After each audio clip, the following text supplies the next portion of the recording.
We live! Goddamn, brother. Maybe I should have done like a yo-ho-ho there instead or Nah, something. it's Like okay. something... Nah, It's okay. hot out. It's fucking It's hot hot out. out. I got 2 fans going. They're calling me 2 fans bugs. They call them two fans bugs. I will say I can't process we the got fans two at all fans. over Sonic CD music, I'm so... glad. Hello, Senior Bob and Magic Hats. We were literally talking before stream, like, I think this type of stream specifically is our most... Hey, Yormu! Yowamaru. See, I always want to pronounce your name. I want to start pronouncing it Japanese, and then I want to end French. Highlighted, like, Yowamaru. You know what I mean? Yeah. Hey, little Disastrix. Hello. Launch us some more. People are fine. See, I was gonna joke, like, it's true, it's been literally 1 year! Probably literally. Close to literally, maybe. Close! It's literally, like, I joked about it the other day, but literally, like, Sunresu opens and we both, like, molt. Like, that's, like, our transformation. Like, we don't stop being into One Piece, because One Piece keeps updated. Oh, Raspberry Barks, I will explain the concept. What I'm going to do is info dump about specific One Piece characters while Bugs draws. And I'll tell more info about it later, but I was joking with Bugs before stream that I think that this type of stream is our highest ratio.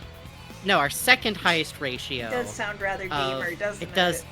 I think it does sound rather gamer, but it's our second highest ratio of how indulgent it is. Yes, yeah. Versus how much work it is. Yeah. And then I stopped and realized everything we do on this channel that's really indulgent takes a lot of work.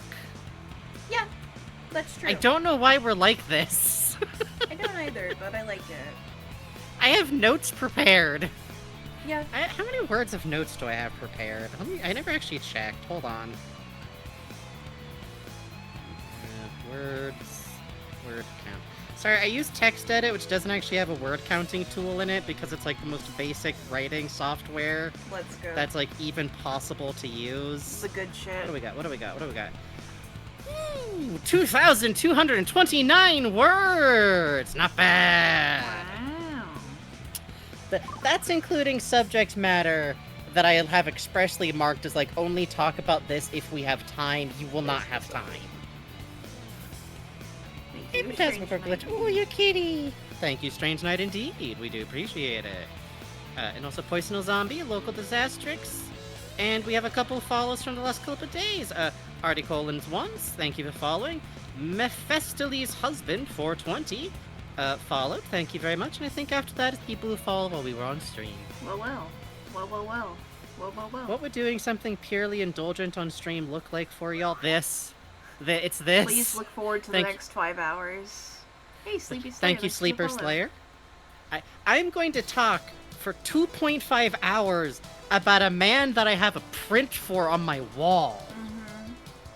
With his tits out. God bless. Let's go. Which, real quick, since I mentioned it, I actually want to shout out the person I got this print from. Henry Q on Twitter. This is the Twitter of them. Really cool art. Really fun to look at. A lot of very summery type of looks things going on. And drew Zoro in a really fancy outfit, so... Let's go. Blinking my eyes so big. Let's go.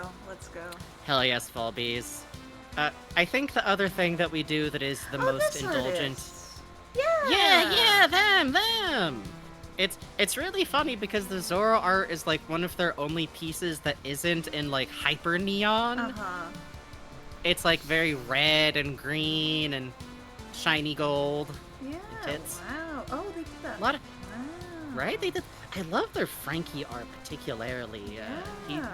This person, any pronouns, by the way. Wow. I just like their style a lot. Frankenbug's Listeria stream will be real today? No.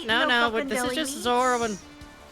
This is just Zoro. No, that's Frankie. This is Zoro and Luffy. Luffy and Zoro. What was I gonna say? Oh, our other most indulgent streams, if you do want to see what that looks like, it's KHUX, the streams that take us like a month to a year. Yeah. to, like, prep for each time because of the emulator we're using. Yeah. We really gotta iron out issues with it every time we use it, but we're getting close. I'll say that, we're getting close. We're like this close. I think we're like one, like, solid work day. Yeah. Like, maybe 2. Yeah. Of being ready for it. I have, like... And you may think... Yeah. Yeah, you're right. I think literally, like... And you might think to yourself, audience, oh, they put all of this work into this type of stream. Surely they're about to tell us when it's going to happen ahead of time. No, because we're superstitious. Yeah. And the last time we tried to announce one of these fuckers ahead of time, it was cursed. Every time it cursed us. Yeah, so we can't announce it. Imagine if somebody had an actual working emulator of his KH app game. I hope so. I think that would be... I don't know how you could. I think legally Square Enix would... You would have to release it anonymously and then never be seen again. You know what I mean? Square Enix spend all their damn money on NFTs. It's fine. What are they gonna do? They're gonna hire a security guard with a paper clip. They love They love killing people for doing things if their IPs they're not using. What are you talking about? What would they love more than destroying their public goodwill over a fan, no money making resurrection of a game they killed? That's true. Hey, thank you for following Breach of Conduct. Awesome name. Yeah, good name. Snail says, like the Minecraft curse. Yes! Yeah, exactly. I think the real answer is just, if you announce something ahead of time, the amount of delays and things become forward-facing instead of just us in the background going, hey, I don't think we can stream. I need, like, another day before we stream because of, like, X or Y. But also, this is functionally a theater job. And you get witchcraft really fast in theater. Yeah, hey, speaking of theater, you should watch Holly's VOD for Anthology of the Killer. Holy yes! Shit. That was cool as hell. Oh, God.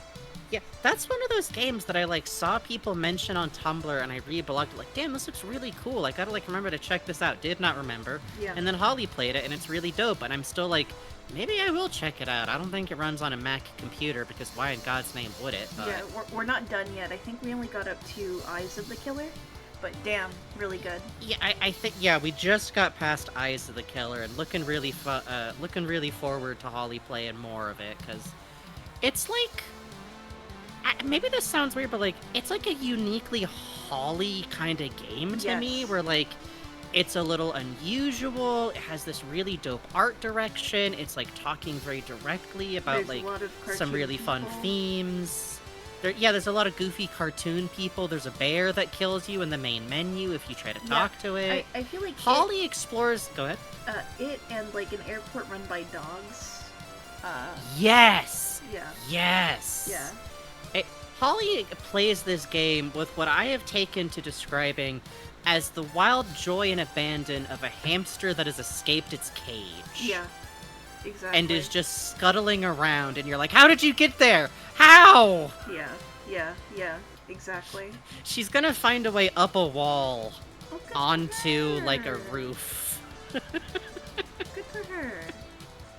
Good for her, I say. But yeah, the theater one of that, like, I don't know, it's just something special. It's good, it's good. Big agree. I like not entirely serious games, but by people who you can tell really do think genuinely seriously about, like, art and creation, and have also definitely suffered through, like, some college class discussions about these things. That's the same person who did Space Funeral, right?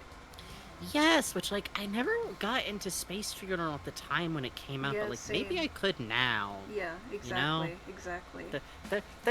There's some media in my life where, like, I really don't know if I would have, like, hit Citizen Kane as hard as I did if I tried to watch it at, like, I mean, who knows, maybe I would have been real into it, but, like, 33 was the precise right age to hit it. Sweet Soul Dream says it sounds very dreamlike. Weirdly enough, like, it both does and doesn't. Like, on one hand, I feel like it has, like, a weirdly mundane feeling to it, but on the other hand, it also has that feeling of, like, the dreams that are mundane, and then you wake up and go like, wait, where it's like, ah, fuck, I'm late to my job at the decapitated hand factory. This sucks. I'm gonna get fired. I'm on a bus, and it's just circling around infinitely. I gotta get on an Amtrak trip right now, and everyone's mad at me. Like, that kind. Yes. Which, by the way, is the only type of nightmare, the Amtrak one, that I have that I'm capable of remembering, except for the concrete ones. And the concrete ones are a different... It's like, I don't know, why do I have a reoccurring nightmare setting? That happens like once a year. I don't know. It's good for you to have these. I have one too. Yeah. What's yours? I mean, you don't have to talk about it on air, but...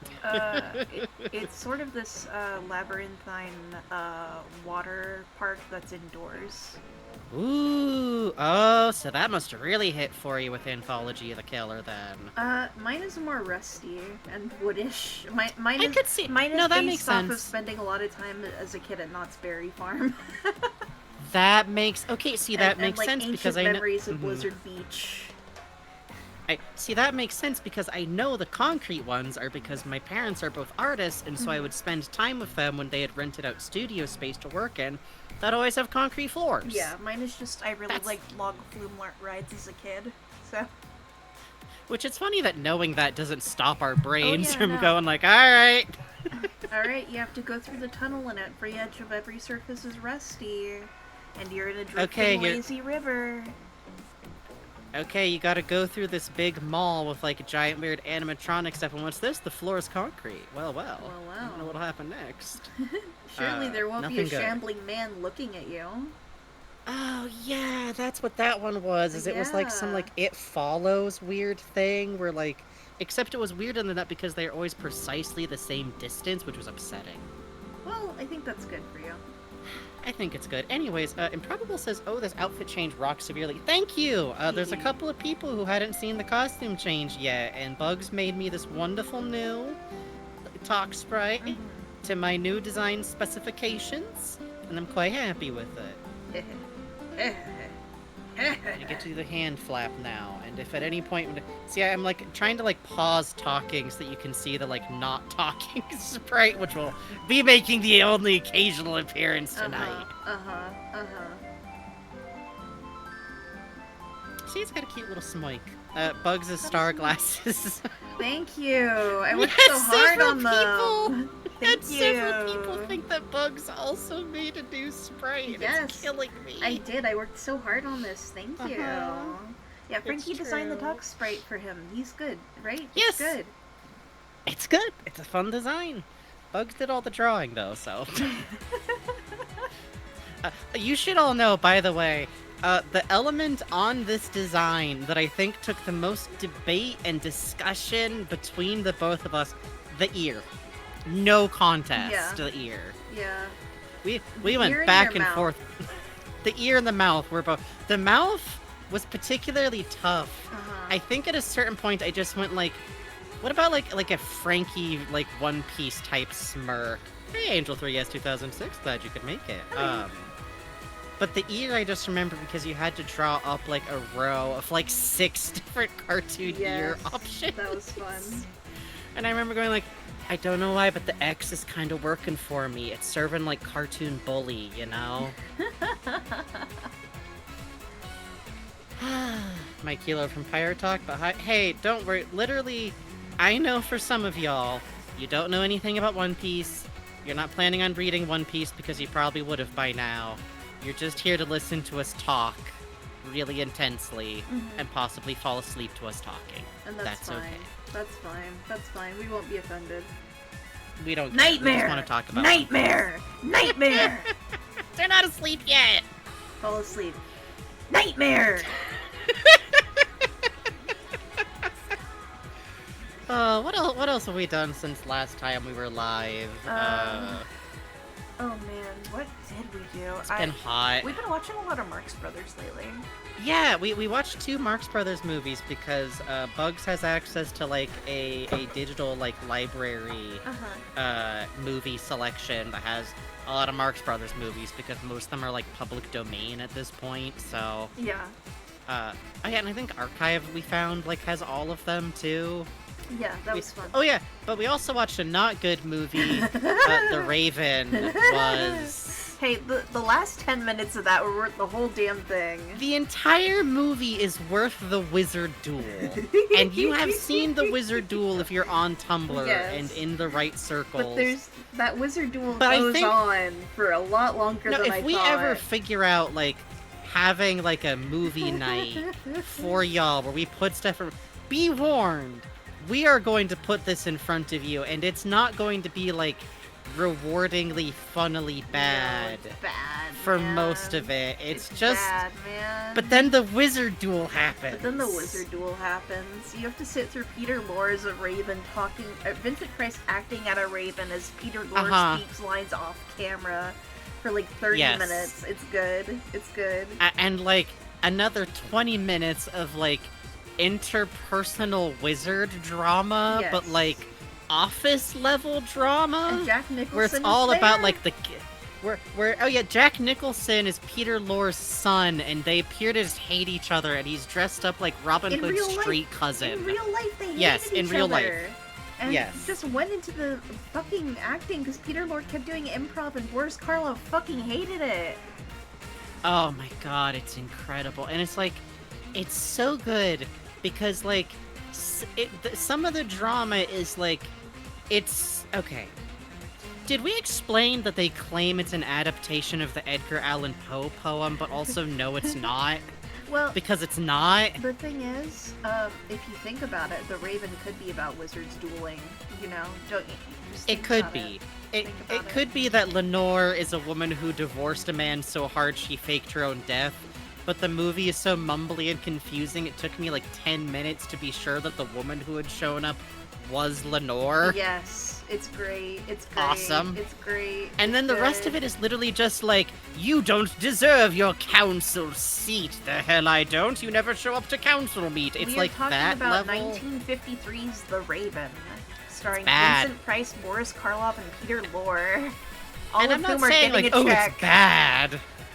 I'm saying it's bad. It's bad. It's not fun bad. It's bad. But then there's a Wizard Duel! But then the Wizard Duel's amazing. The Wizard Duel, if you haven't seen the gift set, it's Boris Karloff, right? The scene where it's like, oh, the gargoyles are attacking, and it just keeps showing close-ups of the gargoyles and nothing's happening. They're going like, rah! And it cuts to Vincent Price like, yeah, it's Vincent Price and Boris Karloff having a Wizard Duel, and for some reason one of the rules of the Wizard Duel is that they both have to be seated across from each other in big fancy chairs and do their little wizard spells at each other with the finest of 1950s special effects. Oh, don't worry, it's not Edgar Allan Poe starring, it's No. Wizard. It's Craven the Wizard, played by Vincent Price, godfather of all bisexuals. And like, he's doing his best, but I would rate his performance as like a gentle mince. Local Jurassic the whole movie, clothed like Lion Games, etc. Yes, yeah, no, literally, I was like, while this duel was going on, I was like, this is what fucking the founder of Scientology was getting up to with that fucking rocket scientist when they were roommates, man. This is exactly what they thought they were. They were sitting across from each other like, I'm throwing mental dagger, but I'm using my shield. It's it's great. Did you listen to the new last podcast episode? Yes. Okay. The aliens one? Yes. Dude, that thing about what Henry thinks was happening with the rocks and the radiation is bad. Yeah. Oh no.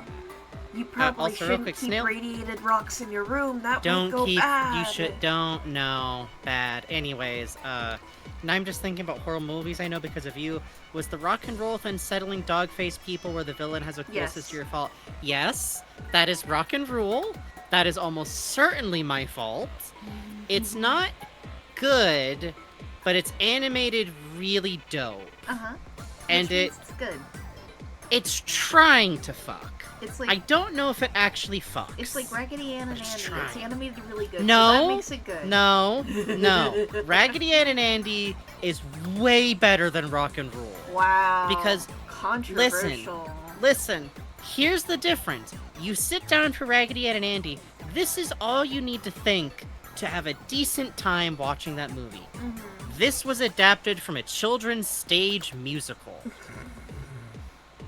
Yeah. From there, you will have no further questions about the plot or why it's like that. Yeah. It's a musical that got adapted by a really, really, really good animator who is a really, really good animator. And isn't good at anything else involved with being the director of animated movies. Deadlines, managing other people, budgets, story flow, plot. Listen, it's a lot of work for one guy. Yeah, but I swear to God, animation occasionally has this trouble where, like, because someone can animate real good, they're like, we got it. Our next Walt Disney. Walt Disney wasn't an well, he was an animator. He was an aggressively okay animator. That is not what he was doing. Frankie's in this I've seen his original animation. It's fine. It's fine. He tried to do commercials when he dropped out of school anyways. Like Jim Henson. And, yes. The song Slap, though, Andy is trans as hell. I will confess it is possible some childhood attachment to No Girl's Toy. No. Colors my view. No. But in my opinion, it's perfectly charming as a movie. And every time the naked dolls start to move, you just gotta brace yourself for it. And also, I will say everything that happens at the climax of the movie is bad. That whole scene is bad. Bugs, do you remember how that goes? With the guy who, when he laughs, he inflates? No. Yes. Nobody ever remembers. Nobody ever remembers that motherfucker because it's bad. Nobody wants to remember the King of Wacky Land or whatever the fuck his name was. That part. But the thing is, to get there, you get the French doll being a badass pirate captain. So who's to say? Yeah, listen, it could be good or bad. Who's to say? Who's to say? If you can just clear your heart and think about Doll Yuri. That's true. That's all you need in this world. Doll Yuri. That's all you need. I like Dinosaur going, I remember. I sadly remember. Yeah, I can tell you, Dill. Anyways, when did I start talking? I think I did watch that semi-recently, so that's why it's on my mind. But otherwise, yeah, we watched Raven, we watched, we watched, the Marx Brothers and Night Casablanca. That movie is okay, it's okay. Yeah. The gags are good because it's a Marx Brothers. But Night at the Opera. Yeah. Hot damn. Good shit. Night at the Opera's fun. Yeah. What the fuck? Why? Okay, I love Harpo Marx. I adore Harpo Marx. I'm the one motherfucker alive who's reread his autobiography, like, I think a solid dozen times in my life.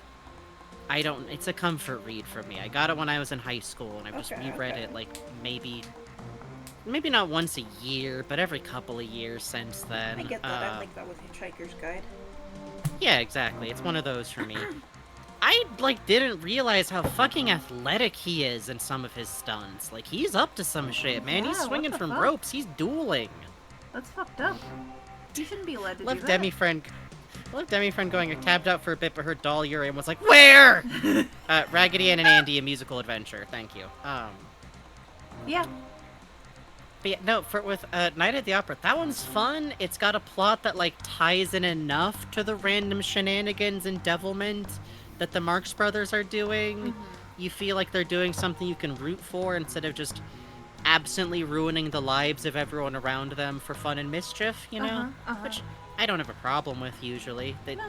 It's like Columbo. Their target is usually rich people, so who gives a shit, you know? Yeah, rich people aren't people. We agreed upon that. We agree on this. Otherwise... I went to the library and I got a book on the making of Citizen Kane, and that shit is messy. Ooh. Ooh, messy. Yeah, that book sounds fun. It is. It's really fun.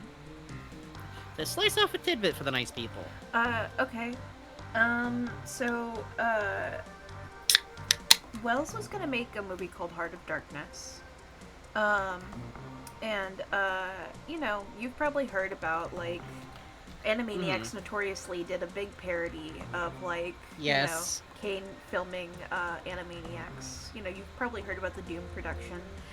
Did you know it was all gonna be in first person, like Cloverfield? And that there was going to be a 10-minute short at the beginning explaining. Oh, that's why that short was made. Jesus Christ! Explaining what first person was to an audience that ended with a picture of an eye and then a giant eye like equivalent next to it. So you go, the eye is the first person, and he's like, I will now demonstrate to you what first person is. Now you are a bird in a cage. Now you are a man being strangled. Now you are a golfer hitting a ball. It was going to have... I love the energy of that. My God. It was going to have seamless cuts. It was going to be first person through the camera with the shadow of the main character being cast on walls. They were going to do cuts where it was like the camera would hold on a texture, and then they would keep that same texture to transfer it somewhere else to give the illusion of never breaking the shot. Fucking crazy. God. I love that. I love hearing that the Citizen Kane we got, which is already like, you know, I think probably was more, like, you know, because it's so groundbreaking, a lot of, like, what it does, we watch and go, like, oh, this is, like, how a movie works. Yeah, obviously. Well, it's interesting because, like, you know, this was Heart of Darkness, and alongside all of that... right, sorry. It was supposed to have, like, the 6-stage river that was, like, Jesus think God. about, like, if any of you have been on Pirates of the Caribbean, you know that opening area where you're in the bayou? There's all the trees, and it's all themed. He wanted 6 separate rooms of that, so you would have one area, one type of tree, one area, different trees, different water, rotted, death, dying, water and trees. And then sorry, go on. That movie couldn't get funded because they're no kidding. They're like, Wells, dude, we can't. What's build wrong the with whole you? River. What are you talking about? Why not? Because. So. I want the whole river. They were like, well, let's just do a Madcap movie with this actress. Oh, she doesn't want to do it. And Will's like, why don't we use Lucille Ball? No, she's a comedy actress. Just do that fucking, like, movie you want to do about Howard Hughes. And then we got Citizen Kane. Yeah, it changed from Smiler with a Knife about Howard Hughes to Citizen Kane. Which he and the scriptwriter fought about, like, in public, about who came up with the idea first. And the bookie's like, yeah, so the scriptwriter would make babysitters who came over to his house do notary work for him, and a babysitter did actually go like, yeah, he had the idea for the Howard Hughes thing first, because I had to type that shit out. God, there ain't no drama like Hollywood drama, baby! Yeah. And it's so good. Until he died, Wells maintained that was not Hearst in Citizen Kane. King. Can you Absolute believe king. that shit? Sweary has never seen Twin Peaks! Never! Kings of industry. Oh, that reminds me, though, we did watch one other thing recently. Fucking Rear Window slaps and bangs! Damn, it turns out sometimes classic movies fuck, because they're classics for a reason, I guess. Damn. And, like, that sounds obvious, but I think if you're like us, you've also been, like, burned as a child, where, like, every time adults called something like a classic of genre, it's like boring, and it's like a book where like the dog dies and it's like really agonizing and sad. But Rear Window is mwah. If you watch it, you need to understand going into that whole set you see is the interior of a soundstage. The back streets that you'll see in the back and everything, it's all one stage.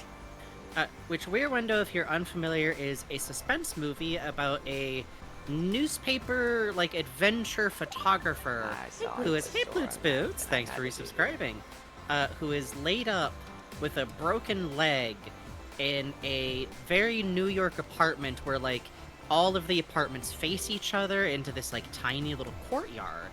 So whole part of the conceit is that we see through his window all of these other like windows and backs of the apartments and like everyone else's life, and he's gotten like his only like entertainment is like watching out through the windows and keeping track of everything.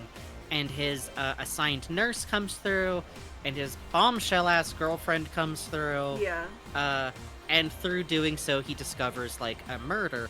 But watching it and, like, keeping track of the background and, like, just focusing on, like, all the little details you can notice and these little it's just, ooh, and it's tight. Crazy, man. It's got, like, modern pacing, you know what I mean? It's good.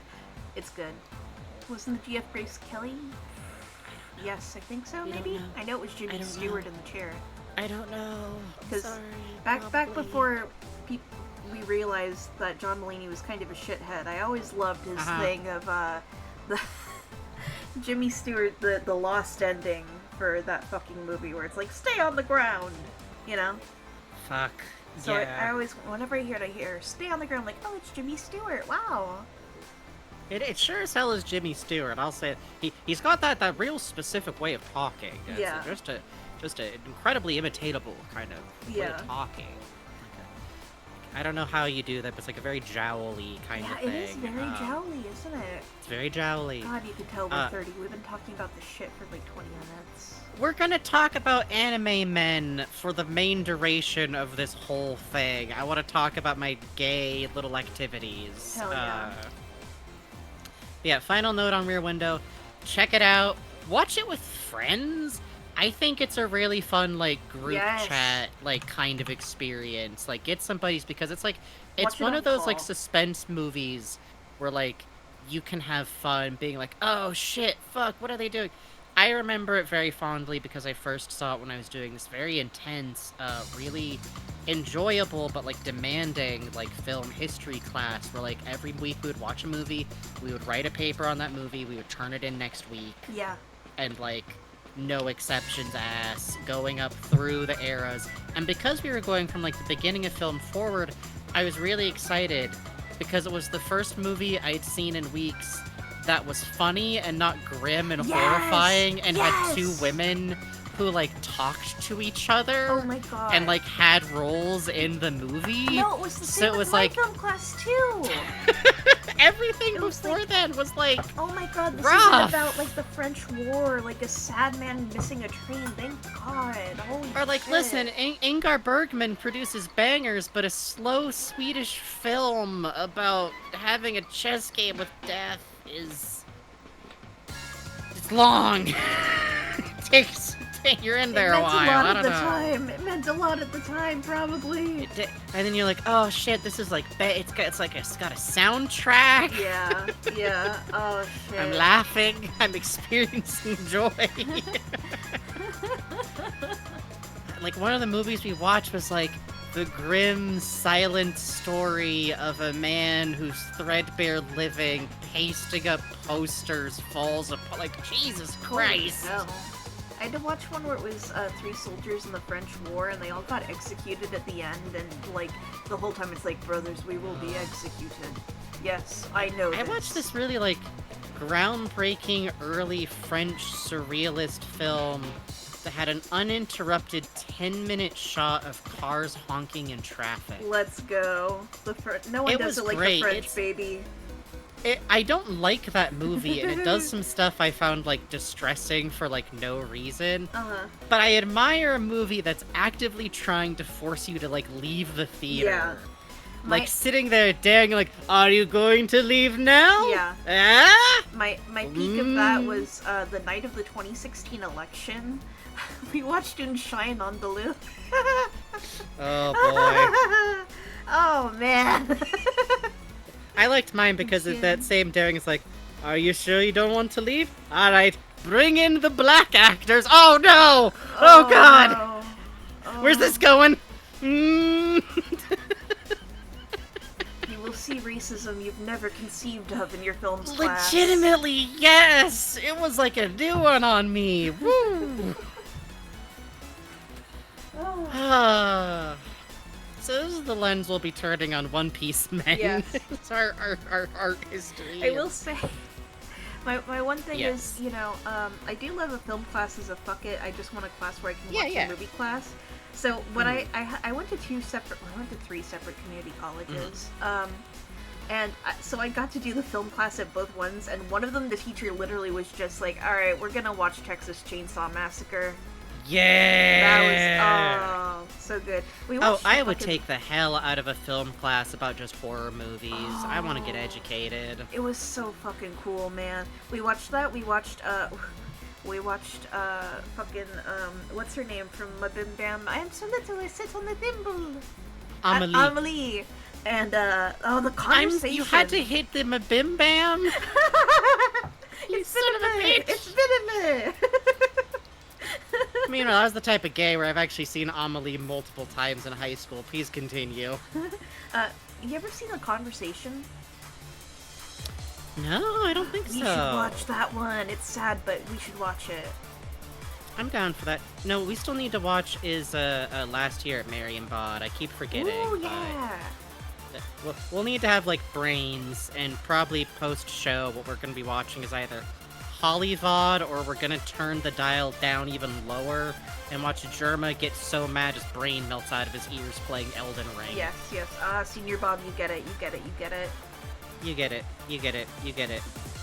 Ooh, a class about women in horror? That's cool. Ooh, no, I could get into that. Yeah, like, we're still reading through The Haunting of Hill House in our book club. Ooh. And man! Woo! Going good. Woo! Going good. Ah, Eleanor.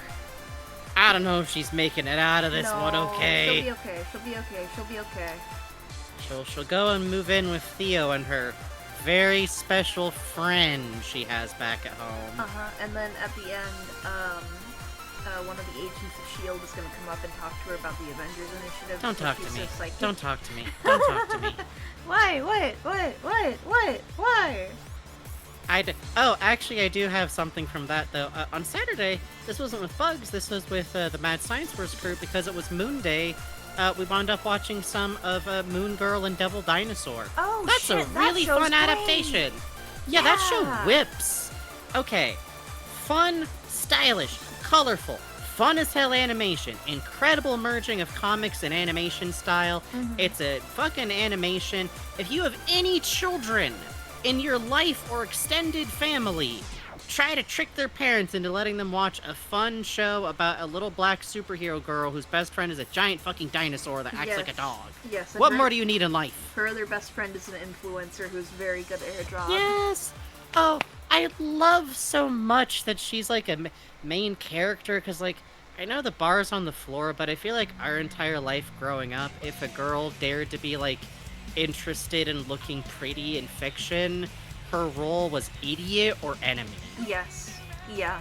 Like, unequivocally bad and laughable and unappealing and bad again somehow, that gets in there. It's called Moon Girl and Devil Dinosaur. Yes, Moon Girl and Devil Dinosaur. Every episode has, like, a musical fight sequence. Yes. Oh, they're so good, too. Holy shit. They're so fun. Kids these days get to have, like, shows that actually have good rap in it. Yeah, like, actual lyrics and flow. It's great. And we actually got to an episode in there that was literally just about having conflict with having black hair, having, like, kinky textured hair. Yeah, we're like, she is being told by her mom, like, you gotta take care of your hair, you're not wearing your bonnet at night. She kind of brushes it off, because, like, her mom always talks about how great her hair is, and she's a kid, so she's like, yeah, whatever, mom stuff, bye. And then a kid at school makes fun of it, and, like, says it looks messy, and she wants straight hair after that. Wow. And burns her hair off in a self-made straightener that then causes it to turn evil and sapient, because it's a superhero show. And I love this shit, because we're taking the metaphor of, like, dealing with racialized feelings about your hair, and your hair has a ray gun now. Well, it's good to do this, I think. Literally, though, it's beautiful. It's really fun, because it's, like, the straightened version of her hair. And it's literally like, you burned me. You hurt me. And, like, her mom and grandma talk with her when they find out, not about that stuff, because secret identities. But, like, they find out her hair is gone. And they have, like, a really sweet talk with her about, like, yeah, we've also had these moments in our lives. We've, like, I used to hot comb and, like, burn some of my hair off. Like, your mom tried using an at-home relaxer, which, turns to the audience. For white people, Bugs probably knows this already, but if you have textured hair, one of the things that is sold on the market that you may feel pressured to use or decide to use is a chemical-ass burn product that forces your hair to be straight and does so much. Don't use relaxers! Don't! Sorry, anyways. It's really bad for you. But, like, yeah, her mom used it and, like, didn't use it correctly and, like, destroyed her hair when she was younger and, like, hurt herself. And it's really sweet and nice because, like, you know, I'm black. I'm mixed race. Mm-hmm. I have what is referred to as big quotation mark, dangerous underlined, waving my hand, the good hair. Which is to say, hair that doesn't read at first glance as black. It's just textured enough to be weird and for most products to not work correctly on it, so that's fun. Yeah. It hurts your scalp bad too, right? It sure can. Yep. It's not good. But yeah, I just wanted to talk about that because that was a really sweet episode, and seeing something talking about that is really fun, and it's nice to see a superhero thing that's just, like, fun and is any kind of show starring a little black girl that's also fun and good, you know what I mean? Exactly. So we'll probably hit more of that sometime too, but just a good time. Good way to celebrate Moon Day, the landing of the moon. Craig of the Creek made a joke about the lack of black hairstyles in video games with character customizations in one of their episodes, which is crazy. It needed... Oh yeah, Craig of the Creek is the other, like, absolutely bomb, actually about, like, black character. Craig of the Creek just always slaps. Yeah. Oh, such a good time. Yeah. We gotta catch up on Craig of the Creek, but do. It's one of those things where, like, I want to catch up on it, but I'm also like, I don't want it to be done. Yeah, exactly. It's like I've never seen the last episode of Mystery Science Theater. Oh. I'm a gentleman sometimes.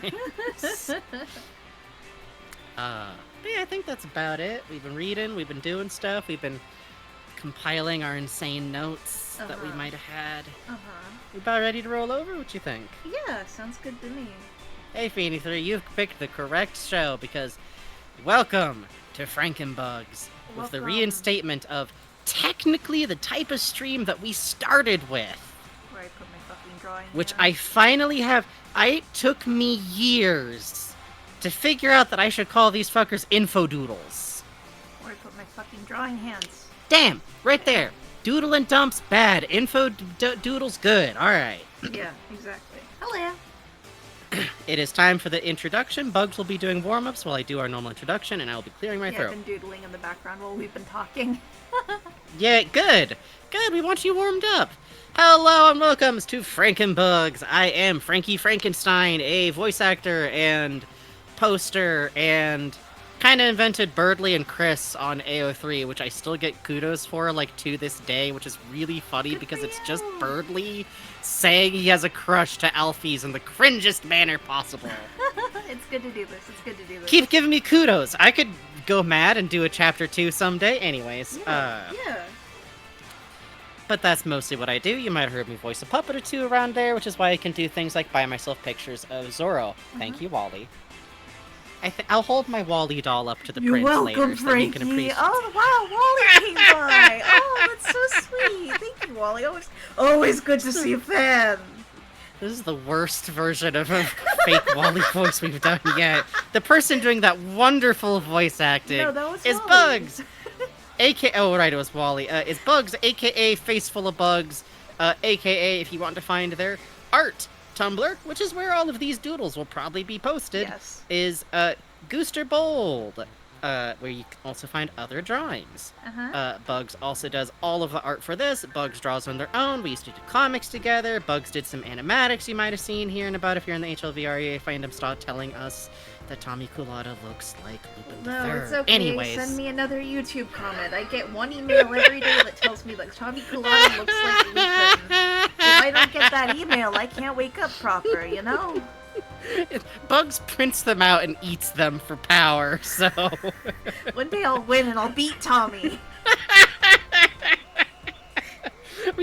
You just gotta redo the whole animatic, but just replace them with a JPEG of Jigen Daisuke to just change the conversation. No, I'll just replace it with a JPEG of that scientist. It's fine. I think that'll work. Anyhow. Where was I? Okay, that's Bugs. I'm Frankie. You're watching us play. We are a pair of out-of-work henchmen who one day Bugs went, hey, do you want to, like, talk with me while I stream finishing some commissions? And I went, yeah, and now we have a streaming career, which is kind of fucked up if you think about it. Isn't that twisted? It's really weird. But one of the things we do now and then is this type of format of streams, which is where we have Bugs draw, and I talk, and if y'all want to tip us, you can get a requested thank you doodle for your tip. Not a commission. I'm gonna go over the rules before we get into it entirely, but ahead of time, not a commission. Yeah. Because we have some rules, and I have some we'll get to direly it. late commissions to work on anyway. All of these will be done tonight. There will be a certain point at a certain hour we will, like, cut off any of them further. I'll get into this. Anyways. But we run this stream, and tonight we want to talk about pirates because we really love One Piece, and last time we have done a whole series of character-specific info dumps about One Piece, going through the main cast and including some side characters, but that time we were trying to talk you all into reading One Piece. So we kept off spoilers for One Piece, which is really difficult to do. Because, can we turn the volume on the music down a little bit? Sure. Thank you. Which is hard to do because there's, like, a lot of One Piece, and a lot of character development happens after 900 chapters of One Piece, for instance. Uh-huh. And there was stuff we couldn't copy. This time around, no rules, just right. All spoilers, yes. Exactly. If you were hearing this and thinking, oh, I guess I'll get spoiled on One Piece, here's the thing. 1. If you're not planning on reading One Piece, this will just be fun to you. 2, I don't think hearing about stuff that happens in One Piece in any way loosens how it feels to have it happen. You know what I mean? Yeah, like, exactly. And we're not going to talk about too much stuff that's happened, like, hyper recently. Like, we're not going to talk about, like, the last chapter, probably, because it's not really specifically about Luffy anyways, so it's fine. We'll have another stream later. I'm gonna bring up Bonnie and Kuma some. Anyways. Point being, spoilers will be happening. But anyways, I'm gonna get back into the rest of our thing, and I'll talk more about the rules for this specifically after I talk about the rules for our usual streams. Welcome to our streams. Hope you enjoy it. If you would like to support us and what we do, you can do so via donations, which tonight can also get you a drawing. I guess I should actually just talk... What organization do I use for talking about these rules? Short version. $10 minimum donation can get you a drawing, particularly on the theme. In this case, that's Zoro and Luffy. Other Straw Hats are fine. If it's a character we have to look up on the wiki, $25 minimum. Nothing too complicated, nothing that will make Twitch shoot us. Uh-huh. So it can be some horny. But not, you know, I'm gesturing. I'm gesturing at myself. Look, you know the what I difference mean? between, like, oh, can you draw, like, fucking Trafalgar Law versus, like, yo, can you draw Heat from Kid's Crew? Yeah, that's for, like, the major versus minor. And for, like, horniness, that's the difference between, like, hey, could you draw, like, Zoro lifting weights? And he's, like, kind of sweaty. That'd be fine. Not good. Can you draw Nami picking something up with her feet? I just think it's really funny. I just think Zoro sitting on a balloon. I just think it's a funny image to me. Could you draw Robin sneezing? No reason.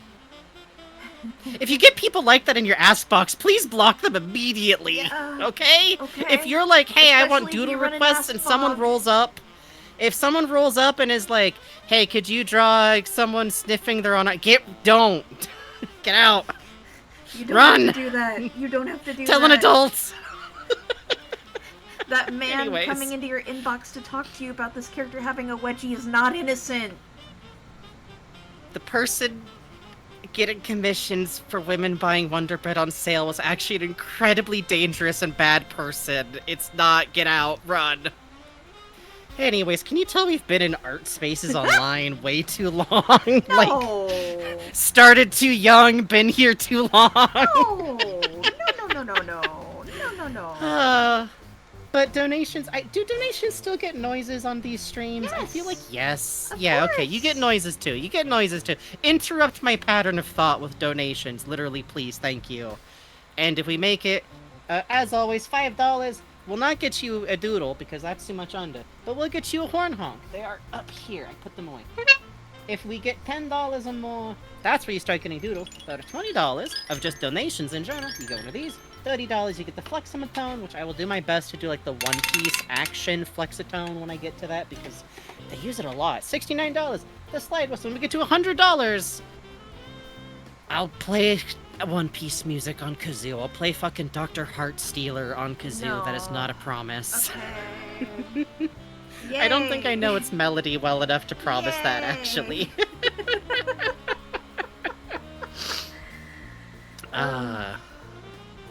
And I'm going to go over the rules, and then I'm going to go over the rules for this specific type of thing in general. By the way, you might notice, part of why we can do this is Bugs is really fucking fast at drawing if Bugs has a character down. So please enjoy the miracles of...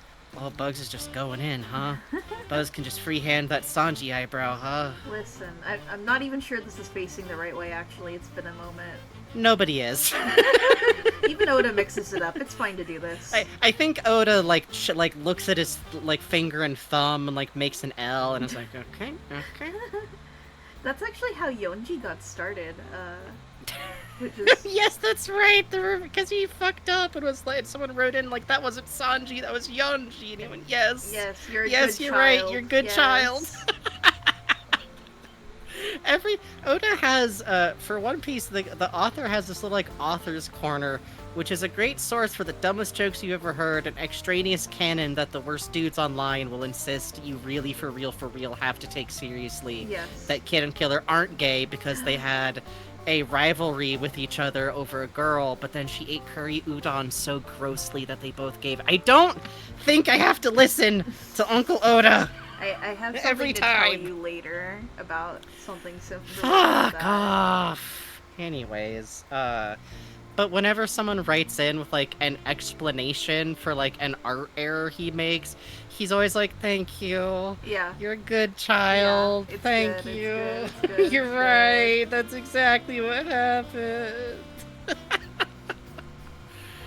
Oda has the energy and behavior with his OCs of, like, a fun, popular Tumblr artist sometimes. Yeah. I don't know how I can quantify that, but I'm right. You know, someone writes in and goes, like, Robin's birthday is, like, what is it, 6/7 for, no wait, Kokonotsu, so it's February 2nd for Nico, and he goes, yep, sounds right. Yep, you're right, good idea, you're right. Can you guys just start sending all of this to this email for birthdays? I can't, I have to draw. It's good. We're gonna move his eye a little. There we go. He would get someone writing in and going, your OC is my comfort character, how could you do this to them? And he would write back, I'm dipping Sanji in boiling oil, it's very sad it had to happen like this. Where was I? Okay. The rules are the rules as usual for tonight, as they are. Everybody gather up still. We're still doing the usual rules and everything. We're gonna have extra rules on top, so when I stop at the rules, I don't want to see you all scattering off into the corners right away, okay? Okay? Remember, sit next to your buddies, but real quick, as always, we make the rules, and if we're talking about One Piece this whole time, do we want people wandering in to go, but BNHA is a great... Do we want people coming in? Do we want people wandering in to go, I think One Piece is bad, I don't know, but do we want people to go, but what kind of coffee do you think Zoro would... Actually, you can do some of that kind of BS. Like this is kind of the night for this. Yeah, actually, this is the one night you guys can ask random questions that aren't entirely on track with what we're doing, so long as it's about One Piece. But, otherwise, that's correct. No, stay on topic. If anyone tries... I don't know. I don't think anyone would do this. But there will never be a space less open to but the flaws of One Piece than me talking about these men for 5 hours. Do we want you to argue with us about base facts, or worse, look me in the eyes, and as I explain a headcanon, say, no, I think it's something else? No, I am not having a discussion with you as a friend in your Discord. I am talking to you about my thoughts. I don't mind to say someone going like, I also thinking about this, I also like thinking about it. I think this. But if I assert a fact, and you go, no, I'm gonna kill you with a hammer. Anyways, it's good to you still have to be nice to bugs. Let's be clear. You have to be so nice to bugs. You have to be nice to me, please. You still gotta be decent to folks. I'm just going down the list. You can technically tell us what to do tonight if you pay us money. Yeah. Okay, here we go. Do we want folks coming in here being shitheads? Do we want people coming in here going like, Sanji would never be gay? Do we want, like, weird, shitty behavior? Do we also want being a bummer? No. We want you to not be whack. That means a lot of things. In some cases, it obviously just means we don't want obvious bigot shit. It means we're big fucking liberals out here. It means if someone comes in here and go, I think that Luffy would understand that the conflicts going out there are really complicated, I'll turn you into mincemeat and make fun of you for the rest of my life. Mm-hmm. But it also means, as always, this is kind of a space of... I hate putting it... I don't want to say this is a space of positivity. It's a space of aggression. This is a space of pride and vanity. But it is a goofy... We're the bad guys from, like, a show for kids doing things that people write fan fiction about us doing on our time off. This is, like, not... This is like Team Skull got a hold of modern internet. We're a local access TV show for children for adults. But, that being said, I will include, as I always do, which I just started doing this every time, but I'm never gonna stop because fuck it. We are hyper-liberals. We will see the free state of Palestine in our lifetime, and may we one day see the fucking boot of capitalism and fucking absolute colonization going on out here off of Congo, off of Sudan. May we eventually see the free nations of Hawaii and Puerto Rico no longer having to deal with fucking America. Yeah. We will see this in our lifetimes. And listen, what do you think we like One Piece? Oda's politics are not subtle. He has a picture of Che Guevara on his fucking drawing board. He's literally like, oh, but what if there was old men who tried to do, like, really intense activism when they were younger, and then even as they got older, they were still persecuted by the fucking state, man? Like, oh, boy. Alright, all that being said, thank you for listening to the normal rules. Here is the information on Info Doodles. I have a good word for it. I have a good name for it now. It's hard out here. Alright, so, I posted the basic rules on the Discord announcement channel. If you're in the Discord, you can check it out there. The basic rules, I'm pointing as if that affects anything on the screen upwards. Up there, you can see the basic rules. The rules are simple. A 10-minute minimum donation allows you to request one specific doodle on the night's theme, One Piece only. No exceptions on it being One Piece. If we start bending on that, it's gonna get hurly-burly around here. Yeah. In this specific case, the main point of focus is Luffy and Zoro, but other members of the Straw Hat crew are totally allowed, and other characters bugs can draw quickly are okay. The best examples, I think, here are, like, Law, Corazon, Buggy, Killer. Bugs can whip any of those characters out pretty fast. Other, like, main characters, we will allow, but if we have to look them up on the wiki, and if you think to yourself, oh, everybody knows the 6th major armada leader of Whitebeard, you're paying $25 is what you're doing. You're paying $25 is what will be happening. No refunds, no revisions. Let me clear my throat real quick. We reserve the right to refuse a request for any reason. This is a tip with a doodle request as a thank you, not an extended commission. As I said earlier, nothing too horny. Looking at you all, we want to stay on Twitch, right? We want to stay on Twitch. Nothing shitty, nothing too complicated or involved. Please respect the spirit of cheap sketch requests. If someone tries to request something too complicated, I have the permission, I have the ability to redefine what your commission request was to bugs.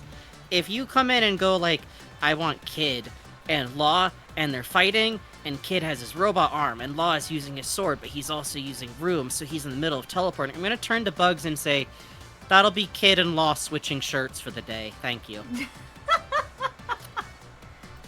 I'm acting as commission bouncer. I've been given permission to be mean, but that being said, we're flexible. We appreciate y'all's support. If you can't donate, that means Bugs just gets to freestyle. Oh no.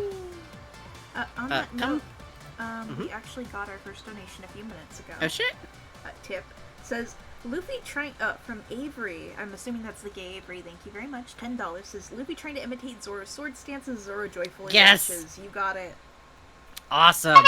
That is what we want to hear. That is a perfect request. And with that in mind, I'm gonna begin info dumping. So, part of what we're doing here is, like I said, before we've gone through this, I've talked about these characters, but I wanted to avoid spoilers. Is the thing. I am going to move this window around so I can look at it and still watch Bugs drawing. Oh no. Where do I put you? Sorry, I'm rearranging my screen so that I still can see.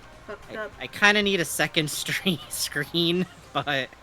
Oh wait, I know what I can do. I can pop the window view drawing out. There we go. If you're wondering at home, by the way, I'm not watching Bugs draw on the side stream. I'm actually watching the stream.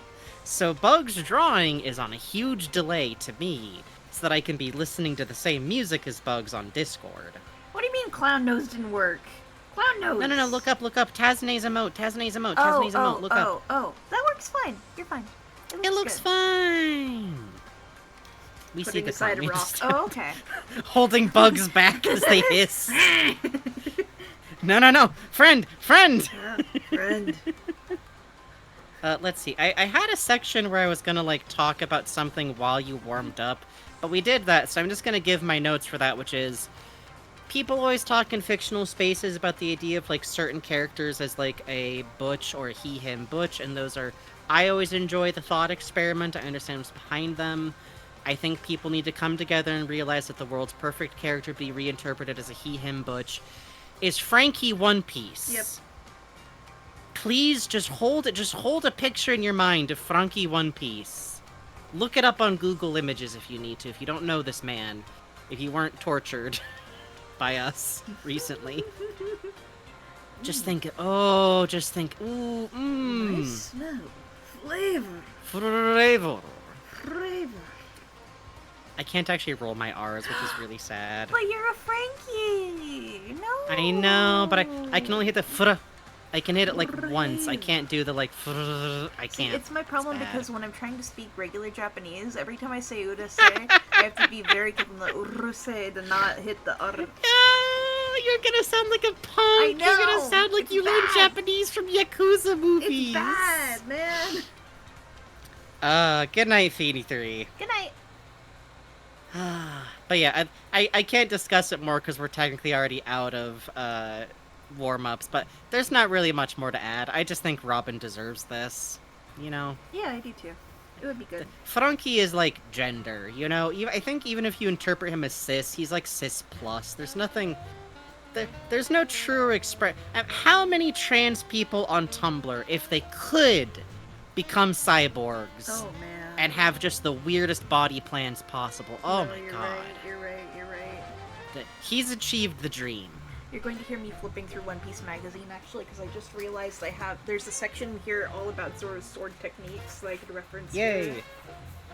Yeah, but Bugs will be checking reference from time to time. But, so with that, I get to get started with our first warm-up, Monkey D. Luffy.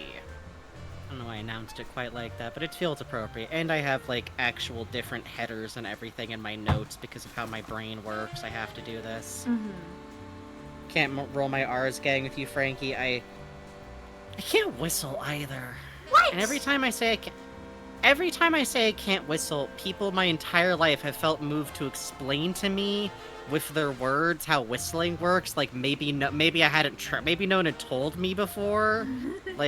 It's surely this time being talked through it by someone will no. I'd like to request Sandy doing the just not flirted with Nothing. my guy at Sanders. It doesn't work with my teeth somehow. Really good. We got a second request here. Awesome. This one, boss, is from Josh Personal Zombie. I like your question. Sanji doing the just got flirted with by a guy at Sanresu bit into a lemon /bit into a lemon face. Really good. Thank you. Absolutely. Awesome. Of course. Beautiful. Thank you. Thank you. How much? That was another $10? Yes. Thank you. Now you also get a jingle.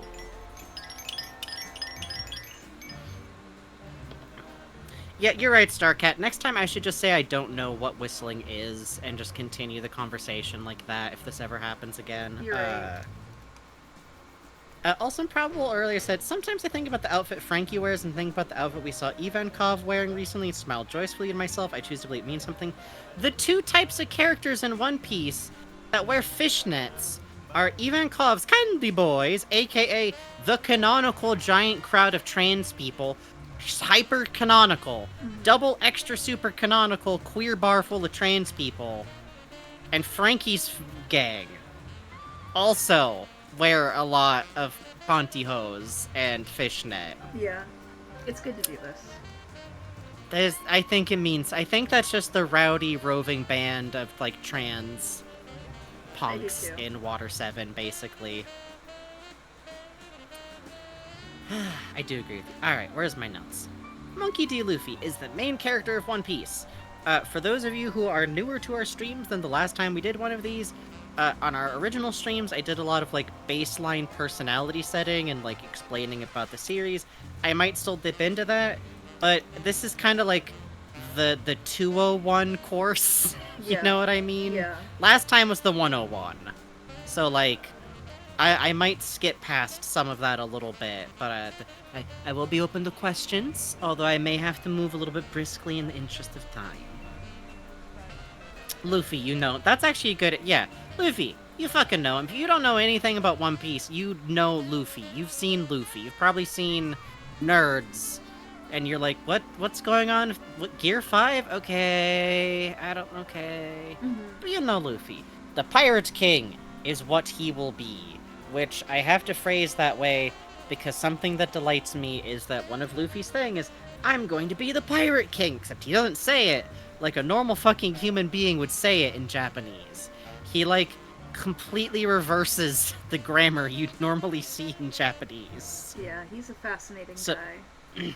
So in English, I really do think, Pirate King! That's what I'm gonna be! That's kind of how he's saying it to me. Uh-huh. Especially because he never says, I'm going to be the Pirate King. It's like, I'm going to end up being the Pirate King, almost. Yeah, it's very I am funny. Going to become. Imagine the difference between, like, it's my dream to be king versus I'm going to be the Pirate King. Yeah. Which is kind of the perfect way to, like, intro him, because that's how Luffy is. Yeah. Luffy has very specific goals in life, and he is so sure of getting those goals that he will do everything he wants to do that people often think he's stupid in fiction and out of fiction, and he's not. He's not doing this stuff unaware of how difficult it is. It's not like a kid wandering in and going, I'm gonna be the moon president. Or you're like, oh, kid, I don't know if you realize, like, what that would mean. No, he knows. He just doesn't fucking care. Yeah. He knows about consequences. He's decided he doesn't mind. Exactly. Like, here is a rough summary of Luffy's personality, which literally I was posting on Tumblr, like, it took up so much of my brain space to summarize his personality that all I could think about was the badly animated cabbage. That was, like, all I could render. I was just thinking about badly animated cabbage getting cut in half. It's good to do this. It's good to do this. It's good for your brain occasionally. It's good. It's good. I like Grammar's prophecy from Starcat, Sleeper Sayer saying, tunnel vision, but Sweet Seal Dream saying, the king of giving no fucks. Yeah. Yeah. Yeah. True. It's really fun. We've been watching through the anime again recently. We just got to, like, a bunch of flashbacks about him as a kid, which is, like, part of why we, like, wound up doing this. Oh, baby Luffy is... He's a good boy. He's just like a sad little feral cat, man. Let's see if I were to stare at the ground. half the people around him going, Luffy, the consequences! And Zoro just laugh. Yeah, we'll get into it, but Zoro has, like, is either the same as Luffy sometimes, and the other rest of the time is like, yeah, that'll happen. You'll get that, yeah. Yeah, it's good. Yeah, yes, I am being suddenly grabbed and launched at 500. I'm just gonna go limp like a cat and just... he accepts his fate. It's fine. He's been domesticated. He's been with him... He's been around him so long, he's just used to it. Yeah, exactly. Also, Sweet Seal Dream said, born in a wet cardboard box all alone. That's kind of Luffy's deal, yeah. We'll get to it, but his... Oh man, his family situation. But his personality is... Luffy is bright, excitable, cheerful. That is the first group here. It is kind of the first thing you'll notice. In most situations, Luffy is having a great fucking time. Luffy opens the manga by going like, ah, shit, I drank all the alcohol I brought, and now I'm getting sucked into a whirlpool. Oops. Oh well. That's how it is with boats. And you just see him like going into a whirlpool, just whee! No, he can't swim. If you're unfamiliar with One Piece, one of the things about One Piece is that if you've eaten a devil fruit, which is a fruit that gives you magical powers, don't worry about it. Hey, do you guys know where those come from now that it's been 1,200 chapters? No. Not even remotely, no. We've heard like one theory proposed. That's it. Yeah. Not at all, no. It's great. It's really good. That's Luffy, is like, Luffy is often bright, he's cheerful, he's playful, and it's really cute when you, like, it's one of those funny things where reading it, like, now, before the time skip when he's 16, you're like, oh man, this is like a kid. Yeah. This is like a dude that you would look outside and see, like, climbing the sign for the gas station, just, like, whooping and laughing, and you just be like, ah, that's that fucking kid again. You'd, like, look outside and see him, like, tying a skateboard to the back of his other friend's, like, motorcycle and be like, Kids. Alright. Maybe I'll, like, step outside and just, like, watch what's going on. He's kind of a shit kid, and I love him because he's, like, me and Bugs are both from very poor backgrounds. So is Luffy, and he's exactly that kind of guy in some ways, where you're like, you know, he's sweet, and he's very funny, and I think it would take, like, 0.5 seconds for him to decide that he's gonna knock someone out immediately, because that is what will stop the situation from continuing. Yeah, agreed. Which, like, he's also focused. Not on every... Okay. No character in fiction has ever been more easily identifiable as the autism to ADHD spectrum than the king, Monkey D. Luffy, because he is really focused on some stuff. He also won't listen, and if he doesn't understand an explanation, literally if someone's, like, explaining, like, this is how the islands of the Grand Line work, eventually go, oh... It's a mystery island. Got it. Like, no. Yes, yeah. No, it's like a running gag with him. It's great. And I believe he is also genuinely aware of the consequences of his actions. As previously said, just doesn't give a shit. If you tell him, like, no, you can't do that because the world government will destroy you, he just does it because... What, he's just gonna let you do shit to hurt him or else you'll hurt him? Fuck you. Yeah. He already wants to be king of the pirates. Yeah. It's like if you were like, I don't know, your dream is like... I'm trying to think of something that isn't legally actionable on twitch.tv. Good luck. If you wanted to do graffiti, and your goal is you want to paint the entire fucking side of the Empire State Building, and someone told you, ooh, I'm gonna call the cops on you for spray painting this wall that nobody uses, that's the kind of calculations Luffy is making. Like, yeah? No shit. He is also determined. If he has goals like this, he will not give up on them. He can have some really bad ideas and not give up on them, which is fun. Yeah. he really easily cries. He really easily laughs. He very easily loves people. Like, one of the fun things about, like, his personality is, like, if someone helps him, he'll do anything for them sometimes. Especially, like, someone feeding him. If he thinks someone is, like, a fun person. He has a whole fucking adventure where they have to ride a giant stream of water up into the sky and fight electricity evil white M&M Buddha. Mm-hmm. Because a guy he thought was really cool is, like, killing himself trying to find out if his ancestor was a liar by diving into the ocean every day.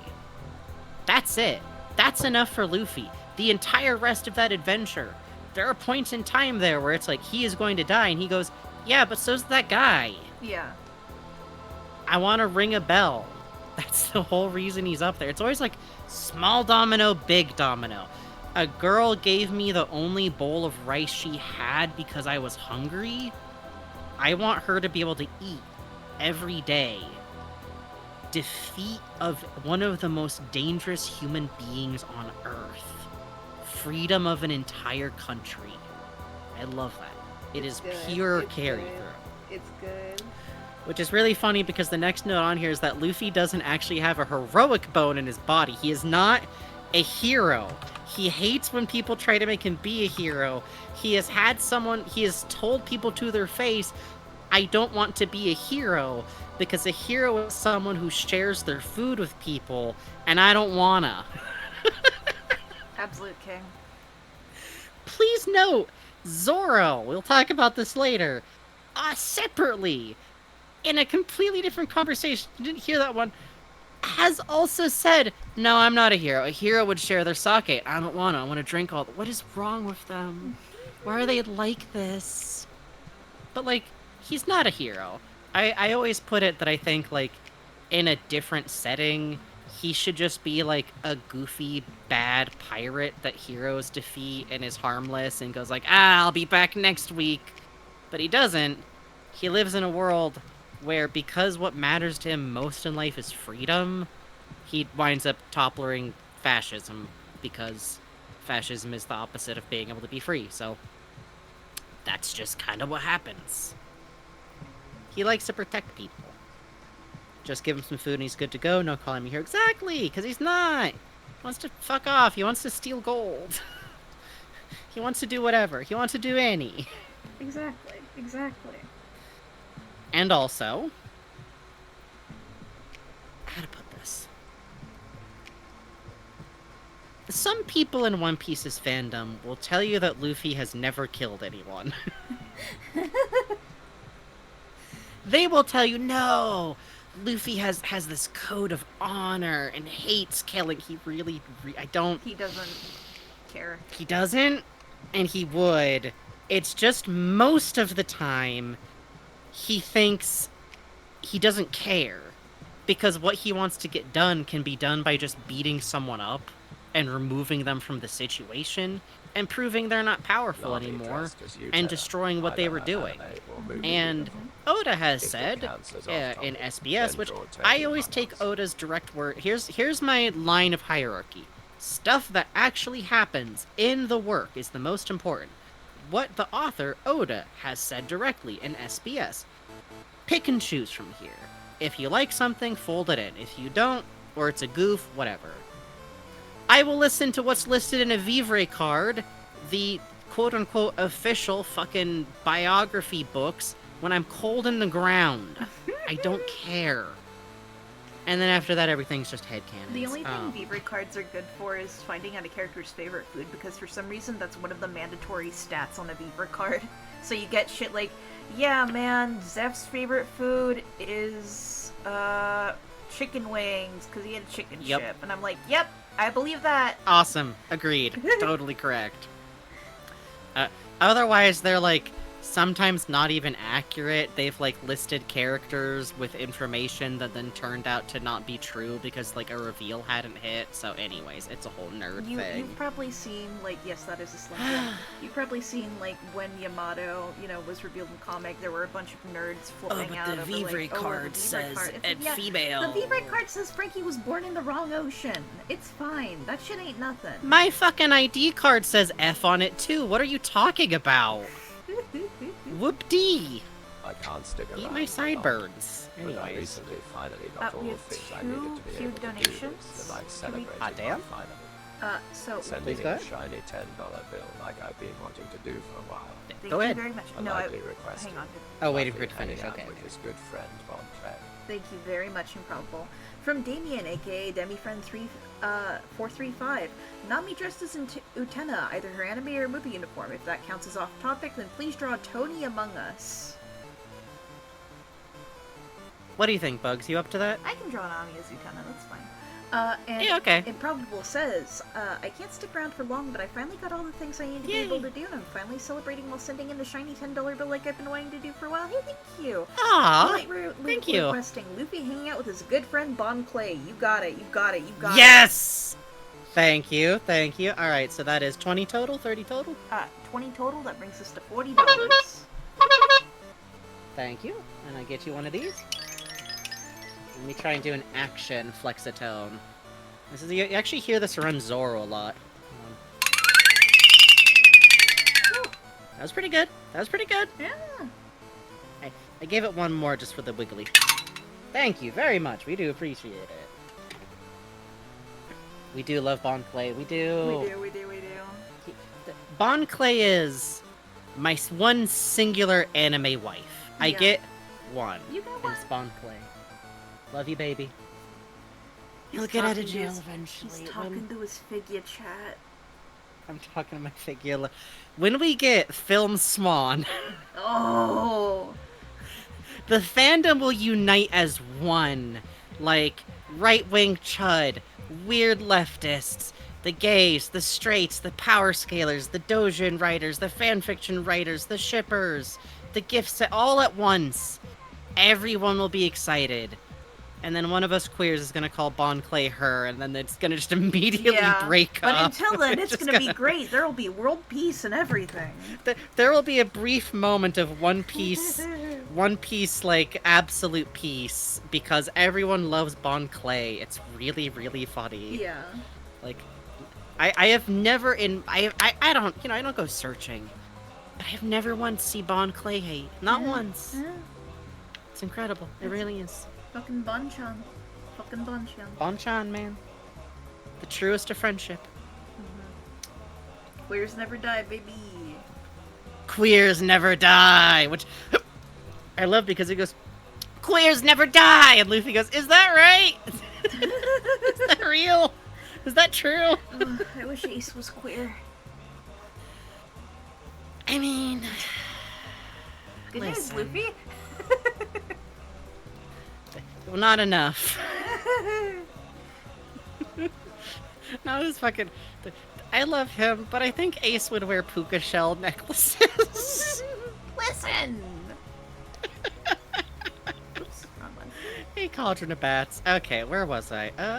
I think I was just talking, like, about Luffy in general. It's like, you know, About Zoro, he's whatever just glasses you want a to see, I fun main Elton, character. Oh, we got a anything, new one. Just What we because got? Ew. it sounds silly. I Wow, don't Zoro know and what glasses these again. I had that last time too. Yeah. That's funny. The people like it. I'll talk about that. I think he needs glasses. Real quick, it's Sheik Go ahead. says, how about Zoro, whatever glasses you want? Yay, Elton, anything. Just because it sounds silly and I don't know One Piece lore yet. Aw, Sheik, that's very sweet of you. Thank you. And I've wrapped up this drawing. Thank you, Avery. Yeah, thank you very much. Is their nickname Bon Clay a play on Bon Chance? No, it's because of, like, the Oban festival, but now that you say that, I'm like... Yes, absolutely. Sure. I bet if you wrote to Oda and said that, he'd say yes. Absolutely. Yes. Totally. Yeah. Actually, someone did write in and was, like, gushing about, like, the ballet forms used for attacking. She's like, yeah, yes, as anyone would know. If they knew anything about ballet. Woo! You know he was just like, what are... No, this is in like 1999, so he was like just grabbing a book about ballet and like taking out names that sounded cool. Yeah, absolutely. What a king. Okay, so, for Luffy, a lot of Luffy's backstory is kind of spoilers, weirdly enough. So this time, I'm going to talk a lot about Luffy's, like, backstory and history from, like, before the beginning of the manga. Just like anything else, I do think Luffy, like, learning about his story later hits. And also proves that Oda's the greatest story writer on Earth. Because no one has ever wielded a retroactive character and gone, no. Luffy knew all of these other characters. They were off screen in that scene, and you couldn't see, and you're like, yes, you're so right. Oda, you're right. Dun Dun was right there seeing Luffy off on his adventure. Yes. You're right. He's the king. He's like, if you ever want a model as like a creator, even just like for making your own OCs for fun, never be afraid to put shit in later. Never be afraid to just decide, actually this happened, and he just didn't mention it before. Because Luffy's weird like that, and he is a very funny character in that he has multiple times gone like, oh yeah, did I never tell you, guys, about giant defining thing about his life? It's really good. And you're like, Luffy, that's Luffy. That's Luffy. Nothing he adds feels like it comes out of nowhere. How he does it, yes. He's really good at something that I love in fiction, where you can tell, like, he, like, leaves work that he can come back to. Here's a bunch of new characters. I'm gonna come back later and pick up Law and go, I gotta change this hat, and decide he's important now. It's interesting. It is interesting. The sheer facts we know about Luffy's parentage is that Luffy is the son of Monkey D. Dragon, who was not yet at the time of Luffy's birth, but would shortly be known as the leader of the fucking World Rebels, a force dedicated to trying to help those under the thumb of the hugely fascist and dangerous world government. He would become functionally the most dangerous man alive to the government. That's Luffy's dad. His grandpa is Garp. Monkey D. Garp. Navy Hero of the Navy. Yeah, literally, like, Navy Hero is his title. Like, characters in One Piece often have, like, titles of some kind. Like, Straw Hat Luffy. Like, Zoro as a bounty hunter was called, like, the Demon of the East Blue.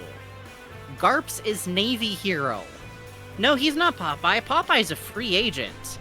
He's Bluto the good guy. Yeah, he's kind very of. much Bluto the good boy. He's gotta be, like, based on Bluto to some degree visually. He's, like, built the exact same. That's, like, Oda's type. Yeah. Bluto-shaped men. You're right. I really loved, Bugs was sending me, like, rough translations, from, like, using the Google, like, point at a magazine, dear God, what does it say? And you get a kind of bad translation out of it. We can read it. And it was cracking me up how one of the notes was like, Oda's really strict about not making his men look like an inverted triangle, and he'll get mad at you if you do it wrong, and that's the one thing he'll correct, is that these men's torsos have to connect in a smooth line to their legs. The fandom will not be listening, sir. Yeah. Yeah, Garp the Fist is also actually... I don't know why they don't use these titles in English quite the same way. Who could say? Who could say? Who could say? I just don't know. His grandpa is a world-famous Navy hero, one of the most, like a cartoon hero. Oda twirling his hair, I made manga to draw Bluto-looking fellas, kinda. To be honest. He's like this. He was born 4 years after the death of Gold D. Rogers, one of the the Pirate King, the previous Pirate King, who was executed by the Navy and kicks off, and if you want to find my treasure, it's all there, the One Piece. You know this one! You know this one! If you watch the anime, he's at the top of every episode.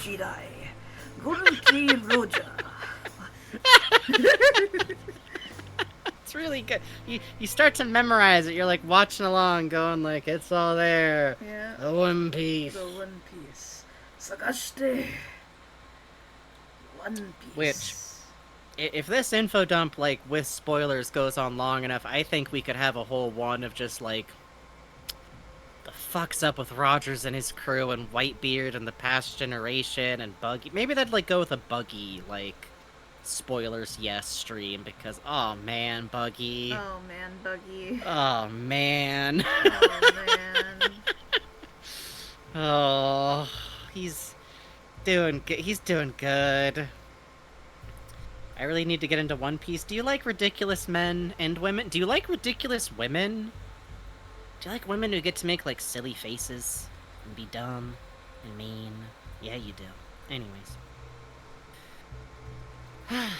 So the point is, the only thing we know is that that's Luffy's grandpa. We know that Luffy's dad is a revolutionary. We don't know how Garp did that so that his son is a rebel, but Garp also made it so that both of his grandsons were pirates, so he's like 0 for 0. It's not...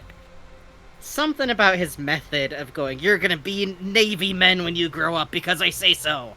It's not working out.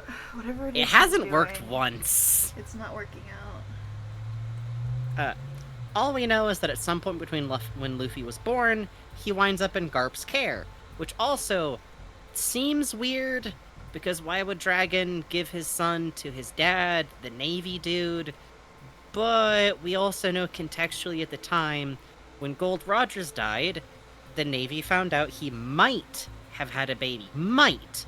And because Gold Rogers might have had a child, they stormed every single island and every single sea at all times to monitor every pregnant woman and question everyone who had a baby, in case one of them was Gold Rogers' kid. And Dragon was making himself an enemy of the government. So, all evidence indicates that he gave up his own child, who we know now he loves. I'm gonna talk more about Dragon later, man. Luffy was handed off to be protected from being connected to an enemy of the government. Side note, it is worth noting that in many countries, including our own, if you're the parent of a criminal, it changes how people treat you. Oda might have a few opinions about that. Who's to say? Mm-hmm. So, Luffy was taken by Garp at some point, we're kind of unclear on when, to the island of Goa. This is where we first see him in the manga as a little tiny baby kid, having his little funny runaround time in Windmill Village, is what I believe it's called in English. And it's really funny because when you first read through, you're like, oh, okay, so Luffy's from this, like, really cute, normal seaside town on an island. No.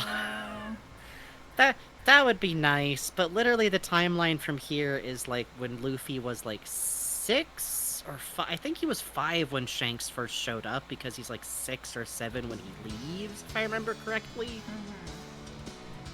For a while, Luffy is kind of just left in this village to be raised by... question mark? The mayor, who Garp seems to know? Mm-hmm. Garp's with the Navy, so... was that barmaid raising? We don't know. The point is, Luffy was in that town, seemed to be being taken care of to some degree, but also kind of just wandered around, and that's when Red Hair Shanks, the pirate, showed up, who Luffy thinks is the coolest dude to ever live. Yeah. We find out a lot of shit about Shanks later. But the main way we're introduced to him is that for a year, Shanks and his crew are moored there, and Luffy finds out about piracy from them, and decides he wants to be a fucking pirate. And that's for about a year or two. Now I'm pausing here to turn to the fandom. That's not Luffy's dad, that's Luffy's fun uncle. You're insane. Anyways, sorry. To be fair, I don't actually see a lot of people I think since we learned more about Dragon, people are less on that, but the interesting thing about it is that because that is where he first, like, talks to Shanks and where he gets the idea to get, like, a pirate, to, like, become a pirate and everything, Garp's not happy about that, because it should be noted here that in One Piece, if you're unfamiliar, pirates are, like, the worst type of criminal in the legal system and sociologically. Like, pirate is, like, the lowest thing you can be. It's like a mark against you in every way. And to be fair, most pirates do be pillaging. It's not great. Yeah. But if you're the child of a pirate or associated with piracy, you also get that associated with you. And there's stuff like, yeah, that crew of pirates, the escaped slaves, man. You know? Mm-hmm.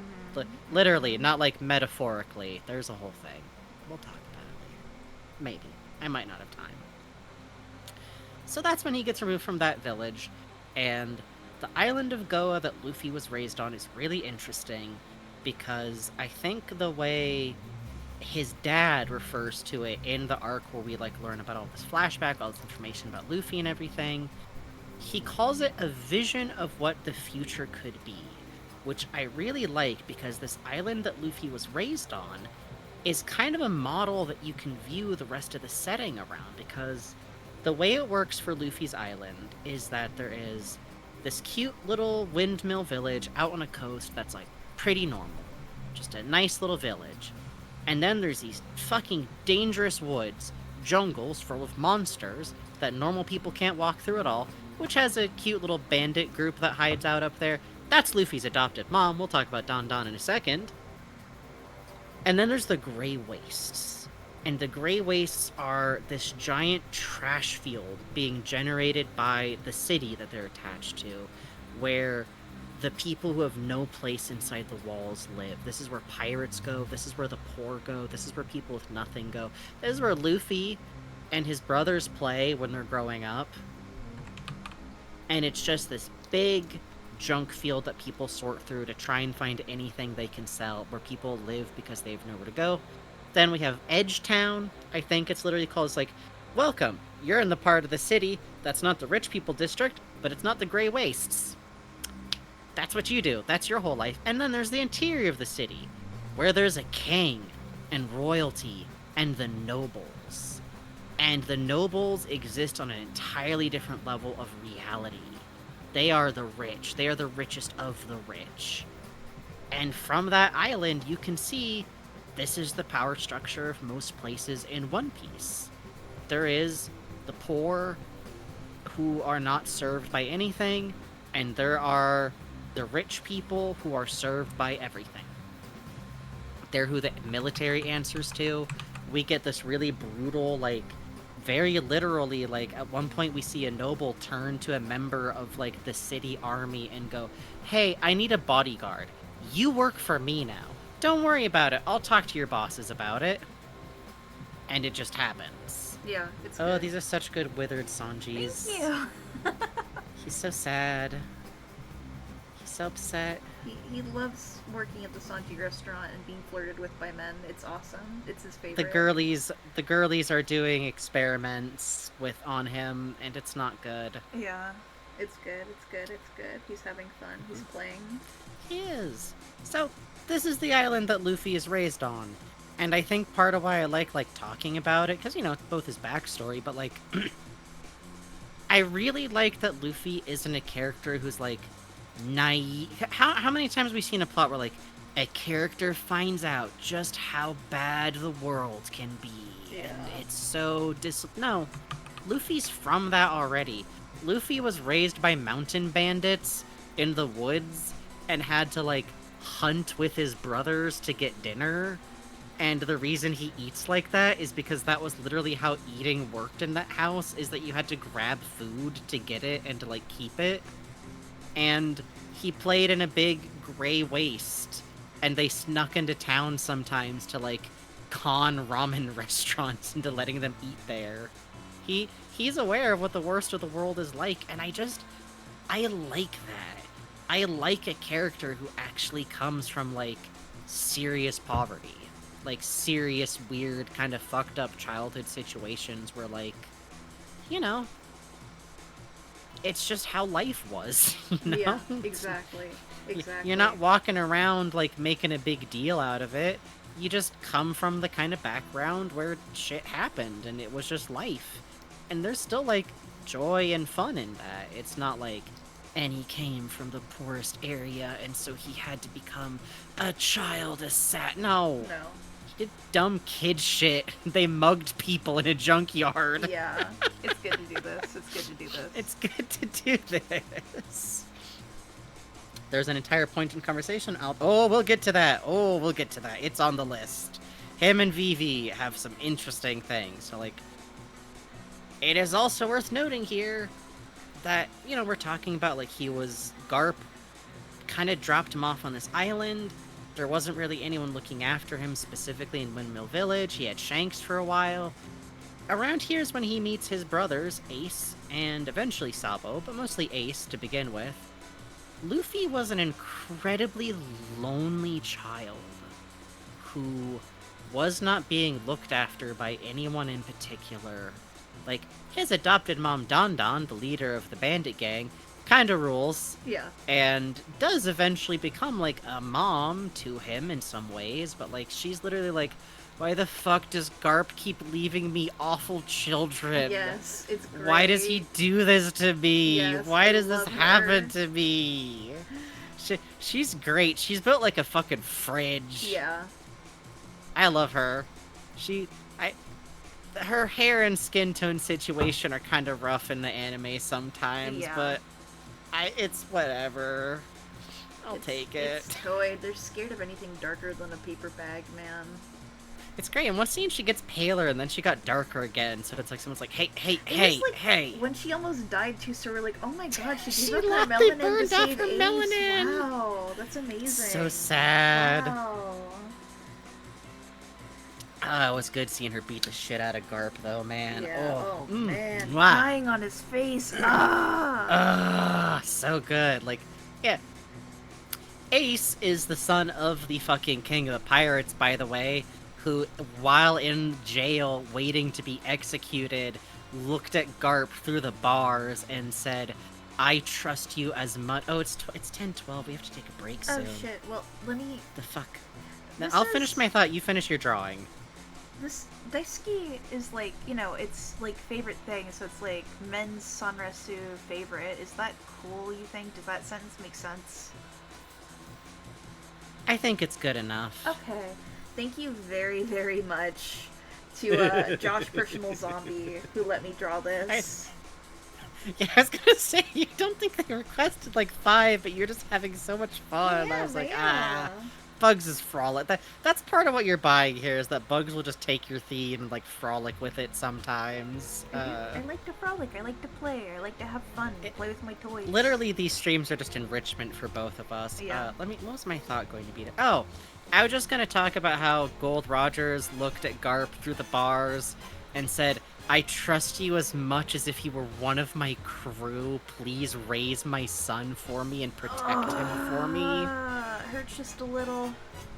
Hurts just a little. This is a phrase that will not make sense to most of my audience unless Arsene is listening to this later. Hey, I see. Garp is the failure state of Zenigata. Yeah. Garp is what would happen if Zenigata actually caught Lupin and Lupin actually got executed. Yeah.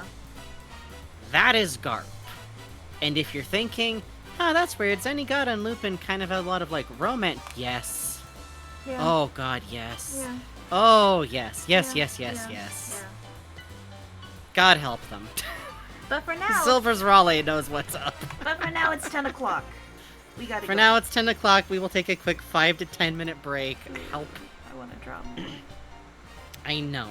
We'll get up, we'll stretch, we'll walk around, we'll have a sip. I'll look at my hamster for a minute, and then we'll get right back to it. But for now, if you're watching, now's a good time to get up. Be right back.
break's not over, I'm just back. Also, Sweet Seal Dreams mentioned, ooh, damn old man yaoi. Silver's Raleigh and whatever the goddamn hell him and Gold Rogers were up to. I don't know. I'm just saying he looks like a bisexual old man from Santa Monica. That's all I'm saying. Anyway, I'm gonna have drinks. Let's wait and read Tumblr.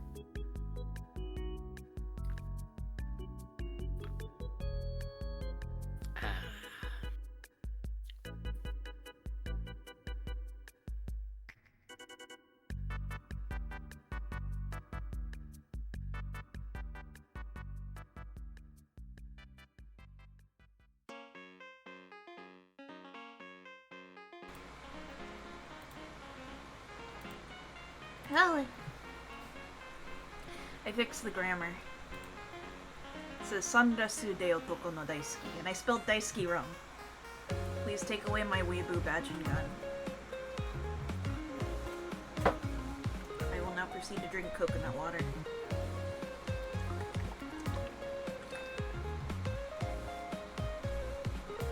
I was muted. When that happened? Hi.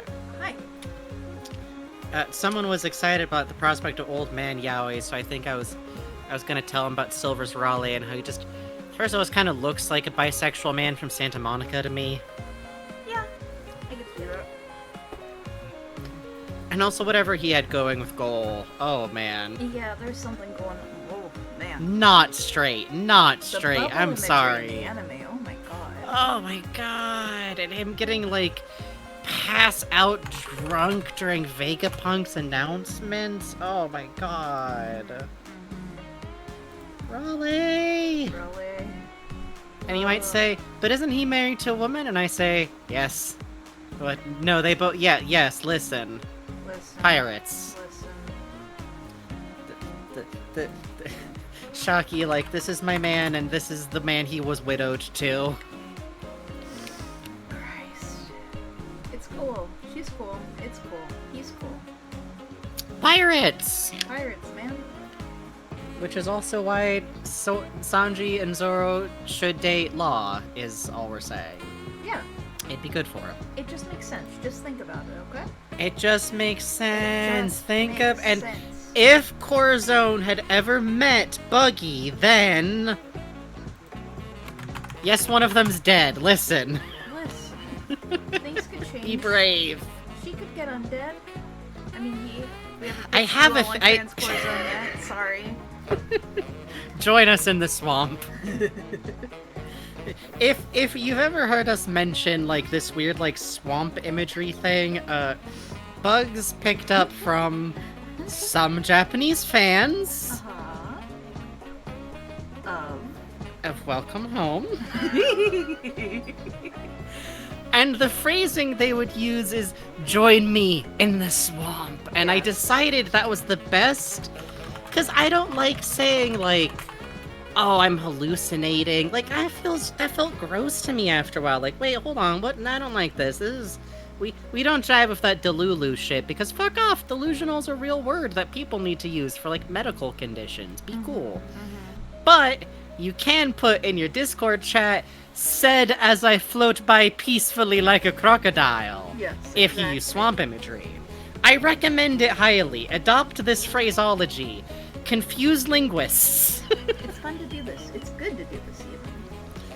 Wading into the swamp at terminal velocity for funny ships. Exactly! And plus, swamps are beautiful.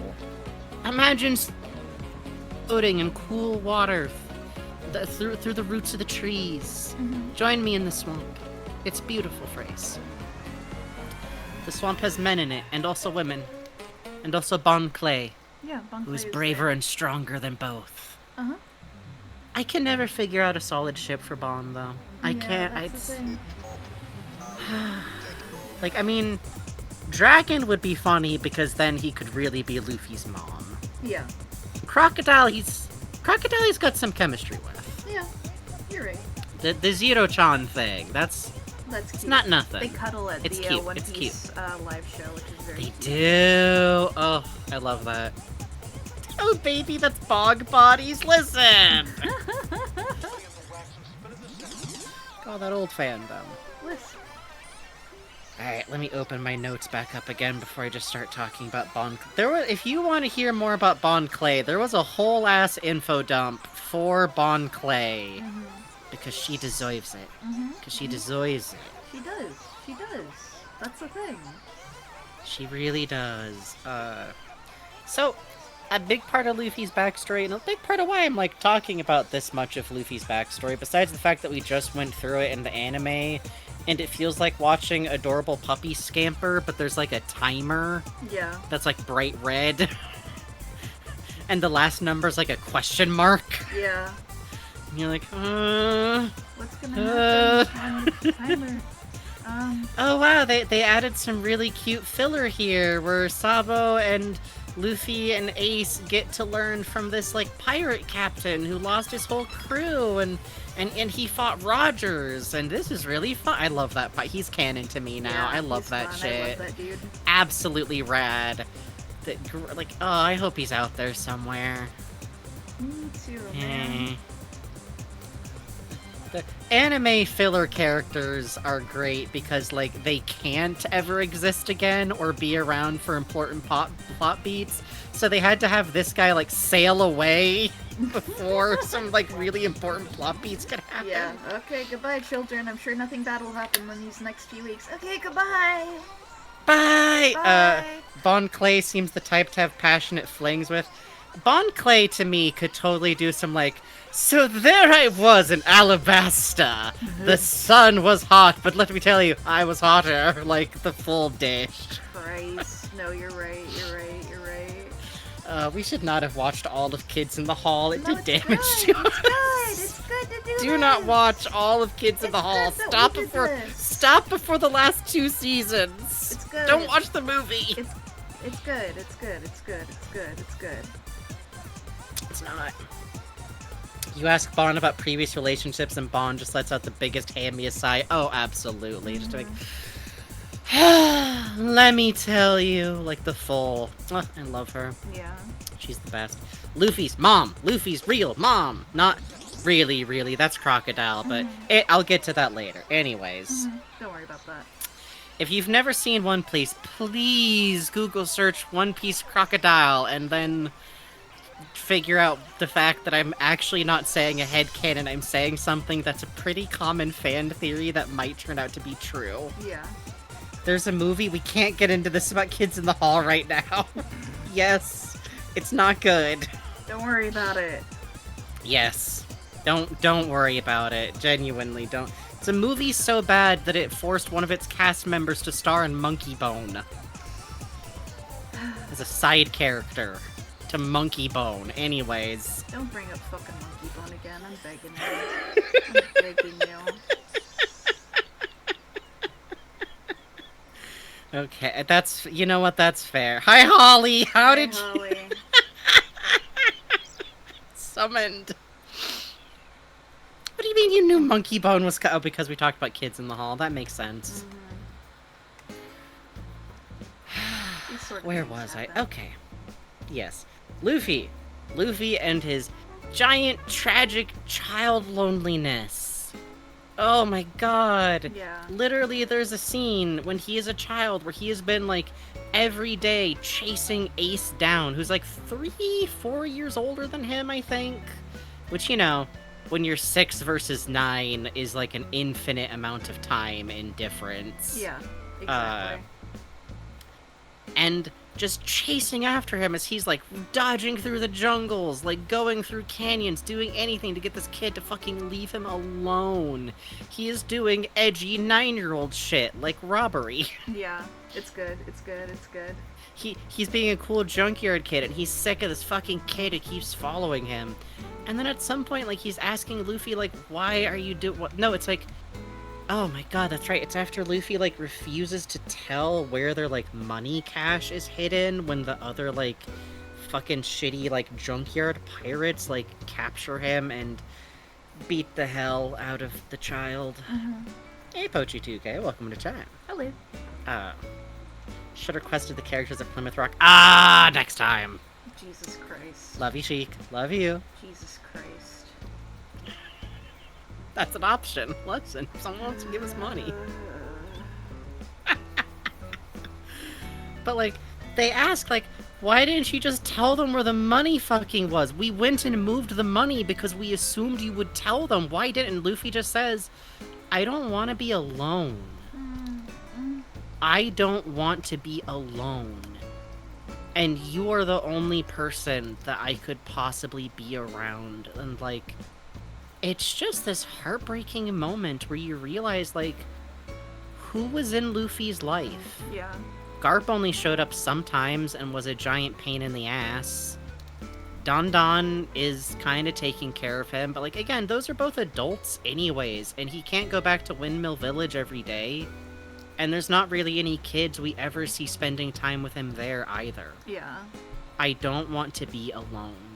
And I think that is such a huge core of Luffy's personality is loneliness that leads to this all-encompassing love for the people in his life, because his crew are the only things he has. Yay! What donation did we get? Thank you, Bubbly. Yay! Who tipped $25 and says, "It's me. I volunteer. Draw the crew visiting the historical monument, Plymouth Rock." Fine! Yes! Yes! Fine! Yes! That brings us to $80. Thank you. Please very look forward much. for our 10th anniversary when we travel in person to Plymouth Rock. Shut the fuck up. Don't listen to him.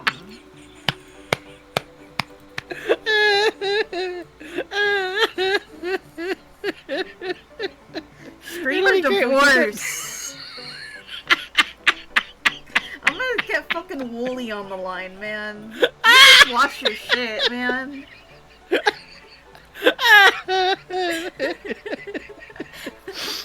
10th anniversary streamer divorce.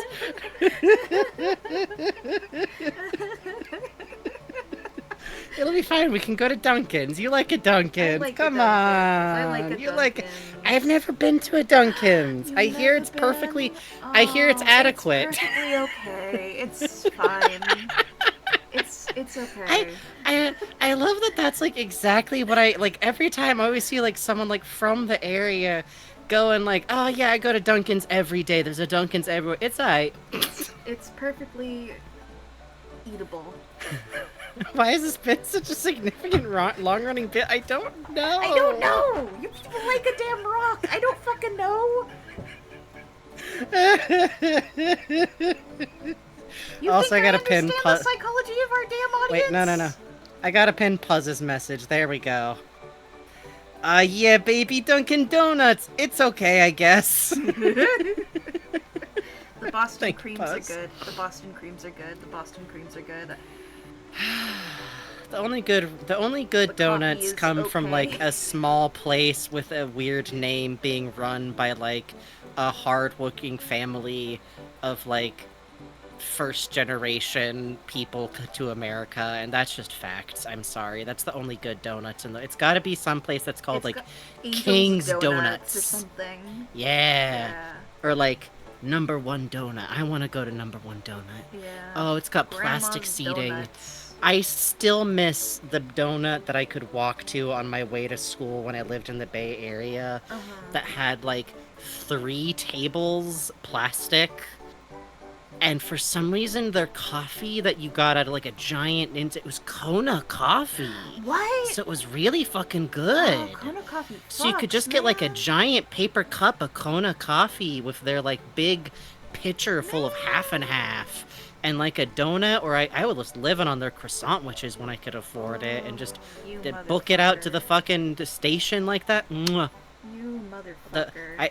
I would send them flowers if I could, you know? Like, I'd dedicate my graduation to these people waking up at 4 a.m. to make donuts.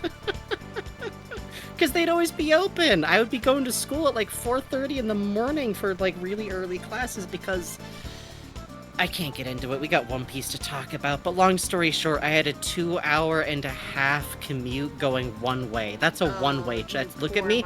That was a one-way trip. You poor motherfucker. I'm sorry. I have no student debt, but at what fucking cost? Yeah.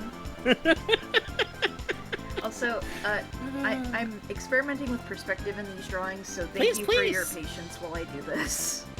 I don't think anyone minds. They get to see, Bugs, you're still so fast. You don't even understand. Okay. Yay. It's good to do this. 5 hours of commuting a day. I listen to a lot of podcasts, yep. Jake. I tell you that much. What podcasts? I live that same life. My family has one car. My pops had to get to work. I had to get to school. That meant all-day driving. It was pure train trip for me. I took a train to a different train and transferred to a train and then waited for a shuttle. Oh, that sounds fun, man. That sounds like a great time. It was great. I love riding the San Francisco BART, the best and most inviting. You get to hear my boss go. I did. That explains why you have so much podcast Rex. Yeah. That and my autistic hack for doing anything is that I own a pair of wireless earbuds that are waterproof, so I can just pop one in when I get up and, like, wash dishes or take a shower or anything. I'm just listening to podcasts. It's good to do this. It's good to do this. Who could say if we're autistic representation? It's very unsure. So about One Piece. So yeah, Luffy is a sad punk kid. And by the way, if we've been talking around it a little bit, it has to be mentioned here. As far as Luffy knew at the time, he had 2 adopted brothers. There was Ace and there was Sabo. Ace is the kid of the Pirate King who was dumped with Garp, who was then dumped with Don Don, who is a shit kid with a lot of emotional problems, which we later learn are half inherited. It's great. Someone later is like, yeah, Gold was also a giant fucking shit kid with anger problems, actually. And it's like, yeah. Man. Yeah, explains a lot. Wasn't it Shanks who was like, yeah, there was times all the time when I was a kid where I really wished my captain, who's basically his dad, would run and not fight someone all the time. Yep. And we see that in the bonus for Film Gold, even. Oh my god, yeah, with Shiki and everything? Jesus. Yeah. Which, by the way, if you're watching through One Piece and haven't checked out the movies, Film Gold specifically, watch Island of Bear Monks. Oh, Strong World, yeah, that's what we mean.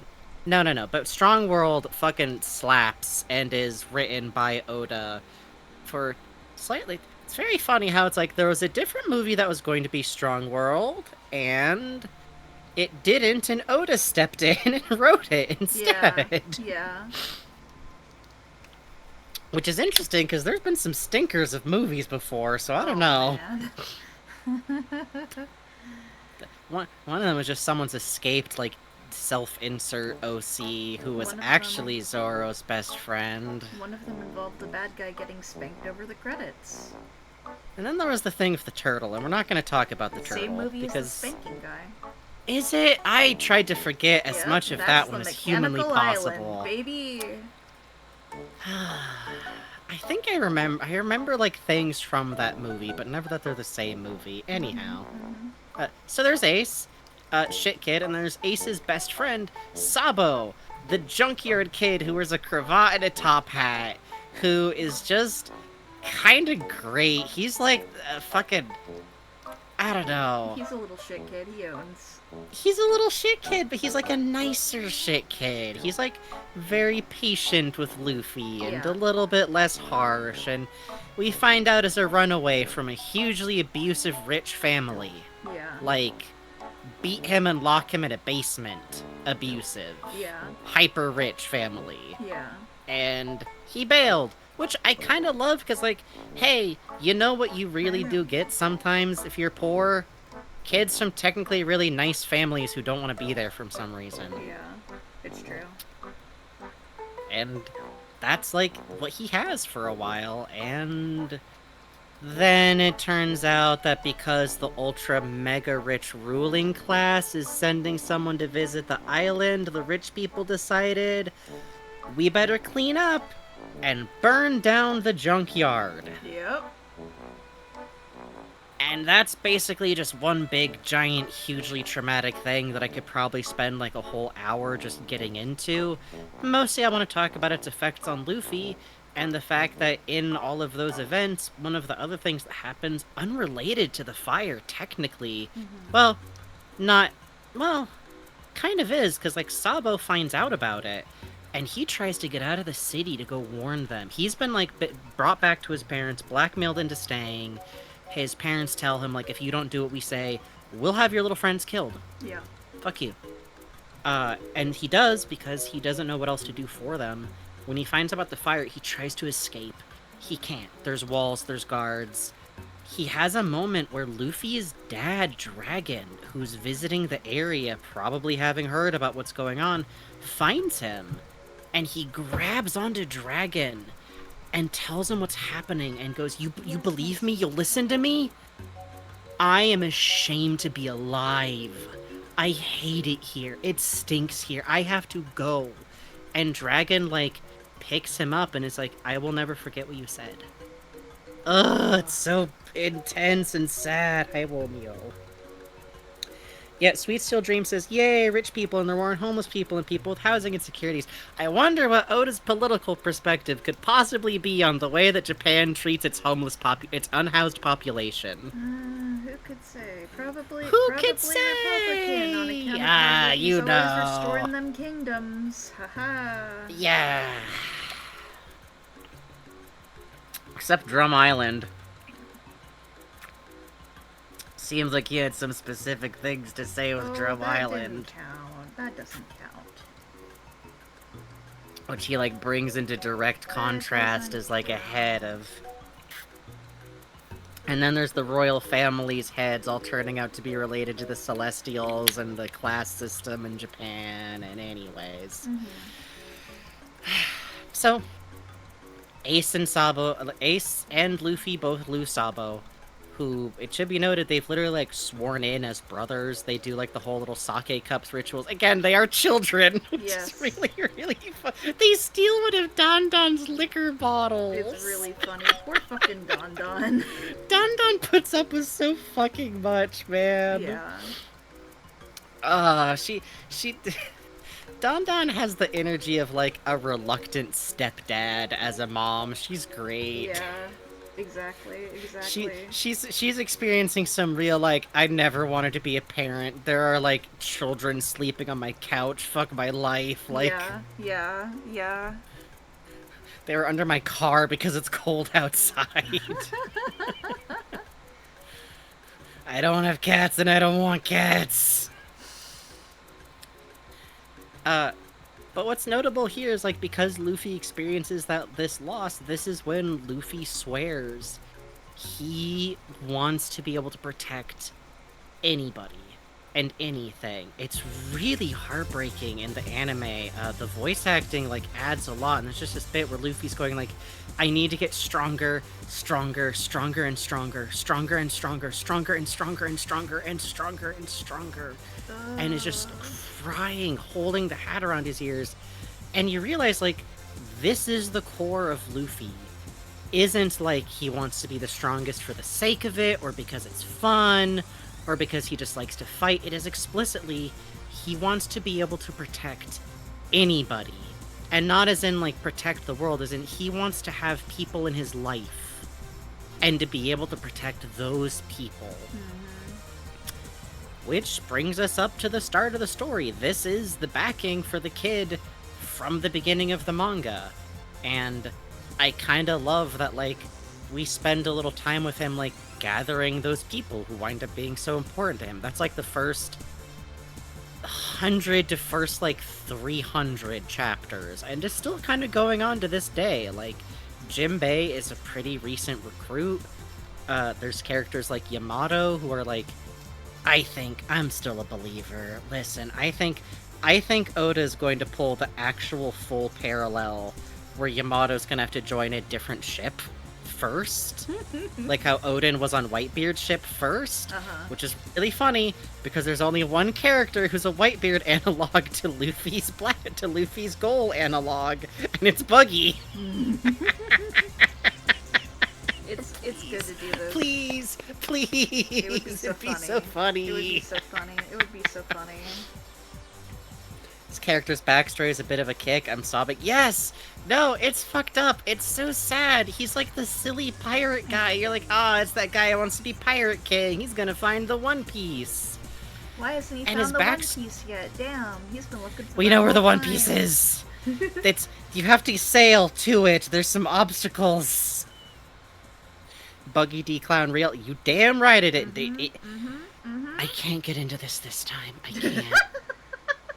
But he just has the exact same face as Gold Rogers, and it's so fucked up. And Oda's just drawing the same man, but put a clown nose on him and made him, like, worse. No, that's a different man. You don't know. I do know. Oh, and Demi Friend is howling, Bugs, this looks so good! Oh, it does. Thank you. It does. I'm glad. I was a little... She deserves this drip.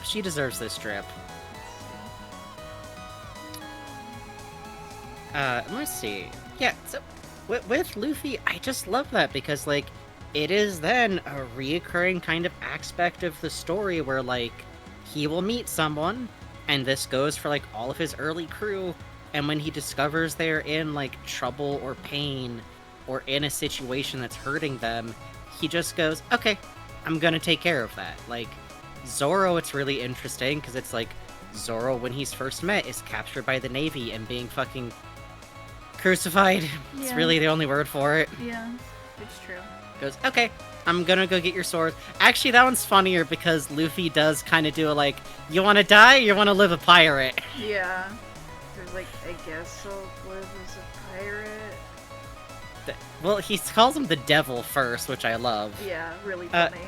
Sheik, I can absolutely answer that. I would recommend for starting One Piece, I always recommend reading the manga.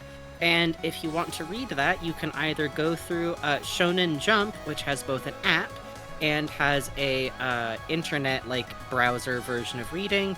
You can get, like, a $2 subscription a month to Shonen Jump, or, because One Piece is so popular, you'd be shocked at how many libraries have volumes of One Piece. Like, even your local library, you can probably, like, check out and get, like, the first couple of volumes of it to read through.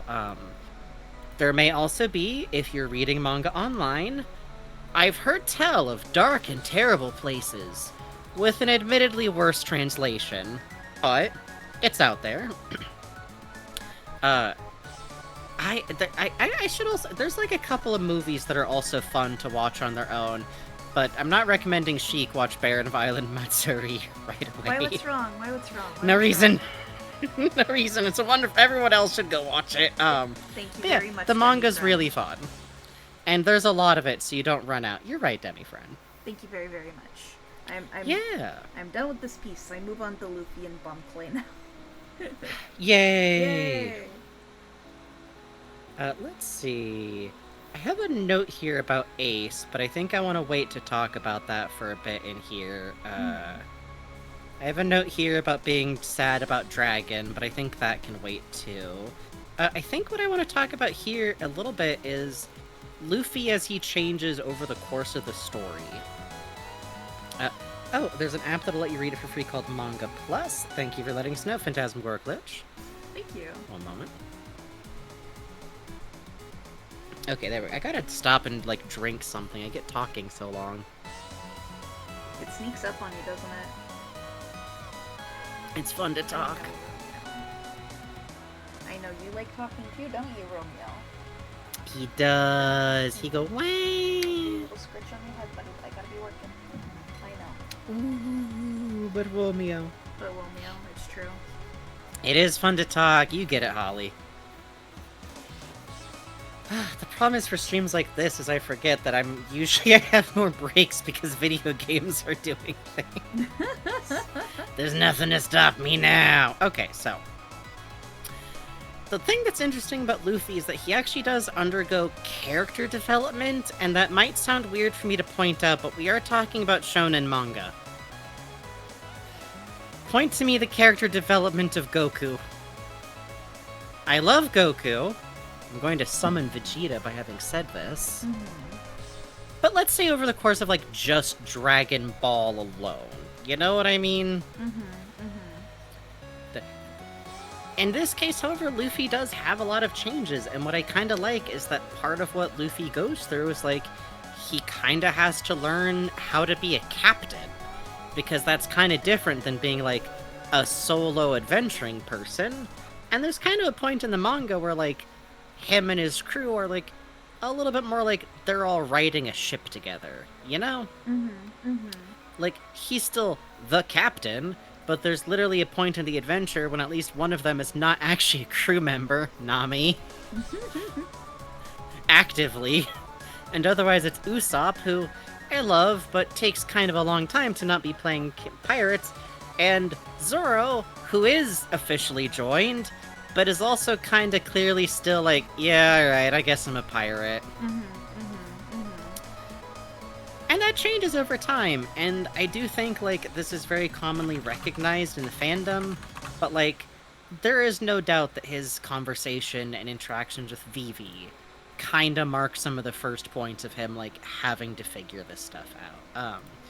Vivi is a character that is introduced after chapter 100 of the manga. The first 100 chapters are often called Romance Dawn, and are kind of the prologue chapters of One Piece, where you, like, meet all these characters and everything, and Vivi is a character who first joins them trying to kill them, which actually happens a lot. Yeah. She was deep undercover, and there's this whole thing, and she's a princess, here's a list of Straw and... Hats that have tried to kill other members of the team when they joined. Frankie, Robin, Nami Little. I would say Sho, yes. Yeah. Jinbei... I mean, he didn't like the situation. No. At least 3. Yeah, it's at least those 3. Zoro would have if Luffy hadn't, like, waited to give him the swords until he agreed to join, I think. Oh, Demi friend, thank you so much. Oh, it's beautiful. But yeah, Vivi joins them and is eventually revealed to be a princess from another country, and definitely isn't Oda, really quickly rewriting whatever he was doing before to develop his first long-term coherent plot. Miss Wednesday was always going to be the secret princess from Alabasta, obviously. Don't worry about it. But she winds up riding with the crew and is kind of functionally a member, even though she's also a princess who loves her country very much and has to return there, and is pretty kick-ass as far as, like, a representation of, you know how it is. The fictional right to rule. One Piece is very careful to tell you, most of the time it's not this. Yeah. Most royal systems are evil dipshits. Yeah, that's true. I sip my coffee because I remembered I have coffee. They get a bit of attempted murder to treat. Exactly! Frankie actually may have the award, but him and Robin are kind of neck and neck for most originally hostile. Oh my god, it's the sheep song. Yeah. Sorry. Christmas in July. No. Devils, demons. So, Vivi, because she's already been raised to be ruler, kinda has more of an idea of, like, diplomacy than Luffy does. There's a moment in the journey where she's on the ship where Nami gets really sick. So they have to stop on an island real quick. And the inhabitants there are hyper-hostile because they're pirates, and they have recently been raided by a pirate, and they straight up don't believe them. And Luffy gets really mad and is about to start to try and fight them because our navigator is dying, we need a doctor. And Vivi stops him and goes, "You have to stop. You need to bow your head, you need to negotiate, you need to do whatever it takes to work with these people, because there is no other option here." And Luffy actually listens, which, like, you know, he gets very much categorized as, like, dumb, not listening to people. People treat him really like a child, both inside and outside the fandom, even post-time skip, which is kind of exhausting. But anyways, he absorbs what she's talking about there, and, like, realizes there's times where he's gonna compromise like this. The safety of the people around him can't always be solved with violence. And what's really interesting is that I think the other first moment of him maturing is also a moment with Vivi, where when they are finally at her country, which is kind of in the middle of being taken down by some CIA-type bullshit, but, like, if the CIA was freelance and run by a swag weird bitch, and I don't know what is your crocodile? What's your deal? Yeah, don't worry about it. Do you ever think about how, like, in the same way that Zoro's the one Straw Hat that doesn't have any major backstory, Crocodile is literally the only bad guy with no flashbacks to his backstory at all? Mihawk. He's not a series villain. Mihawk is not a series villain. The only other one, technically there's one other character who doesn't have flashbacks like that, and it's Eneru, but even him we find out what his past is. It makes you think. He's trans, anyways. I'll talk about it. But it's really, there's nothing as insanity-inducing as no really. I think really. The characters Like, canonically, major, actually, like, literally in the live action, they cast a woman, like. Like, literally, I think Oda introduced a heroic trans man character because he realized he needed to do that before revealing this, like, Possibly. his ex Dare to dream. Dare to dream. Look at me. Look me in the eyes. Believe it. Which is Naruto's catchphrase, and he's friends with Luffy, so... It's okay, Naruto's voice actor did Sabo. It's alright. You're on topic, Yeah, that's really weird. That's weird to hear in the anime, by the way. Like, oh, Sabo had to get recast recently. Who could say? Crocodile is... What do you think Eva, the king of the trans, the queen of the trannies, what blackmail could he possibly have against Crocodile? I remember when you stole 50 cakes, Crocoboy. And it was terrible. Anyways. No, Crocodile doesn't need to use his devil fruit. There's literally a character in One Piece whose devil fruit is the trans hormone fruit. It's the hormone fruit. There's a character in One Piece who can perfectly shapeshift you from dude to girl, and it's explicitly used for trans reasons all the time. Yeah. I love Oda so fucking much. How fucking funny is that to, like, just to do? Jesus Christ. It's good to do this. Yeah, there's an HRT devil fruit, and it's wielded by the queen of all trannies. I'm not kidding. Yeah. Who you meet in the secret hideout in Ultra Mega Jail. That's the gay bar. That's a gay burlesque bar. Show pastiche, and she's Dr. Frankenfurter. It's amazing. Yes, but she's also literally based on a real drag performer Oda went to go see and was so captivated by. He was literally like, I have to draw her. Yes, like, and she voice acted. Yes. It's incredible. Like, listen, One Piece has, like, one or two bad moments with trans rep and everything, God, yeah. but I have never seen a better queer bar in my life. It's an ultra hell, and literally at some point she goes like, everyone you see here is either a candy boy that used to be a candy girl, or a candy girl that used to be a candy boy. And they're all in, like, pantyhose, they have flowers in their hair, they have crop tops. A lot of them are wearing, like, animal, like, outfits and hoods. So there's literally, like, bunny girls running around, yes. And giant fat dudes with, like, cute outfits on. It's incredible. It's the best gay bar I've ever seen in any fiction. It's the only one where I'm like, yeah, I want to go there, instead of going like, oh man, that's a lot of young white people, I don't know.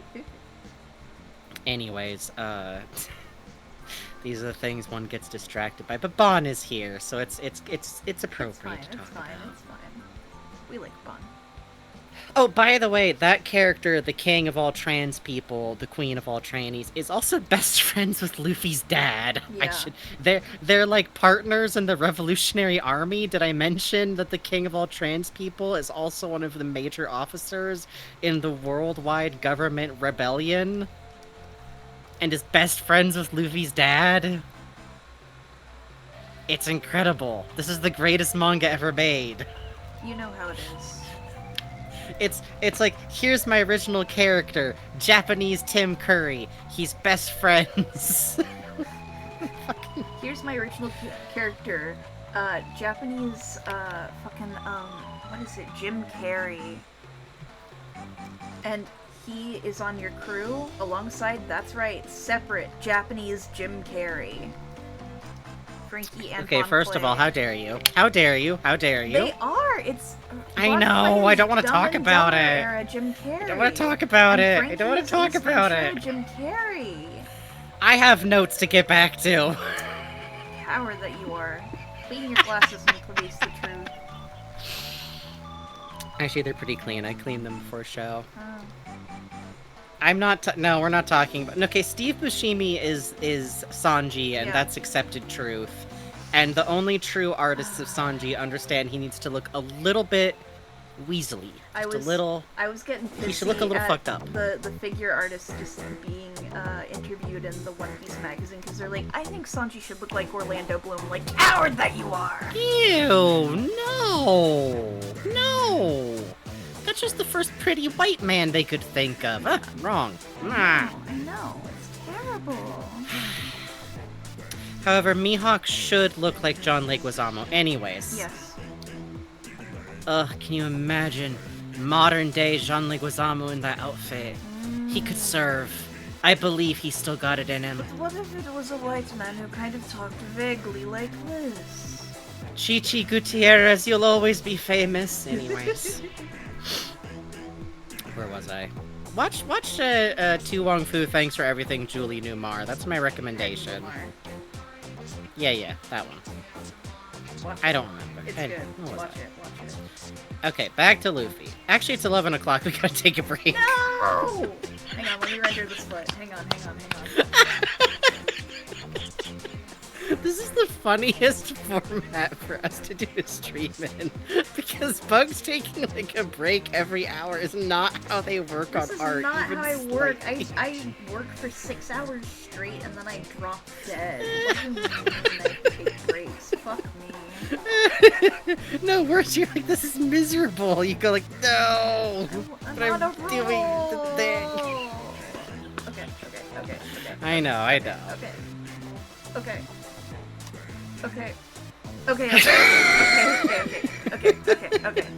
I'm just holding you hostage by not going on break until you do. Okay, I'm on break.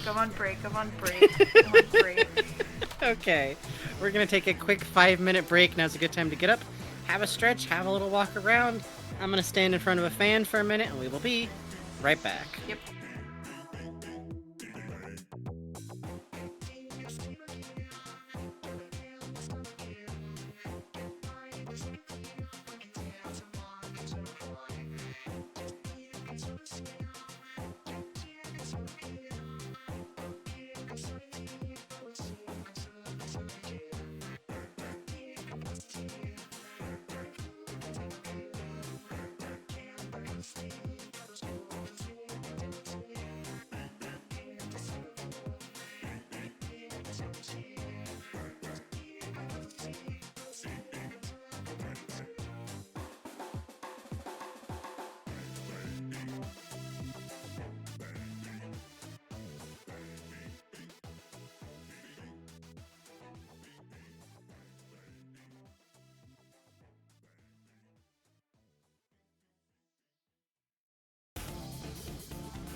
time.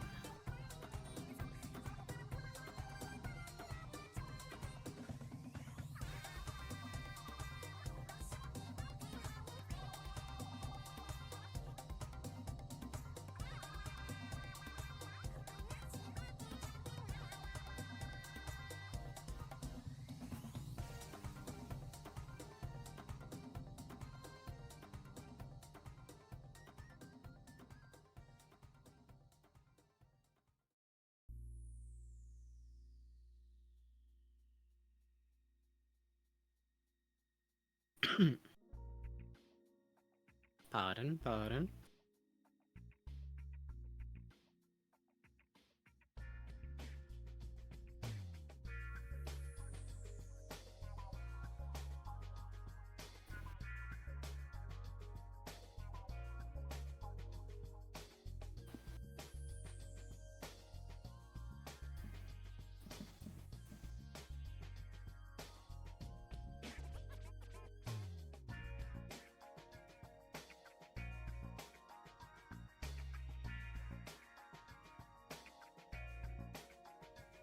I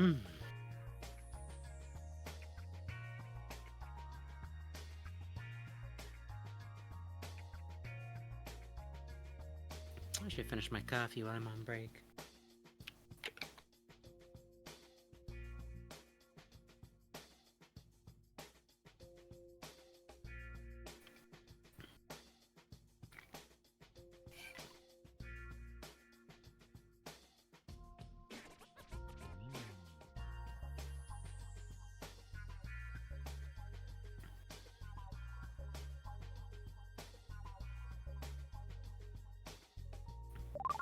I heard I was summoned, so let me be brief. Goku's character development does come in part of the way. Hey, Vegeta. Okay, but listen. I made a mistake. I forgot that the Dragon Ball Z divide is completely artificial and just a thing here. So I was saying, like, just Dragon Ball, just the character development of Dragon Ball. But you're right. There's a lot of character development from him being a kid to him being older, which maybe is a good example of the same way that Luffy's kind of character development was. You're right. Especially since Toriyama's a giant, oh my god. Listen, early Oda is 100% drawing the Toriyama shoes. You know what I mean? I've talked about this before on air, like, a couple of times. I'm gonna make coffee while I'm talking. But, like, you can tell where someone got started in, like, their art journey by the shoes. Your Kingdom Hearts shoes, your Sonic the Hedgehog shoes, your Dragon Ball shoes. Lupin the Third shoes are a little bit more rare, but you can spot them in Japan, particularly. Because Lupin the Third's creator could only really draw two shoes. Chose to only draw two shoes. Men wear boots and women wear heels, and that's way too much milk for my coffee. Hold on.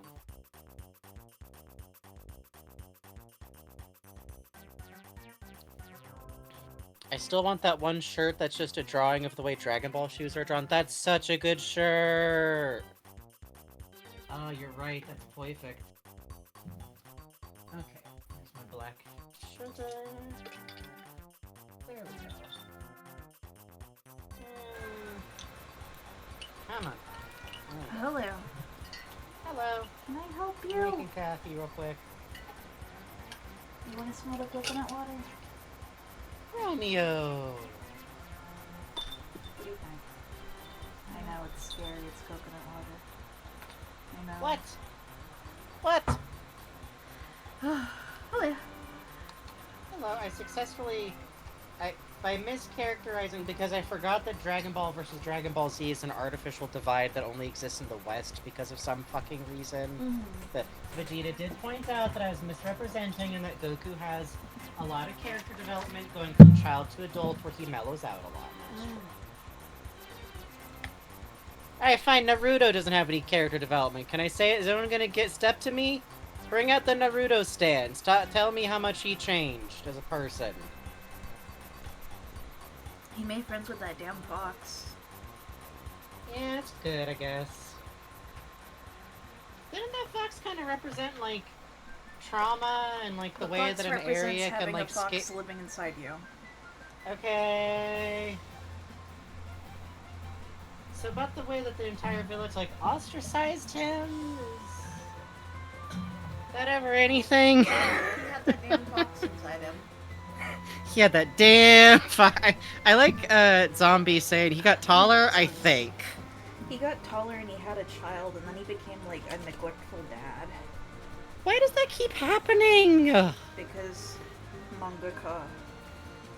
But it happened in Avatar! In what world would Aang, that guy, you know him, he becomes a neglectful, weird, strict dad? Oh shit, fireflies, hell yeah, Steve-O Citrus. Fucking cool, wish I was you. I've never seen a firefly. Really? They're yeah. Weird. You've seen a quick beetle, yes? You know those long, thin beetles you pick up and they click their heads at you? Yes. Yes. Okay. It's a click beetle, but it has a little light on it that will just blink on and off. That's nuts. They're like yellow fluorescent. Weird. And when you see them outside, it's more like you know, in cartoons they're like floating around. You can see the orb floating, right?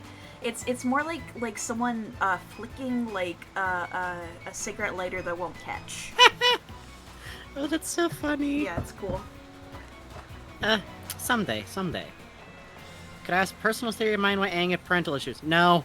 I'm sorry, we're about to talk about One Piece for a while, and I don't actually care to carry water for the creators of Avatar. And I while it's fun to fix things, I always try to step back and ask myself, it's fun for me to fix these problems and figure out a way to make it congruous. Am I talking about a show where the entire original writers were all gone except for the two creators? My boy, what is it? Sorry. Yes. Oh, Mio. You're a cat. I'm sorry. I can't do anything about that. Although I will note, to be fair, I never watched Korra, and I probably never will, because when it came out, I was still... I don't think I have to, but also I, like, tried watching it, and it was like, oh, this is about a straight love triangle, and then I never watched it again. At least it turned gay at the end. Yeah, I appreciate that, but that also means that all of that was pointless. Yeah. Just totally pointless.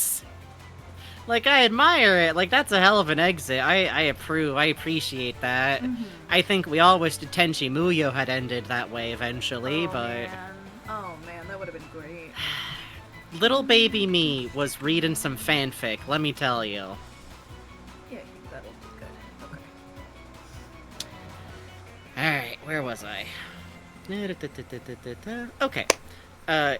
Luffy's interactions with Vivi and those two core moments. Okay, I remember. I was talking about the other moment that I think, like, is his first moments with Vivi where he kind of becomes, like, a captain. Mm-hmm. Is when they're in her country, it is in the middle of being destroyed, she is trying to get to the war to stop it, and she has clearly decided that she wants to try and end this war without anyone getting hurt at all. Mm-hmm. He stops. He says, I'm not going. I don't wanna. I want to go beat up the dude who's doing this and make him stop. And you are naive for thinking that you can stop this war with you being the only person that gets hurt. You have us on your side, and you need to use us. It's great. She punches him. They go down like a pair of 5-year-olds. Like, it's a full-on, like... Usopp, like, moves to help, and Sanji just kind of, like, shakes his head at him. And then Zoro, like, even Sanji kind of leans in, like, should I? And Zoro's like, just let it happen. Let him. And it's great, because she's, like, crying, like, of course I don't want to hurt anyone. Of course I don't want anyone to get hurt.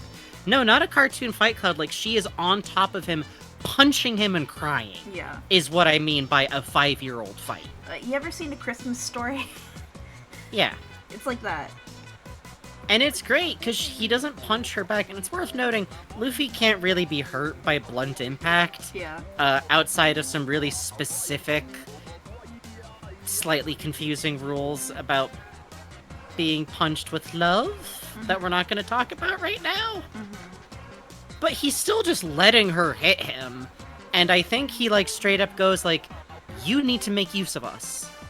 Which is kind of saying, you need to be okay with the risk of us dying because we want to help you. Yeah. And this is a dangerous situation. And I love this because, like, Luffy is always aware he could die doing this stuff. Mm-hmm. He's aware that his people could die, and that he's sending them on missions that might kill them. And, like, Alabasta has some really close calls. Like, the gang all often almost dies. Poor Usopp gets a Gonzo-esque silhouette at one point. The healing ability of Usopp is, like, one of the secretly most mysterious thing. Like, he resonates with the cartoon field that Luffy puts out to such a degree that, like, I think it's literally physically changed him. Like, you can't see it, but I'm making, like, I, like, laced my fingers together to make, like, a wave motion. You know what I mean? Like, he's a god, literally. You're not. Yeah. Yes. That is God Usopp. That, you can't space in the extra D. Why? That's not legal yet. It's just God Usopp. Go to Usopp. Good. Pointing. We need to learn some things about Yasopp or his mom before we find that out, which... I wonder... Oh man, his fucking dad. I wonder if, Blackbeard, Usopp, Buccaneers, Kuma, I don't know. I don't know either. Or if it's like, I think it's not Buccaneers, but like, is it something? Because like, Kaku too, right? Yeah, huh? Yeah. Right? And that, one lady on Blackbeard's crew also, Catalina, I think. Yeah, I don't know. Well, we're gonna do more of these for other characters, and I think Usopp I could, like, get into a little bit for, like, his character development, especially since Water 7 is really interesting to me. But there's a veil of mystery going on there, I don't know. Why did Shanks recruit him for... I don't... Anyways. Makes you think. Shanks.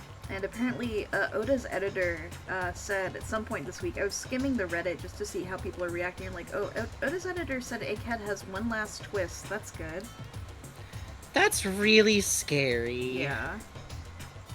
I don't know how it could get any twistier at this point. Yeah, I don't know. Yeah. Also, I'm looking at my notes, and it's entirely possible that this might be the Luffy info dump episode. Yeah, I think so too.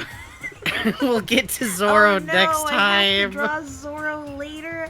Oh no! Okay. Oh, that's terrible. I get to draw Zoro. Damn.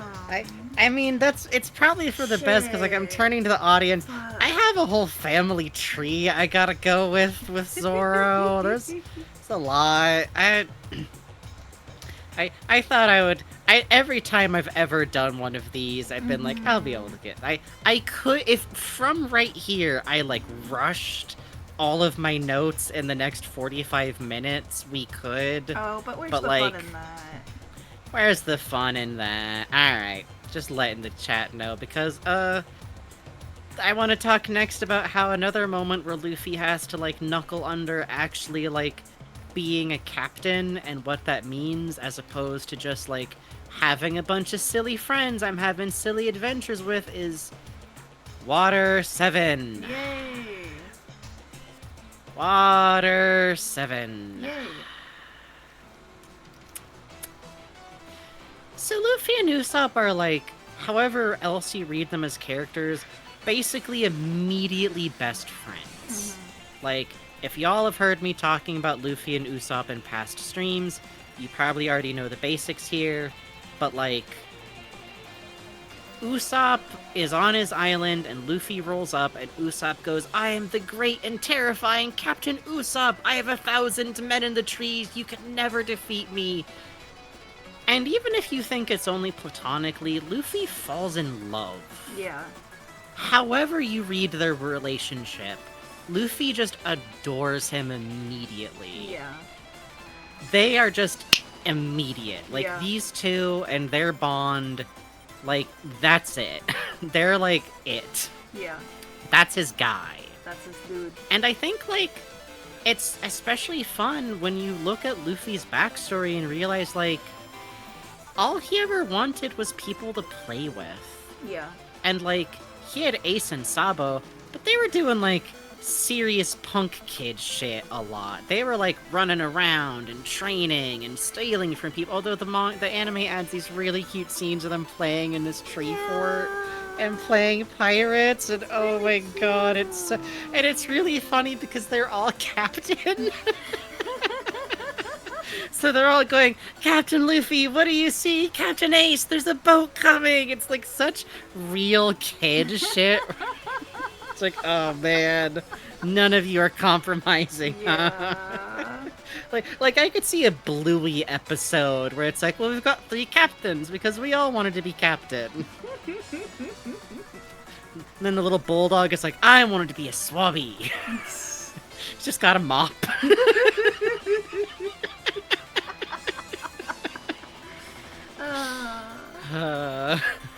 Watch me. If you're ever really sad or like have a fever, there's like a 24-hour stream of Bluey on YouTube. Just really? put on. Yes. Oh my god. I don't know like how they decide the episode order or anything, but last time I checked, yeah, it's just a constant 24-hour running brook of Bluey. Like, wow. Watch some puppies. Watch some television for toddlers, man. It's good. Okay. Watch it and then go, I understand why there's fursuiters for the dad. Yes, I see. Yes. He's shaped like a fridge and plays football. I see. Yes, got it. Yes. My mind grows. Anyways. But yeah, Usopp is just like Luffy's guy. And part of that is because Usopp is like this big goofball who dreams of being a pirate, and I really think they both like share that dream of like an almost abstract concept of like freedom and adventure, and like neither of them take it from like the idea of like power or status, which like I kind of think Ace always does. Like when he was a kid, like part of it was like, this is the way I can have status and freedom. Yeah. And I think for Luffy, it's just adventure and freedom. Like, they both share that freedom and everything. There's a 24-hour Ultraman stream on YouTube? Yo, dang! What? I gotta be watching okay, that hold on. We got plans now. Anyways. Yeah. And Water 7 happens right after Usopp realizes that their fun adventure means they're going to fight the most terrifying people on the ocean. And he doesn't feel like he did anything the last time they did this.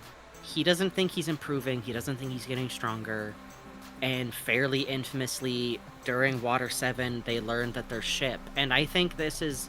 I'm gonna pause here and talk about, like, Luffy more, because they find out in Water 7, their ship, the ship they have had since they met Usopp, that has been their ship, their home, this whole time, is damaged beyond repair. The Merry Go cannot sail again. It is so busted that if they try to sail it anywhere else, it's going to sink. And it can't be fixed because what's wrong with it is such a central part of the ship that if they tried, they would have to rebuild it. And they're outright like, it wouldn't be the same ship anymore. And you would know more than anyone. There is no way to do this. And Luffy kind of rejects it at first. And he has to be told, like, I think one of the shipwrights outright goes, like, if this is the way you're gonna behave, I don't know what kind of a captain you are. Phew. And there's this whole moment where he has to decide, like, we're gonna have to get a new ship. And there's this really tragic feeling of him having to make this choice because he is the person who has to make that choice. And they love their ship. Their ship is very much like a character. It is a part of their crew. I think it's Zoro who has this like fascinating line during their early conflict about it. Because here's what's fucked up, by the way, whenever we do get to Zoro later, I might add this in a note. Zoro's the first person who learns. Because they send a shipwright out to the ship, which he's guarding. He wakes up, the person makes their assessment, and Zoro is left behind on the ship, looking up at the figurehead going, can you really not sail anymore? Ugh. Or just a little. Ugh. But, like, Zoro tells Luffy, like, a ship isn't like a person. Every time we cross the ocean, we get stronger. Every time she crosses the ocean, she gets weaker. Which I kind of love, because you can see where Zoro would have that mindset. He has his swords. He knows swords are objects. Swords don't get stronger. And even though you're so attached to it, you want to think of it like a person. It's just not. And it's this very, like, sad, bittersweet thing of, like, Luffy having to just literally not be a kid about it. Yeah. Like, yeah. He has to make this call, and there's just no choice but to accept it. And he does. And he knuckles down about it. And also, while all of this is going on, Usopp got mugged for all of the money they were gonna use to repair Mary, which also means he wasn't there when they all found out about this. And also means he blames himself for losing most of the money. And also, he doesn't take the news very well. Yeah. And the Mary came from Usopp's hometown. Yeah. Yeah, it was a gift from, like, his childhood friend, a young rich girl who lived there and was sick. And then also, quote-unquote, sick. There was a whole thing, welcome to Usopp Part 2. But, like, it was from his hometown. It was from a friend of his. It was gifted to them, but he was invited to sail on it with them. And it just... He has been who's been repairing it this whole time, too. Even though he's not a carpenter, he's, like, the only person who's kinda good at that kind of thing. And he's so close to it, and he just reads into it like, oh, you're gonna start dumping weak crew members now? Okay, when's it my turn? Yeah. This is how you treat people on your... It's one of those messy fights. Yes. It's like that fight where you're so hurt that you start saying shit that you don't really believe, that's just not fair, to just, like... And both of them do it. Like, Luffy, like, loses enough that he's like, if you're going to be like this, why don't you just... And then he stops himself. I think Zoro interrupts. That's, like, the one point in their fight that Zoro's like, stop. That's too far. And Usopp just hits, it's like, no, he should say it, actually. Just go ahead. And leaves. After he and Luffy duke it out physically. No, worse, he leaves, then Duel asks him for the duel. So he's already, like, gone for a while before that happens. Fucking Like, hell, Usopp. He leaves the crew, and it's great. He has this whole thing of, like... I reread through some of this recently, so it's pretty fresh, and also is incidentally where I always have, like, a 2-day gap in maintaining my reread, where I'm just like, It's like, oh, I finally made it through the Davy back fight. Oh, there's a train. Oh, there's a fun train. Okay. Goodbye, Foxy. Goodbye, Foxy. I'll miss you. Oh. Munita says, I do wonder if Usopp feels guilty about Mary and blames himself for not repairing her well enough. Yes. Oh, absolutely. Explicitly, pretty much yes. Absolutely, yeah. Which, like, worth noting, he's also, like, had an experience where he briefly glimpsed, like, the Mary-Go's soul. Yeah. Kinda. Yeah, that'll happen. That'll happen. We all love Foxy here. Foxy will come back at the end of the manga, and everyone will understand and see his place in this world, and his... The Davy Back fight will take 500 chapters, and anyways... I always forget that the Davy Back arc was an anime filler. That's because in the anime they did add an extra set of Davy Back fights that didn't exist originally. Then later Foxy comes back again before they get to Water 7. And that's when they add Zoro and Sanji possibly kissing off screen. And Robin and Chopper are like playing board games. It's crazy. It's awesome. Here's the thing. I will always say, read the manga first. Read the manga first. Telling someone to watch the anime first is... No. Let me finish. Read the manga. finish the manga, then watch the anime, but you have to do it like a non-coward and just really enjoy the filler and the random arcs and everything. The Davy Back fight, completely about losing crewmates, happens before Water 7, huh? Yep. Yep. And is also the first time that Sanji and Zoro actually fully 100% put aside their weird dumb rivalry and fight as a single unit, and it is explicitly to save a crew member from leaving their ship. And also got put in a really good AMV that I've been watching on and off for fun. Sweet Seal Dreams, you need to know it is unequivocally, absolutely what appears to have happened, and it's just... Sanji comes out and goes, nowhere. Nothing happened, alright? There was a near miss. No, Sanji goes, that was a near miss. Got it, that was a near miss. Didn't Foxy come back again post Brooke joining? I think probably. If he has, we haven't They do seen keep it bringing yet. back for the Japanese episode. No, but there's the old Japan, the Edo episodes. Remember, there's that. We need one of those now. We need one of those now more than ever. We've been watching like through like the death of Sabo and like Luffy's like emotional destruction and just like I could use a Super Chopper episode right now. Oh. Chopper man. Don't tell us ahead of time where anyone's gonna show up again. Let us be surprised. Yes. But I'm untiming you out because that was just to clear your messages real quick. You're not in trouble. I just did the equivalent of like shoving a pillow over you for a second. This is so Bugs will experience the horrors in real time. Ghost of Christmas Future says at the end of the series, Foxy says, I've hidden my treasure in One Piece 2, and One Piece 2 starts! That's right, baby! Go Foxy D-Fox, baby! Foxy D-Fox, baby! It's real. It's real. Anyways. That's him with the sword on the newest chapter. That's it. It is. He got a sword. You will find... Oh, God. Okay, so Water 7...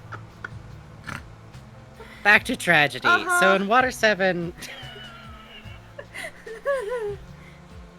Luffy gets challenged by Usopp in this way, and they decide they're gonna fight for the ship, for who gets to keep the ship. And they fight, and I gotta say, Usopp does better than you'd think. Yeah.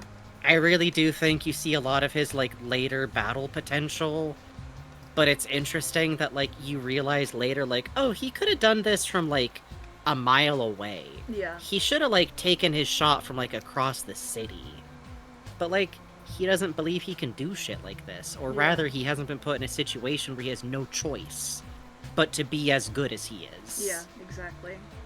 And it's just painful. It's just this, like, bitter, sad fight. Mm-hmm. And Luffy wins. And it's great because he wins and he drops to his knees and howls. Why would you do this? You knew you weren't going to win. Like, just howling that he's been made to do this, that he had to fight his friend, that he's won, that he hurt him. And it's great because, like, everyone else, like, they start to run out and Zoro goes, no, stop. Yeah. This is a decision. We have made it. It's final. But we can leave the ship to Usopp anyways. Because we can't take her with us. And Chopper's so upset Zoro's telling him, like, during the fight, like, go inside. Go to your room. Go to your room. Go inside. Yeah, literally, like, you have to go to your room, go to your room, go to your room. And it's great because it's, like, partially a gag because Usopp's doing his, like, imagine having needles pushed under your fingernails. And Chopper goes, ow, ow, ow, no! And he goes, go to your room. Even the One Piece magazine is like, yeah, Zoro's really sweet on Chopper. Yeah, it's really funny. Had a whole thing about, like, let's pay attention to the brotherly relationship between these two from now on. Yes! Sheik says, Bugs, your drawings are such fun, ain't they? Thank you. That's very sweet of you. I love this. Well... Luffy should be in Okama, by the way. Anyways, I'm going to continue with what I was talking about. I can talk about that later. I think Luffy has an inclination. I think Luffy should get a little fruity with it. That's all I'm saying. Why not? Why not? Why not? Send that boy to Momohiro. What could happen? It's good for... Let him wear some rings. Let him wear some pretty stuff. Yeah, let him wear some eye makeup. This is why Sanji needs to come out, and then she can dress Luffy better. Yeah. That'd be good. Yeah. Anyways... I keep diving off this sad moment where, like, Luffy has to realize that, like, part of, like... I think Zoro literally says to him, like, yeah, part of being a captain means you have to hold. Because if we can't keep faith in your decisions, if you don't hold to your decisions, how can we have faith in you? Yeah. Ugh. And it's great, because, like, he can't just be Usopp's friend. He can't just be his silly friend. He needs to be captain of this crew and make choices about this crew. And it's agonizing. And after that, like, then they learn Robin is being taken away and that Robin doesn't want to leave. Like, she just has abandoned them, apparently, but it was to save them. And I really do think that something, like, kind of snaps into place with him about, like, okay, no. I don't care what's in our way. I am going to make the choice that we are going to do this, and we are going to do this. And I kind of love the way that, like, the crew comes together with it, but where, like, even comes together later is, like, part of him holding to this is that after it's all over, Zoro's like, if you let Usopp come back without directly apologizing and asking to join the ship, I will leave. Yeah. Which I kind of love, because, like, damn, man. Yeah. You can tell he knows he's got to bring out the big gun here. Like, yeah, it's this or nothing. Exactly. And I just, obviously Usopp does ask to come back. Mm-hmm. Usopp's still in the anime. But it's really cute because it takes him a while to get to that point, and Luffy and Zoro are both like, can't hear anything, we're busy fighting, we don't, no, doesn't count, like, aw, you guys. Yeah. But I really do think, like, Alabasta in here is where he really becomes, like, captain, and it's really interesting because I feel like we then go through him, like, kinda having to throw that away for a while with Marineford, right back to him, like, making another choice like this. Like, through all of Marineford, I'm like, that's not the captain of the Straw Hats, that's just Luffy. Yeah. That is just... he is ready to die, because he needs to rescue his brother, and if he does anything less than, like, risk dying, which, as a quick refresher for anyone who hasn't gone through this manga, Luffy's brother Ace gets captured by the Navy when he tries to fight a man called Blackbeard, who is way outside of his punching level. Yeah. But Ace cannot back down from any fight ever because of his emotional problems, literally. That is just what's up. Yeah. And he gets put up to be executed as a way to drive out his captain, Captain Whitebeard, one of, like, the last generation of pirates left alive, who is hugely loyal to his crew. His crew are explicitly his sons. His crew is his family in a much more literal way. Like, so he just uses bait. And also because he's the Pirate King's son, so that's all the justification they need to kill him, is, like, he is from this bloodline, he is the son of a devil. And Luffy, the crew, happens to be separated at that point due to other events. Please look forward to the Zoro info dump, where I talk for like an hour solid about Kuma. Mm-hmm. Also, he has, like, lingering PTSD about it, I swear to God. Yeah, they all do, man. They all do, but Zoro's got, like, he was reacting to Kuma being around, you know? Oh yeah, he was like straight up sweating and shaking being around him. Yeah. But for Luffy, like, he winds up on his own, he hears about, like, his brothers being executed, and he's kind of just not a captain for a while. But, like, that experience of trying to rescue Ace, and how much, like, he didn't go find him earlier because he's like, haha, well, Ace would never want his dumb little brother to go rescue him. He's a pirate. He's having his own cool adventures. Because Ace has this very, like, I almost want to call it classical shonen masculinity going. Yeah. Of, like, never running from a fight. I can do it on my own. I'll protect Luffy by making sure that he never needs to help me, which has never worked. Yeah. It didn't work when they were kids. It doesn't work now. Yeah. Like... But he just thinks of him as, like, his little baby brother that he needs to save, that he needs to, like, make up to for existing. Ugh. And it's really worth talking about. Like, again, Marineford alone is, like, an arc that we could have. Like, if we ever, like, get through these characters, I've always thought that having, like, singular arc discussions could be really interesting for, like, for sure. just talking about Marineford, just talking about Thriller Bark. Oh my god, Thriller Bark especially. Good god. Yeah. Woo! Sanji has PTSD anyways. It's good to do this. It's good to give your cook PTSD. What if you could get PTSD but in a gay way?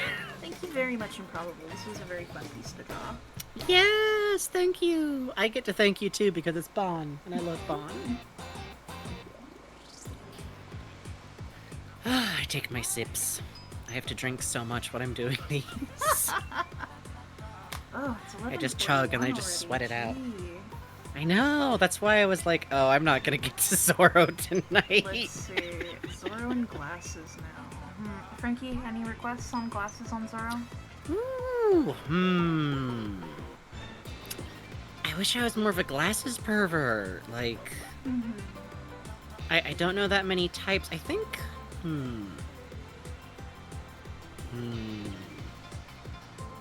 I don't know. I think I gotta leave that up to you, honestly. You got it. I wear asymmetrical glasses like a cartoon character would wear, so... No, real glasses, not silly New Year's glasses.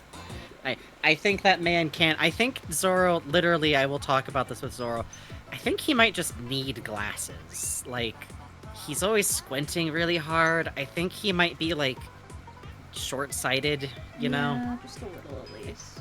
I don't think he can see very well past, like, 20 or 30 feet, you know? It's like all this kind of... He's like... Oh yeah, why do people always talk about seeing, like, individual leaves on the trees? It's, like, weird, you know? He's one of those. One of them poetic expressions, I guess. I don't know. That, or I did always like our theory of, like, he might just have inner ear problems. I don't think he has any, like, spatial relativity. I think inside 20 feet he knows where everything is, and I think after that... Yeah, exactly. I also saw someone had a fun theory that it was, like, he's just, like, focusing on other stuff all the time. I like that. So he just doesn't notice. What a king. Absolute king. Get him some prescription goggles. He had a goggle style in Skypiea that I rather enjoyed. Oh yeah, that was cute. Yeah, and he was wearing Nami's shirt, which is really funny. Yeah. True sibling behavior. Your sister just fucking throws her top at you, like, please put on a shirt. And he goes, okay. That's pretty good. But yeah, Marineford, I think, in, like, every experience with Ace, it's really interesting because I think it really burns off a lot of Luffy's tolerance for the idea of, like, allowing other people to reject being helped. Yeah. He just doesn't anymore. Because, like, even in Water 7, like, there's a very distinct thing where he kind of needs Robin to say, I need your help. Yeah.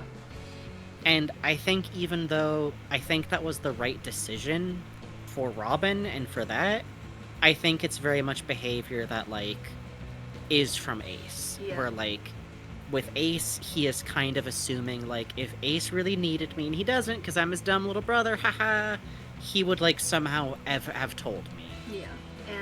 And then he... We see by Whole Cake, he has ironed that out. Yeah. By Whole Cake, which is an arc where Sanji temporarily leaves the party for, like, self-sacrificial reasons that make sense when you find out everything. But Jesus Christ, Sanji. It's fine. We've been RPing something based in it lately, and I'm like, is this too hardcore? And I have to keep looking at the notes, like, no, this happened to Sanji. Oh, this happened to Sanji. This, yeah.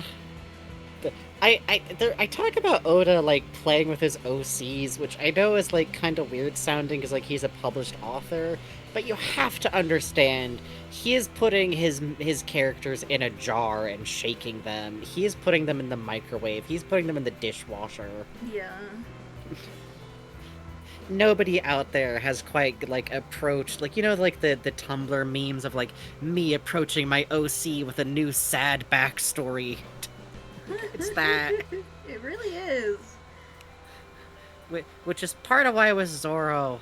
Zoro is one of the only characters who's, like, never had he's the only Straw Hat that we have never had an extended flashback for, or an arc that focuses on him, and I think we're never going to get one. I think Oda's, like, probably seems to have decided that, like, for pace reasons. Because I feel like if he was gonna, it would have been Wano, you know? Yeah, I feel that. But you never know. But also... Could be the that's big the twist thing. of Egghead. If he still turns out to be a clone, I swear to fucking... Anyways, we can't get into it. Next time, I will tell you my theory that is probably now super non-canon. But I think you can... When we talk... Yeah, I don't know. Anyways, Luffy on the... Hey, thank you, I don't know. Pochi2K for the follow. Hey, thank you for the follow. What are you putting on his shirt? I gotta increase... It's awesome! That's a one-piece shirt. That's a one-piece shirt right there. No, you're right. I like that one person in the magazine who is like, it's kind of sad that in his modern outfit, I can't see his belly band all the way anymore. I wish that it peeked out more, and I was like, what happens to us Zoro fans that makes us like this? Well, that was interesting because the costume designer was the one for One Piece on Ice, so it's like, oh girl. Yes, that was so fun. Yeah, their analysis on their appearance was like, it was interesting seeing like, okay, the anime people talk a lot about like balance and color scheme and like how unusual it is, but the fashion designers like the way the earrings balance out the swords in an asymmetrical appearance. It's like, yes, you get it. Yes. I wasn't sure about how interesting that one would be, so I was like glancing with the translator camera. I was like, oh shit, okay. It's good. Yeah, Zoro regrettably is confirmed to be not a fruit eater because he can swim. Just calling someone a fruit eater does sound like a slang for a homosexual, which I don't think we approve of for Zoro. A friend of the devil? I think fruit eat, that's gotta be an actual, like, terminology for a gay person, right? That's gotta be like, oh yeah, that's a fruit eater. You know, one of those weird, like, he picks a plum, I hear, like one of those. Oh. I hear he's a friend of Eva. That's gotta be slang. I hear he, serves under the rebel army, if you know what I'm saying. Jesus Christ. Turns to chat. You should look up the Rebel Army's Catboy. It's bad. Oda has made a fine collection of the worst iterations on the concept of a Catboy that you've ever seen in your life. All of them are bad. Yeah, it's true. More cat than boy. I mean, listen. All the same, but okay. Where am I in my notes? Oh, so Ace burns away a lot of that, and now part of why I was kind of like pushing forward a little bit here is because there's one thing to talk about with Luffy's character and his development and his changes over time that I was holding back. I was like holding bugs back to not talk about last time because it was a giant spoiler, but you guys have been warned this entire time. This is a spoiler, yes, and I'm gonna be real. You've probably heard a little bit about this. It is time to talk about Gear 5, baby. Yippee! Oda, you son of a bitch. You son of a bitch. So, throughout One Piece, Luffy's able to use his devil fruit, the rubber fruit, the gum gum fruit, to transform his bodies in various silly ways, and we're told there's a classification for fruits that's used, and he's kind of called a paramethea, a categorization of fruit, which is kind of just whatever the fuck else isn't a Zawan or the other one. Mm-hmm. You know, the other one, where you're an element person. You might notice here that I don't have the best memory for this side of One Piece trivia, which is why I'm never going to win the One Piece Genius Award quiz, but maybe this year I'll actually enter. Yeah, do it. Do it. They're doing it's it gonna again. Be some, They're doing it again. Like, they just opened it. It's on the front of Jump. I should try. I just know there's gonna be some questions like, what's the name of this background character? Like... Well, a lot of it I notice is like matching panels to chapters, and you're good at that, so I don't know. If I'm allowed to take the test open book, I can get those questions. Because I can look at a panel and know where it is in the story, and I can probably search for the... Anyways. So Luffy learns how to use his powers to do something that he's calling gears. Gear 1, Gear 2, Gear 3, Gear 4. And what this is basically, like, he's using his powers to, like, supercharge himself. Like, part of what he's doing with, like, Gear 2, for example, is he is using the rubbery composition of his body to increase his blood pressure and send extra blood to his muscles. And if you're thinking to yourself, that seems bad. You're right. Yeah. All of his gear things, which is like a cool shonen power-up for battles, all kind of sound like they might damage his body in the long term. But they include stuff like being able to send out more power, being able to change, like, the size of, like, make his arm giant, which I'm very fond of, because he, like, bites his thumb, so it looks like he's blowing his limb up. Yes, it's good, it's good. After which he deflates and becomes tiny for, like, a couple of minutes, and he goes, eh. But all of these, you might notice, are him, like, making his body do big, goofy, cartoon stuff. It sounds kind of Popeye-esque. Oh, it sure does, doesn't it? And it's really funny because then Gear 4 looks bad. No. But, like, is this, like, he makes his whole body really big and scary, and he uses hockey. We can't get into hockey.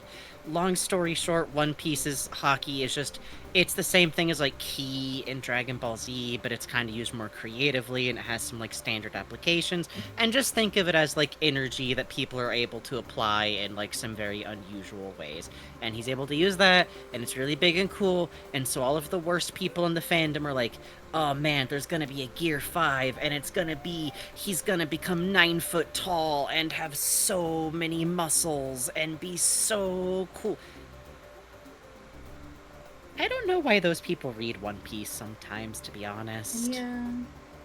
Like, not to be one of those people, I know it can be kind of shitty to be like, oh, those people are, like, missing the... But, like, they want to be reading something where cool stuff happens all the time. And cool stuff does happen all the time in One Piece, but also the goofiest and dumbest stuff you've ever seen in your life. Like, we just talked about Water 7, all of that, and it's, like, such a cool, incredible, like, part of the story. Everything going with, like, Frankie and Robin is so wonderful and, like, meaningful. And there's a scene where Frankie inflates his ass to make people think that he's gonna explode his ass and kill everyone. And what he actually does is launch him and Robin out of the room with a giant fart.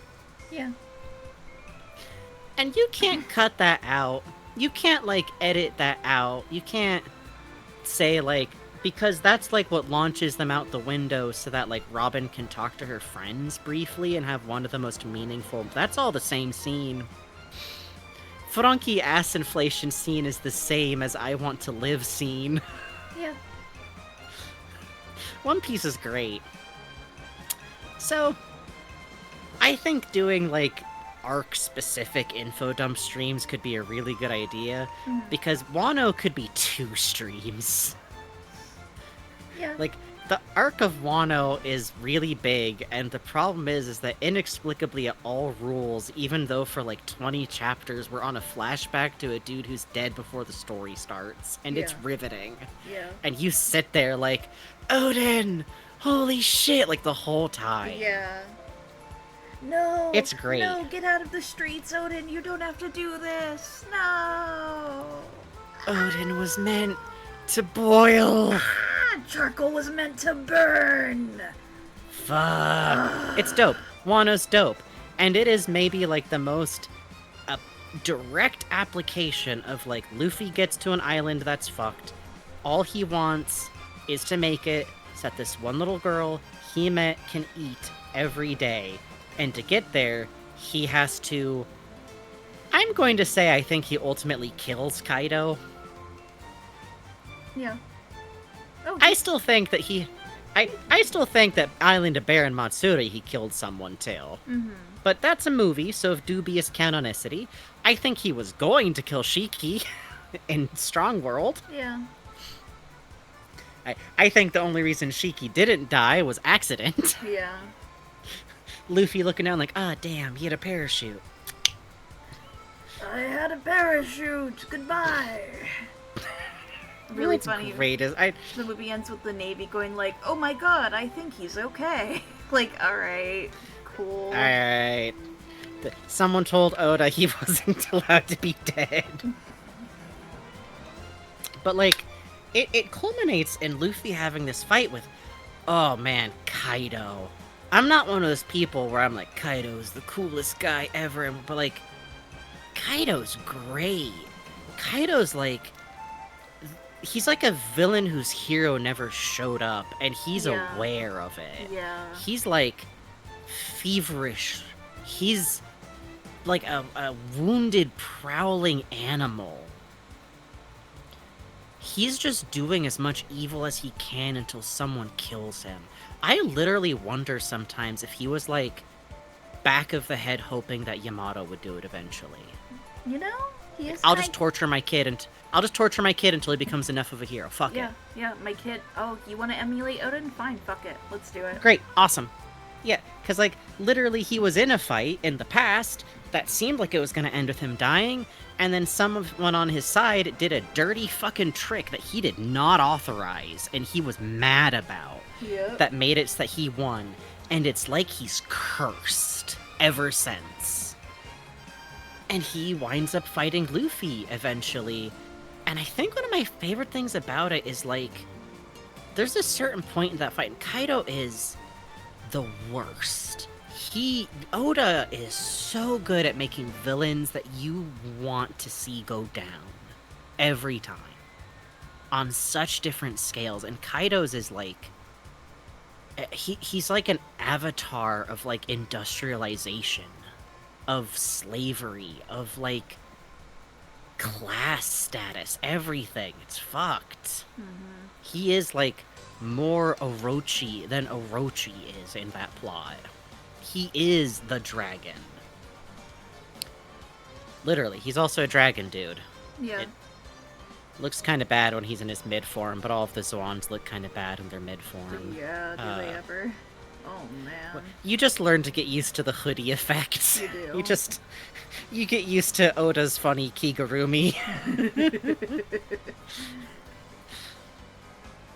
But like, there's this point in their fight that I really love where like, they both kind of just start having fun. Where like, Kaido is having fun. Mm-hmm.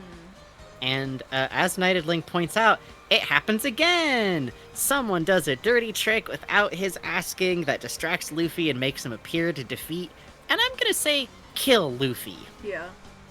I think Luffy was dead for a second there. Yeah. Like, outright, people are like, oh, his hockey's gone. Shit. Yeah. And this is where we get the wildest fucking reveal of all goddamn time. Oda turned to us and said, I have been lying to you for 1,000 chapters. I want to say at the very least for 800 plus chapters. Because I'm not sure if he was like, I don't know if all of this was locked in at chapter 1, but it was locked in by Skypiea. Oh, it was locked in by Skypiea. Yeah. The Gum Gum fruit is not in fact the Gum Gum fruit. The Gum Gum fruit is not a Paramethea. It is a Zoan type. Zoan types are transformation fruits that carry in them the essence of a particular living concept. Chopper ate the human fruit. We see a lot of other variations. We see animal-based fruits. We see mythical animal-based fruits. And Marineford, for some reason, stops real quick and tells you, hey, by the way, there's such a thing as mythical human fruits. Because Sengoku has the Buddha fruit. And Marco has the Phoenix fruit. Yep. For mythical So we get a quick being introduced. Yep. And it is the most beautiful thing in the world. It is so good because as soon as you hear that, you stop and go, wait, yeah, why did I ever accept that Luffy wasn't a Zoan? And I will say I had an inkling. I thought it was going to be a Zoan reveal eventually. I thought he was going to turn out to be the Monkey King. I thought he was Sun Wukong. That would have been cool. That would have been cool. I think I'm not alone on this one, because a lot of, like, the coding that was being done with him would make sense for Sun Wukong. But I did also realize eventually, like, given how inspired he is by Dragon Ball, I can see him wanting to pull back from that. Yeah. And instead, for quite some time, we had occasionally been hearing about a figure called Nika. A god who was kinda suppressed in One Piece's history. A god of freedom, of laughter, of drums. A god held close by people who were enslaved and under the power of the government, as this, like, perfect avatar of pure, unadulterated freedom. The Nika fruit is the fruit that Luffy ate when he was 6, and it is implied that Shanks stole it directly off of a Navy ship because the dude who had it stolen from says so outright. And also that it made the world government put him in fucking jail forever afterwards, by the way. Yeah. And you realize Luffy transforms his body. Constantly. All the time. A thing we're told is what Zoan types do. And also we get told at various points, like I just hit a point in Water 7 that talks about, like, yeah, Zoan types are actually really, really dangerous. Or maybe it's like, I think in Marine, in the prison escape, it comes up again. Zoan types are really dangerous because even if you beat them, they get back up again really quickly. Yeah, Knighted Link points out you're primed for weird forms from Chopper. Yeah, Chopper is the first person with this type of power who has more than, like, 3 stages. Most people, it's like human, half and half, the thing exactly. Chopper can do a bunch of other weird stuff. Luffy, you realize, is doing that, but like the hard way, slowly, over time. And Gear 5 is what happens when he awakens. Something that we learn Devil Fruits can do, where you have this, like, I think Dressrosa is when that first starts coming up, because Doflamingo has an awakened Paramethea type, which is fun because Doflamingo is terrifying. Jesus Christ. And you realize, like, Luffy awakening is him perfectly fusing with his fruit and becoming, as he puts it, that's me when I'm the most free. Now here's a really funny part. I think as of now in the manga, Luffy has no idea who Niku is, really. Yeah, someone mentions Nika to Luffy's face, and he's like, I don't know. No, Joy Boy to his face, and he's like, why did that guy call me that? What a freak. Yeah, and I think someone brings up, like Bonnie talks to him about, like, Nika, and he's like, haha, who? Yeah. I don't know. I'm Luffy. Yeah, it's good, it's good. Actually, when he transforms in the fight with Kaido, Kaido's like, who are you? And Luffy goes, I'm Luffy. It's so good. And it's great because you find out his, like, true most power. Oh god, it's 12. We gotta take another break soon.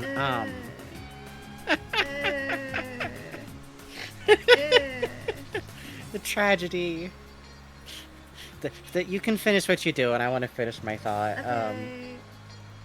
But, like, part of what's going on there, which I love so much, is it's like, it's him as this, like, pure avatar of freedom, and it's not him looking bigger or tougher or scarier. It's him with this, like, halo of white hair and this, like, pure white, like, cloud that wreaths his shoulders.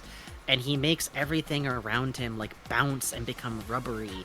And his big moves are cartoon moves. Yeah. It's Rubber Hose. It's the Rubber Hose fruit. It's the Toon fruit. It's the fucking Bugs Bunny fruit.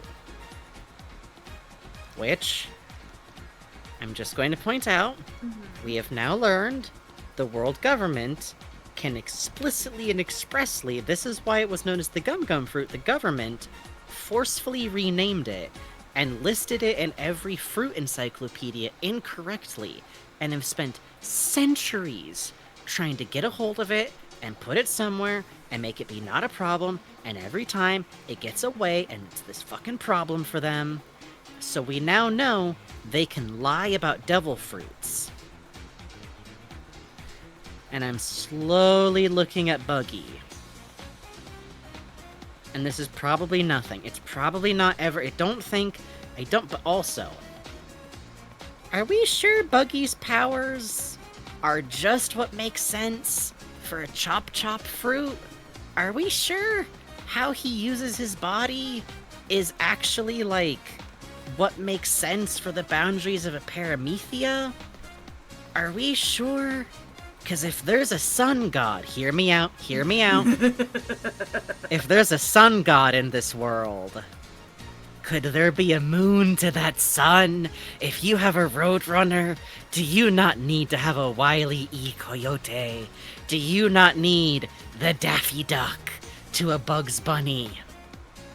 Is not Buggy the Clown, aka Buggy D Clown, very possibly the fucking cartoon villain to Luffy's cartoon main character? Not hero, that's different. Thank you, Sheik. Thank you, Sheik. These are lovely. Also, shout out to those in chat going, he turned himself into a car. He turned himself into a fucking car. He does weird stuff with his powers. I'm telling you. His charisma, his ability to attract mooks, his luck, his weird luck. And also be really funny because I don't think Crocodile and Mihawk can get out of this fucking situation anymore that they've put themselves in. Yeah, I think they're kind of stuck. I think they're stuck, but let's take another break, and this is... Is this gonna be our final break? I guess so, goddamn! How about this? How about we come back, we'll come back from this break and we'll go for another hour, and then next break when we come back, we'll see how we're feeling. Yeah, I like that. Also depends on how many pieces we have. Yeah, there is that. No, we'll get through. Also, Slimecake Mike says, cartoon hero in the classical hero sense. Yes, Bugs Bunny is not a hero, but he is our hero. You know what I mean? Break time. Alright, 5 to 10 minutes. Get up for a little bit. I'm gonna eat some food, maybe open a yogurt, and then we will be right back.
good though.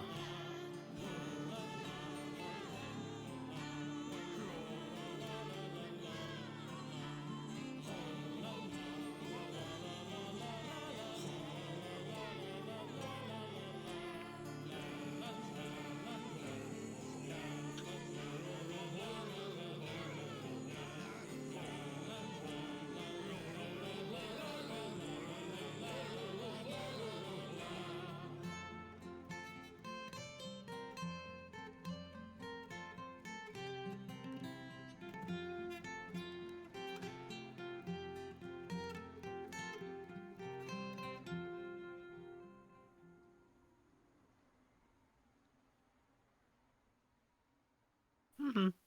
Oh. I'm eating some of my cultured cream. What? Is that allowed? AKA my weird Haagen-Dazs yogurt. What? It's good, but it's weird. What's it taste like? It's like a normal yogurt, but like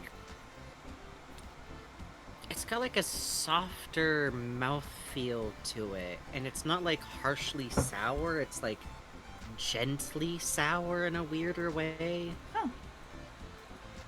I don't know. It's very sweet and mild, and it's got a specific texture to it. I don't know. Yeah, it's Haagen-Dazs cultured cream is what it is. So technically it's cultured cream and not yogurt. But it's basically yogurt. Well, just weird. This just in. From One Piece Day. This just in. Big news, everyone. Brace yourselves. Big news. Okay.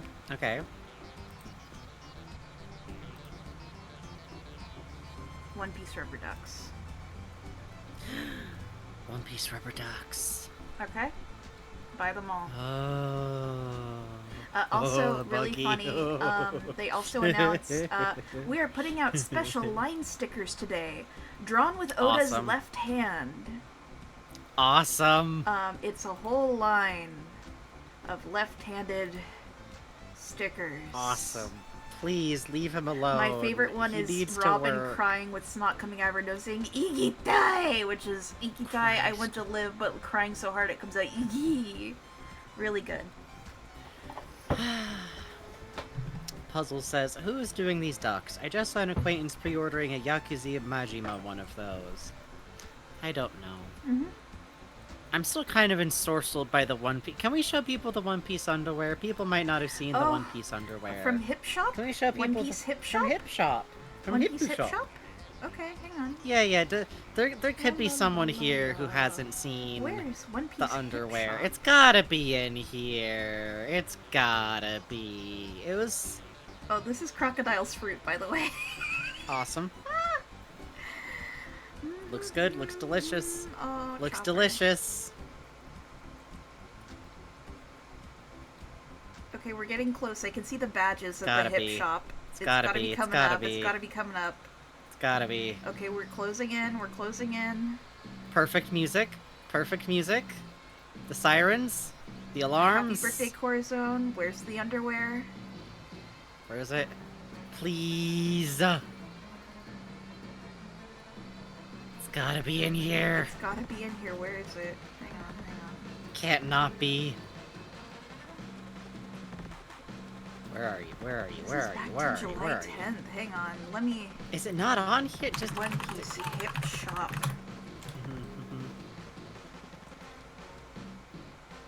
Oh, Rubble Beans, they're so bad. You'll wanna see these. You wanna see these. Here we go!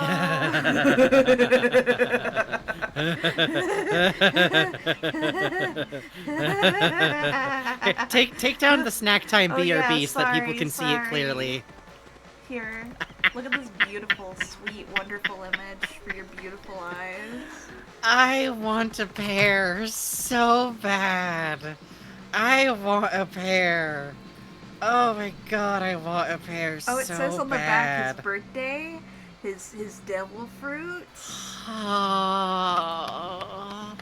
Oh, wow. they're so Oh, bad. wow.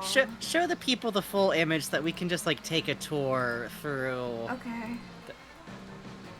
Well, we have Marco. Sabo's bad. Sabo's got intense Yamato. eye contact. Can we zoom in on Big Mom real quick, just for a second here? Really good. Really good. Let me open up this image in a new tab. Yeah. That's what we need here. That's what we need. Oh, Zoro's is bad. Zoro's is bad. Oh.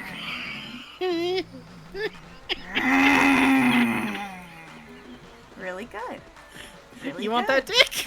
How bad? How bad you want it? How brave are you? IDKY, but the faces on the rear be so lesser cursed because there wouldn't be a dick there! Because there wouldn't be a dick there! And then you get Buggy. Oh, Piranha! Oh, let's show them Piranha's face! You put that away! I hate that! Oh, Buggy. Wow! Wow. The mouth placement. Yeah. The mouth placement on Buggy here. He's sticking his tongue out. He's making a landing pad. He's gonna bite that thing off, man. Marco's a little gentler, but it's still coming off. Can we take a look at Nami after? I think we gotta pause a second on Nami too. Yeah, that's okay. I'm fine with that. That's okay. Yeah. Wow, that's an awesome thing you put out. Frankie says, "Nice dick, bro. Really good. Awesome penis, brother." Jinbei is disapproving. Jinbei hates what he's seeing. Jinbei hates your pussy.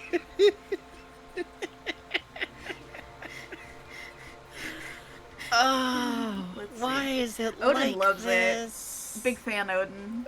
Loves it. Loves what you're Odin's doing having here. a great time. We know he does. We do. Look, a little upset. Odin was on Whitebeard's ship and Chopper, no! No, Chopper! Oh, Zoro loves it! Lucy. Rub Lucy, hold on. Rob Lucy is looking at his pay pig. I'm sorry. Rob Lucy is looking at someone he's about to bully for money. Great. That's great. Robin's like, yeah, okay. Great. Very cool. Awesome. Kind of. Mihawk doesn't like it. Mihawk doesn't like it. Doflamingo likes it too much. I don't like that. Sabo's just got like a wide-eyed, mad Sabo's, voice. Like, full of hate in his heart. He's disassociating actively. I don't know. It's fine. It's fine. It's fine. I think there's Rob Lucy is inspired by Jamiroquai. Thank you. So is Kaku. But later on. There's a picture of them on display. Oh, you could get all of them. You could get all of them, by the way, if you wanted to. Oh, you could replace your entire underwear life with one piece. If you could for $400 fucking dollars, I assume. I had someone on my feed went to the hip shop and took photos of the display, and it was really something. I want a pair so badly. Oh, you can get pre and post time skip choppers, different ones. That's awesome. Oh my god, are there pre and post? I think so. Oh, here we go. Oh. Ooh. Wow. This is awesome. Hang on. Gengar. Gengar? Gengar in the background. There's Pokemon one of these? Is Hip Shop nothing but underwear that looks like this? This is incredible. Because hip is butt. Yes. Does that help? Does that make it better? Oh, there's Are you assured? Are you reassured? There's the Kung Does Fu it help Dugong? you? How many of these are there? You have a Kung Fu Dugong. What do you mean? There's so many. There's so many. Incredible. Incredible. Incredible. By the way, Cosmion's message in chat got held back, but was for biting his sword and not for my peanuts. Great. Oh. Pretty interesting. I don't know. I'll have to think about it. We gotta get back to drawing soon. It's 12:25, but it's just so beautiful. Good job. Thumbs up. Hi, I'm Reiju. Oh, a mystery box. Oh. Gotta get back to drawing. Oh. We have to. We have to. Really good job. On Marshall D. Teach, we gotta get back to it, but... No, wait, hold on, can we look at Nami's Raleigh? I dead saw mom! Raleigh. I saw Raleigh. Can we go... Hold on, go back. I saw Raleigh. Ah. Let's go. Hey, nice okay. Oh, I'm on a delay. What are you seeing? What are you seeing? Sanji takes his pants off and this is staring at Zoro. How brave are you, Zoro? How brave are you? Why does Raleigh have a barcode beard? We don't know. No. We don't know. Good We don't God. know. We have to leave, Bugs. Uh-huh. We have to. No, for sure, for sure. I have so many more notes. You're still scrolling. I can see you. Oh, the dog has one. Okay. Uh-huh. Back to it. Wrong button. You don't get away that easy. No. Get back. Come on. Out of the jar. Out of the jar. Okay. Okay. Someone out there who knows how to twerk. You know what you have to do, right? You know what you have to do. You have to. You have to. You have to. Well, time to work on my favorite drawing, the Plymouth Rock, I believe. Yeah, the crew visiting the Plymouth Rock.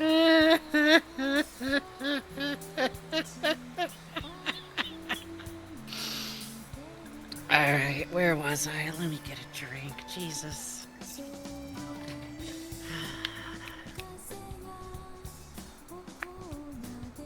This chill music really does something for the mood, too. Hi, Sheik. Okay, so I was talking about Gear 5. And again, Gear 5 is one of those subjects that has, like, so much to it. I could make a fucking nerd-ass 1-hour video if I was the kind of person with enough strength of character to, like, script and edit anything. Never. I don't want to. I stream for a reason. I just want to unfiltered, with a series of notes, talk about stuff. But it's so good. It's so good. I genuinely don't even think, like, having it spoiled for you could, like, lessen the joy of that moment and that reveal and realizing that it's cartoons. He's cartoons. Literally, Kaido says you're like a newspaper cartoon. In universe, it spreads. Okay. One Piece doesn't have abstract, non-literal visual gags. I'm holding your shoulders desperately, chat. Every time you see a visual gag in One Piece, I'm pretty sure it's happening literally. If Luffy, like, blazes by so fast in Gear 5 that it causes a trail of fire, in the next panel you see the fire still going. When Sanji's eyes pop out because he's doing hard eyes at someone and it gets smacked, he's shown holding his eye in the next panel. Like, it hurts. One Piece is like this. And eventually when I get to talk about Zoro, I want to spend a minute or two talking about that, because Bugs, why does he keep summoning, like, an aura dragon? Funny. What's happening there? Funny to do this. What's Zoro doing? I'm worried that's, like, Zoro's soul escaping his body at this point. It's okay. Oh, with Sanji, only one eye is visible, but the big dark secret about his non-visible eye is that it's just a normal eye, because on the time skip he changes which way he parts his bangs, revealing a perfectly normal eye. Yeah. And Zoro comes back from the time skip with one of his eyes permanently scarred and closed. Uh-huh. And we still don't know what's up with that. Yeah. I have my own theory. Monkey. Training accident. He didn't. No, not a monkey. You always say monkey. He didn't take no, his spoon training out of the accident. Hot chocolate before he drank I think it was self-inflicted, which I think is the funniest possible answer, as I think he was using his, like, new sword, and he had, like, a bad ricochet. Like, funniest possible answer. Because, oh my god, chat, I'm not gonna talk about it. I'm just gonna say that there's a collection of the world's worst YouTube thumbnails alive that happens if you try to Google image search Zoro eye. Because sometimes I just need to double check what color his eyes are. And you will see Mihawk gave him one of his... Mihawk has both of his eyes. It's a demon eye. There's no demons in One Piece. His true power will be revealed. When he... Yeah, Starcat saying tried to navigate a rake factory is almost certainly what... Like, that's closer than any, like... Kuma came to him on Mihawk's island and gave him one of his eyes, which contain... No. It's just, I think he just fucked up his eye, and I think it hurts to have that eye open now. Anyways. By the way, every time Luffy does Gear 5, for a bit afterwards, he's, like, withered, as if his skin has lost all elasticity, and, like, he's about to die. And that's probably fine, right? Yeah, that's fine. That's probably fine. Also, it is worth noting, if you do not speak Japanese, the god's name is Nico. Nika. Luffy's favorite food is meat, which he will often ask for by just kind of howling for it. Niku. That's meat. Meat is Niku. And it also means the same thing as, like, the body, as opposed to, like, the soul? That's what Niku is also? Oda's a bastard. He's just like this. And what's fucked up is that in retrospect, the groundwork has been laid for that reveal that he ate a fruit that contains a god that is the god of freedom, at least since Skypiea. Skypiea really lays in some of the first times we see the motif. We have this, like, seeing in shadow profile motif that's associated with Nico that we see Luffy doing. The drum motif kicks in there the most, I think. Nico is associated with drums, and specifically with, like, a really specific drum beat, which, by the way, is often represented with, there's a sound effect that is used in One Piece all the time. It is don. It is don. Big drum beat. Do it with a don. Impressive stuff is shown with don. That is not only a part of the drum beat, but he's a god of the sun also. Dawn.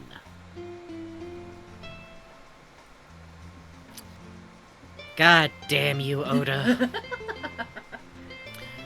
Also, discussions of Nika explicitly actually begins during the jailbreak arc, if you can believe it. Because that's when Jinbei gets stopped by the dude who was, like, basically his life was ruined by the devil fruit, and he's been hearing these whispers of something called, like, Nika, this, like, god, and it's really fun because he, like, stops Jinbei about it, this, like, random shithead, and is like, you'll know about it, right? You're a fish man! Fishmen are all about that, right? And it's really fun because, like, oh, man. Yeah, man. Because fishmen get enslaved a lot. Yeah. It's, woo. And it's great because Jinbei's exactly as pissed as he should be. Sometimes the sailor way of how someone gets a scar is better for the character. That's what I think for Zoro. Zoro has enough important scars. I think he should have one scar that he's like, yeah, I fucked up. Yeah, agreed. I like trained too long and I fell asleep and I hit a sharp rock. What do you want? Yeah, Knighted Link points out Jinbei of the Sun Pirates. The Sun Pirates, who in One Piece, their captain is an escaped slave, and they often did raids to save slaves, and many of their number were ex-slaves, and they all have a tattoo of the Sun Pirates emblem, which covers up the mark of slavery. Which seems related. Somehow. It's gonna be sad, man. I'm not ready. So also important I want to talk about here, like, there's all this backstory on Nika, there's tons of essays and videos that could tell it better than me. What I want to talk about real quick while we're on this run and we're still trying to get through most of this, hey, Luffy ate his devil fruit when he was really young. Like, remember back at the start of this when I was covering, like, Luffy's early childhood and everything? He ate the Gum Gum fruit shortly before Shanks left the island, when he was 6. That's like where the whole series starts, is with him first eating his devil fruit. And it's just really interesting, because something that we kind of get told about Zoan fruits, both like directly and indirectly, is like, they kind of, maybe like change isn't even really the word here, but like, they become a part of your sense of self, you know? Mm-hmm. Like, Chopper is maybe the most extreme example of this, because he went from a reindeer to a reindeer who's also a human. He gained, like, a personality and an ego and became, like, a child.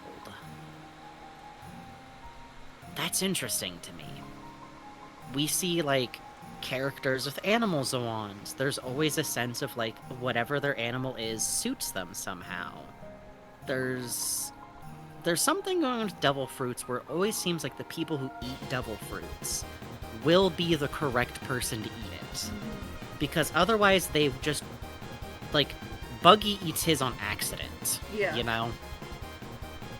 There's characters where, like, people eat their fruit because they were just hungry. Because they needed food. Like, Ace, I'm not that big on the side info, but I do always like the detail that Ace split his fruit, and just by pure chance, he happened to be who bit it first. Yeah.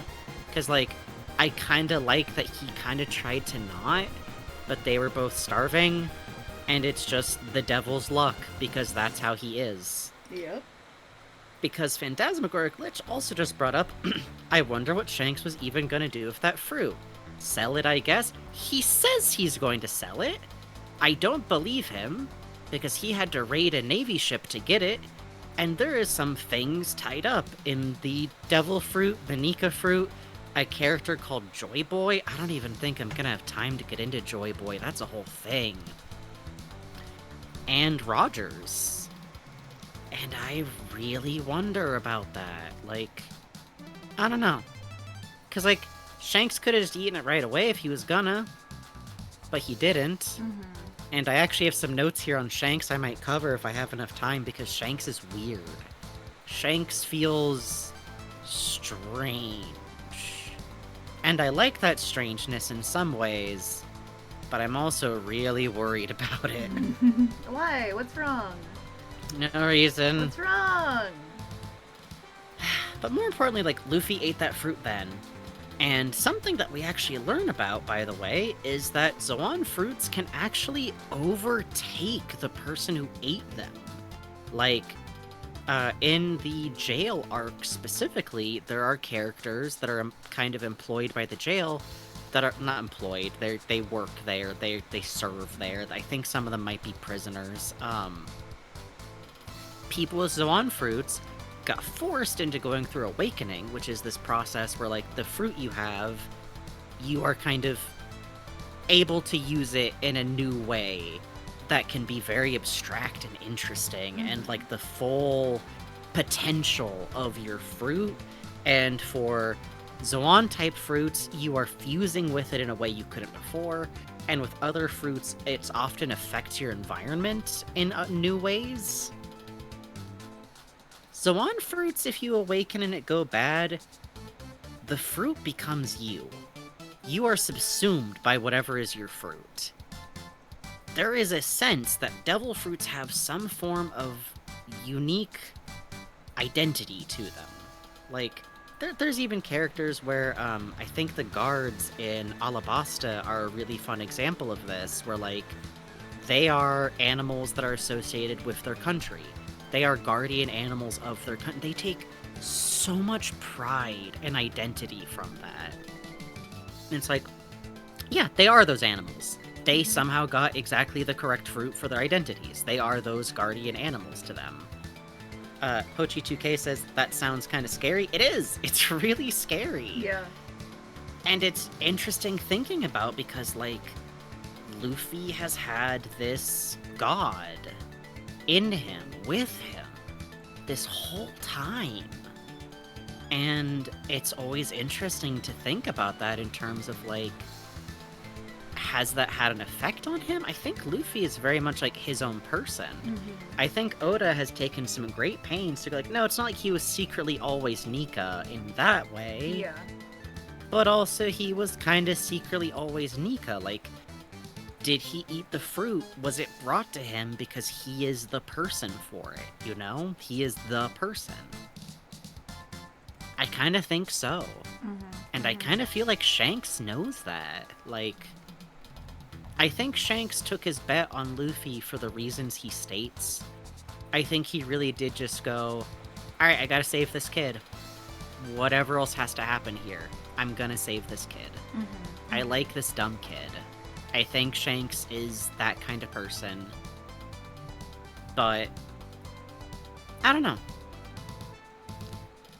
I think he also... I don't think it's as cynical as like, oh, was Shanks only helping Luffy because he ate this devil fruit and was suited for it? Nah. I think he just liked this dumb shit kid. Yeah. But I do think he took note afterwards of like, okay, alright.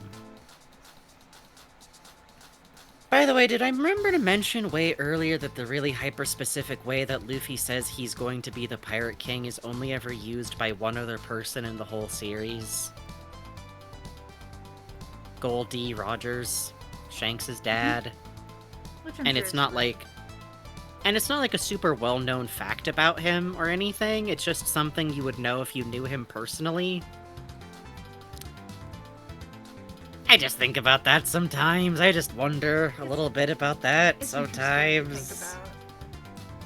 And there's this scene in Sabati when they're meeting Silver's Raleigh, who, by the way, was Gold D. Rogers' first mate, and knew him really, really well, where he kind of challenges Luffy, like, what are you gonna do when you conquer the seas? And what Luffy says is like, I don't want to conquer anything. And Silver smiles, like he just passed some test. Yeah. And what Luffy says is that being Pirate King means you're the most free.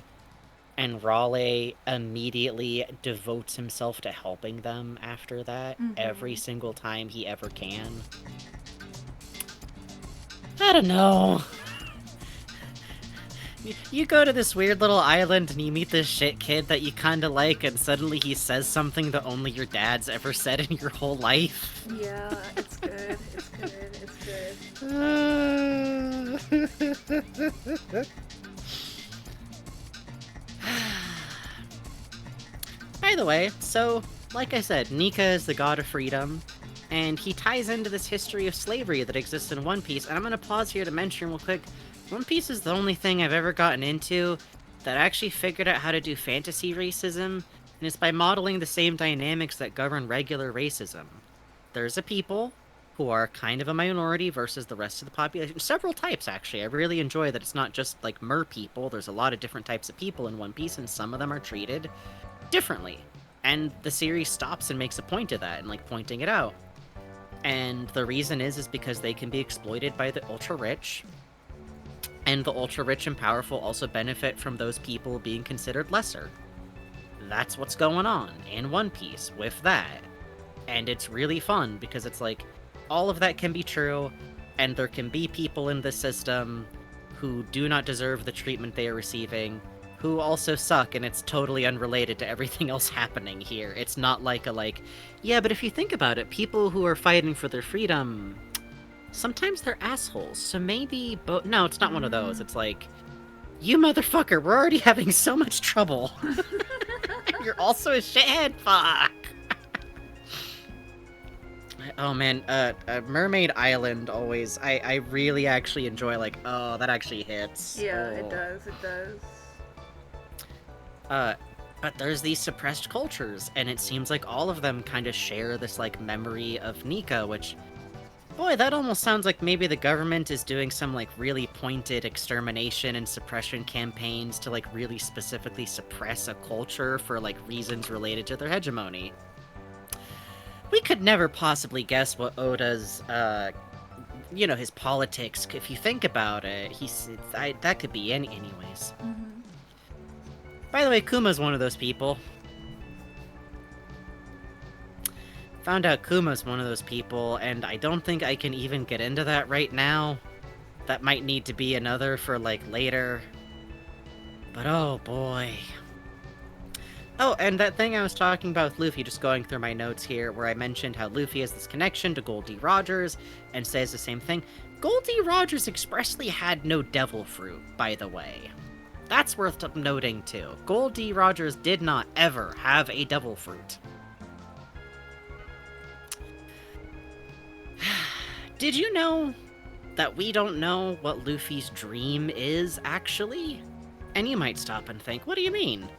He wants to be the Pirate King. That's his dream. Yes, but he has some kind of dream, we have learned, that he needs to be the king of the pirates to be able to accomplish that we don't know. His crew knows now, because he recently told them, because Luffy's hilarious, and he goes like, oh, did I not tell you guys that? And it's really fun, because we just get a big shot of them all reacting, and it's this great mix of, like, shock, horror, yeah, of course, that's what you want to do. I think Jinbei and Frankie both, like, laugh immediately, like, Sanji awesome! cracks up, too. He's like, you're insane. Yeah! And remember, Sanji's dream is culturally in context, like if someone marched up to him and I'm going to go to Candyland. Yeah. Becoming Pirate King is a means to an end for something else from? Yes, explicitly, which I kind of love. But we know 3 things. He's just recently told his crew, like I just said. Ace and Sabo knew, because he told them we were children. And I really do think that Oda's had this one unlocked for a while, because there is a moment in that flashbacks where he says something that they react to. And that's fun. And Ace told a character named Yamato. Yamato we've talked about here before. Yamato is God's perfect canonical trans-mask character. Yamato is a 9-foot-tall historical kin who can turn into an ice wolf, doesn't bind, and has ombre, blue and white hair down to his ass, and horns. No one has ever done it better. No one has ever done it better. Yamato is the best it's ever been. Are you just gonna put a photo of Plymouth Rock? You could. I wouldn't be mad. Yamato got told about this because Ace ran into Yamato and they have a thing. And maybe the funniest forms of people trying to claim Yamato wasn't trans is people going, no, it can't be because Ace... Come on now. Come on now. Come on now. Come on now. I'm not looking. I'm choosing not to see what Bugs is doing. I'm focusing. I don't see it. I'm making this window small. What's wrong? I'm trying to focus. I'm trying to get through my notes. I see what you're doing.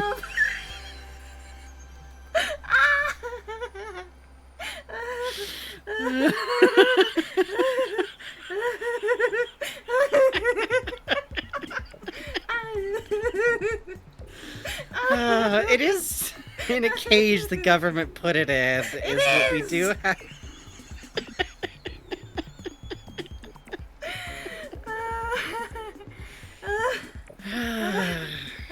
Why is it in a special cage? You were noticing.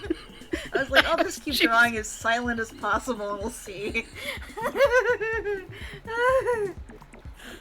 I can focus, that's why. You monster! I even drew Usopp as Soge King up there.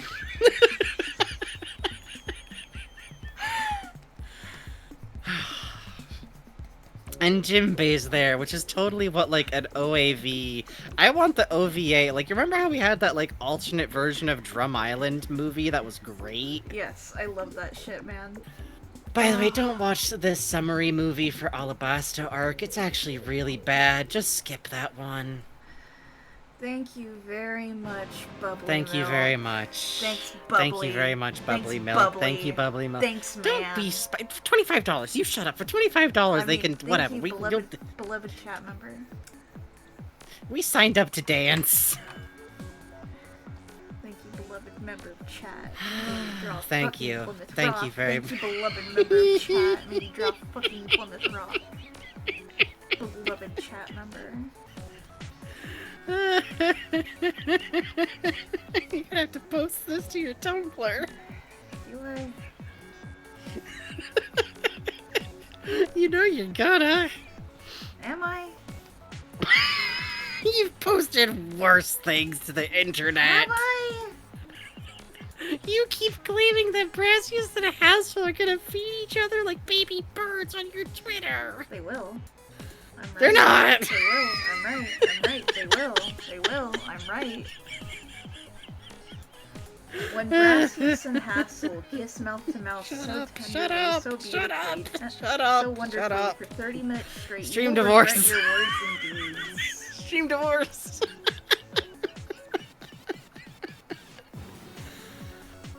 Oh, God in heaven. God is in his heaven and I am drawing Plymouth Rock. What are you, like, editing it? Are you cleaning it up? I'm making the impact better for the tears. I have artistic standards. Thank you. You do. You do. Ignited link in chat. Please stop shading Plymouth Rock. Last Lands, please shade more Plymouth Rock. Okay. For $20, we will stop shading Plymouth Rock. Yeah, why not? Fuck it. Awesome new system. Awesome new system. It's 1 a.m. I can't laugh this hard. Listen. Please shave. No. Shave? Alright, where was I? Okay, so I was talking about how Ace, beautiful historical kin Ace, and if you think I'm joking about any aspect of Yamato, if you think like, oh, no, you have to understand, it's not just that Yamato's like, well, clearly he's a trans person, it's just he never turns to the camera and says, by the way, I am what your modern people would call transgender, which would be like, weird. I think a character can just be clearly trans without having to like turn to camera and say, by the way, I'm transgender. Like, born a girl, uses male pronouns, fuck off, Ski, that's all you need. And this is not the place for he, him, lesbian arguments. Cowards. Anyways. Make Nami one. Cowards. Anyways. But the reason this is important is because he is also literally... He is another canon. I'm not joking. He straight up is like... It's a whole thing. He's Odin. He is Odin, and he talks to a child and says, I'm your father, but, like, not really. I have his journal, though, and he's really inspiring, and I'm kind of him, but I'm not, and it doesn't go great. It doesn't go good. It doesn't go good, like, at all. It's great. It's the most awkward. I love him. I love him. He's great. Best character He's of all wonderful. time. He's the character of all time. There is glitter! There is glitter! What? More glitter. More glitter. I'm shading the tears right now. Leave me alone. So the point about why I bring up Yamato, and Yamato knowing the secret, is that Yamato... Your audience, or did my audience tell you that? A little bit. We're a little bit that style.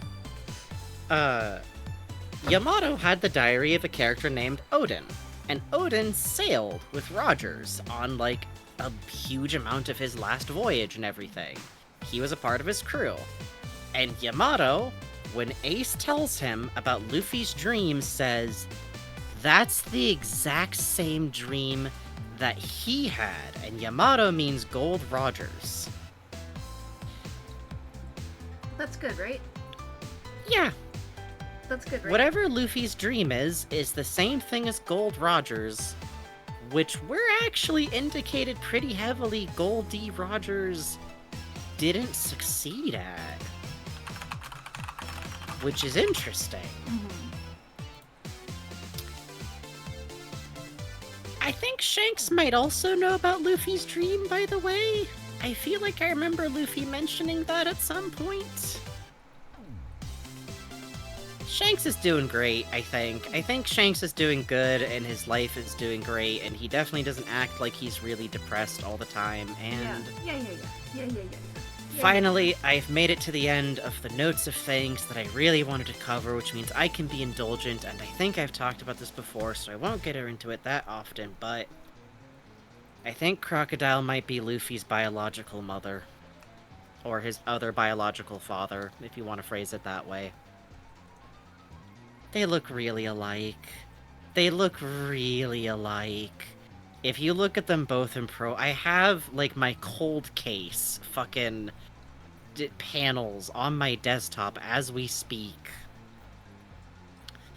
And it's really funny because we just got through Marineford arc in the anime, and it is so funny seeing in real time Crocodile's presence in that fight going from, I'm gonna fuck with Whitebeard, fuck that old man, I fucking hate Whitebeard for undisclosed reasons, to saving first Ace's life, and then Luffy's life. And then when fighting to save Luffy's life, he screams, if you want to save something, do it properly. That's fine. And that only happens after it's publicly announced to everyone as a reasoning for trying to kill Luffy too, that he's Dragon's son. And Crocodile's behavior really changes after it's suddenly made public. Yeah. That's Crocodile D. Monkey's son.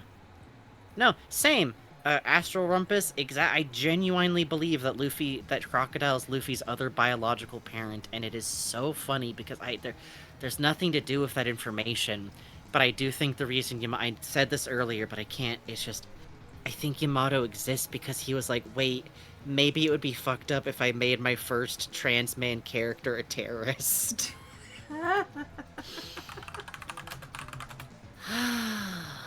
And that's it on Luffy. I actually did it. I got through all my notes. Most of them. I think I skipped a couple because they didn't feel that relevant while I was getting through them, like talking about Dragon and how like Dragon's positions as Luffy's dad is like kind of tragic because there's this whole thing where like Dragon like never got to meet him, but the first time we ever see him, he's on Rogueport, and like, did he take time out of his schedule to try and be there when Luffy was setting off for his journey to just see his kid from a distance, and he stepped in to help him anyways?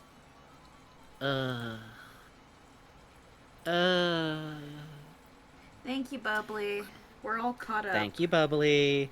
Good God, we're all caught up and it's one. Well, that works out. I guess, I guess, here's what I'm gonna say. I'm gonna say we take our break, we come back, and then we decide if we want to have, like, half an hour of, just, like, no more donations open. Thank you all very much, by the way. We appreciate it. Yeah.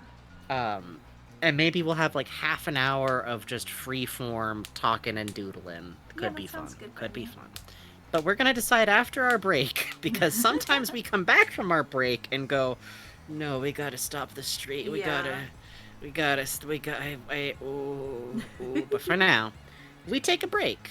And when we come back, maybe more art, maybe we go to fan art. We'll find out. But for now, we're gonna take 5 to 10 minutes, and if folks want to go to bed, go to bed. For the love of God, go to bed. Slim Jims. Be right back. Brando no sponsor. Wow.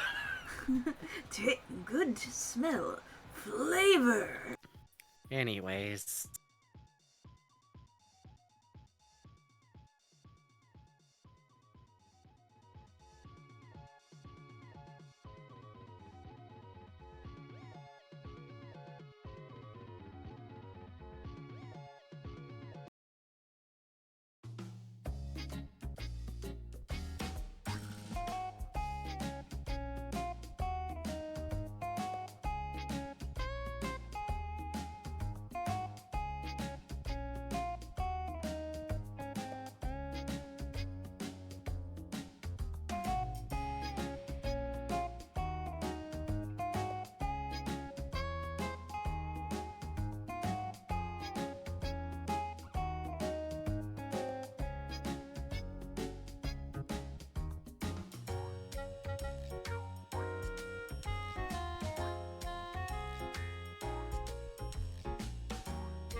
고추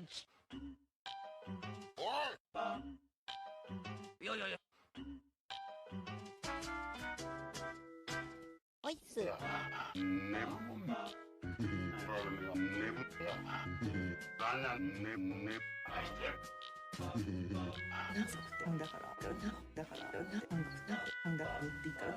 Best digital bossy expense.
how you doing?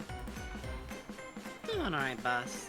I'm definitely winding down a little bit, but I'm still a little bit fight in shape. I don't know. I could go either way. Yeah, I could go either way too. Wisdom is telling me Yeah. this could be a trap.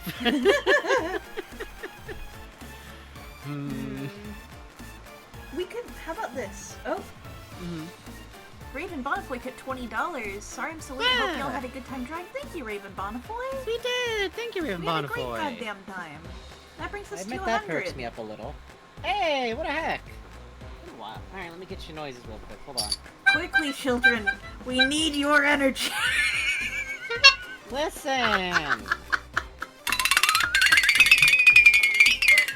Please. Yeah, Wasp is good too. I wonder where the bargain right first. Let me take care of that. I don't know.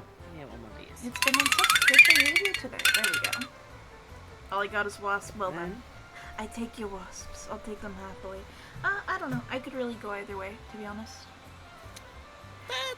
Let's try like another 15, half an hour. Just some free play. Yeah, you and know, then we are winding down. Let's aim to do cooling the off. Zoro one soon, because this has been fun. I think yes. I'm excited for that because like I cut down the Zoro section. Like, okay, I don't know if I have as much to say here and there, and I'll cut this and make. But now, if that's like getting its whole thing, I can go the hell off because Jesus Christ, dude. And like, worst case scenario, I run out of my notes ahead. We just talk about One Piece stuff without structure. Awful. That won't be so bad. Us talking Alright, so we about got 100, structure, right? It could never happen. Yeah, 100.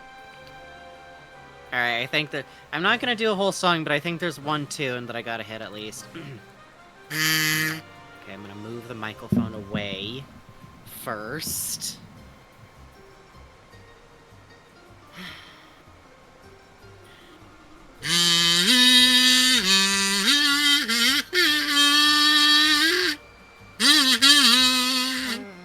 Thank you. Thank you very much for your kind donations. We do appreciate it. Ah.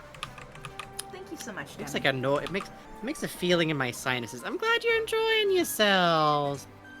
Let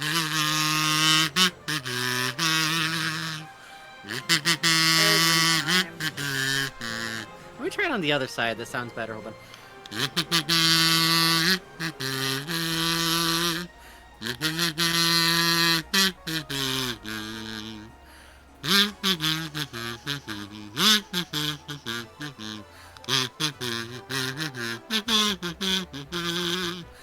Which, by the way, that song appears to have a possible coded reference to Nika in it, along with already being like a series of things that people have noticed for a long time.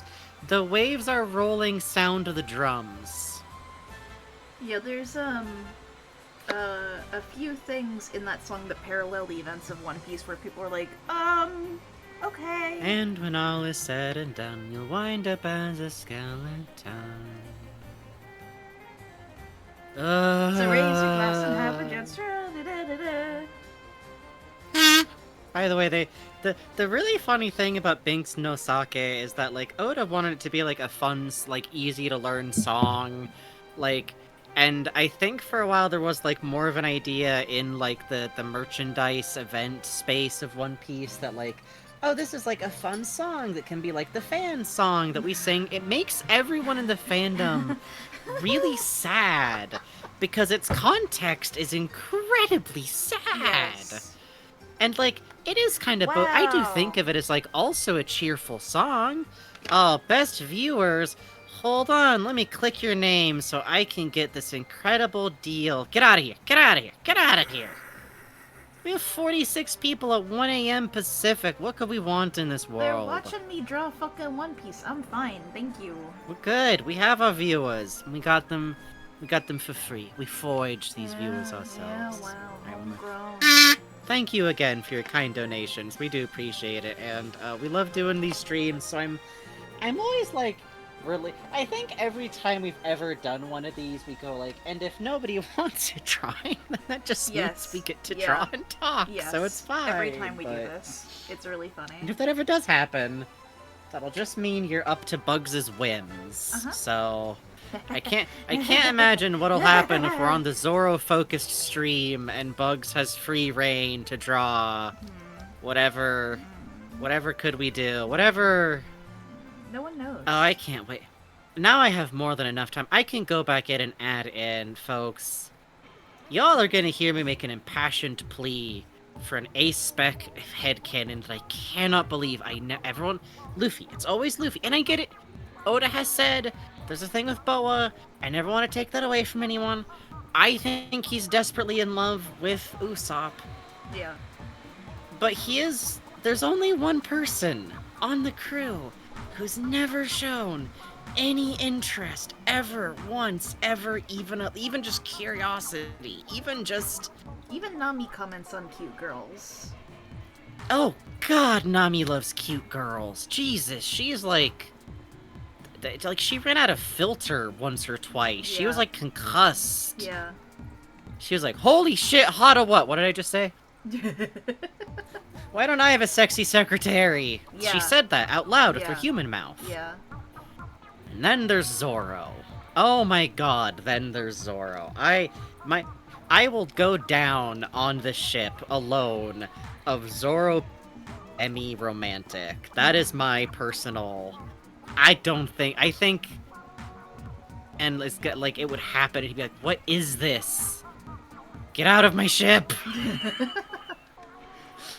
Walks up and hands the girl a note that says, get off of my Nakama. Sanji looking at note, huh? See, you get me, Rainbow. Oh, Zoro's definitely, like, to me, a trans dude, also.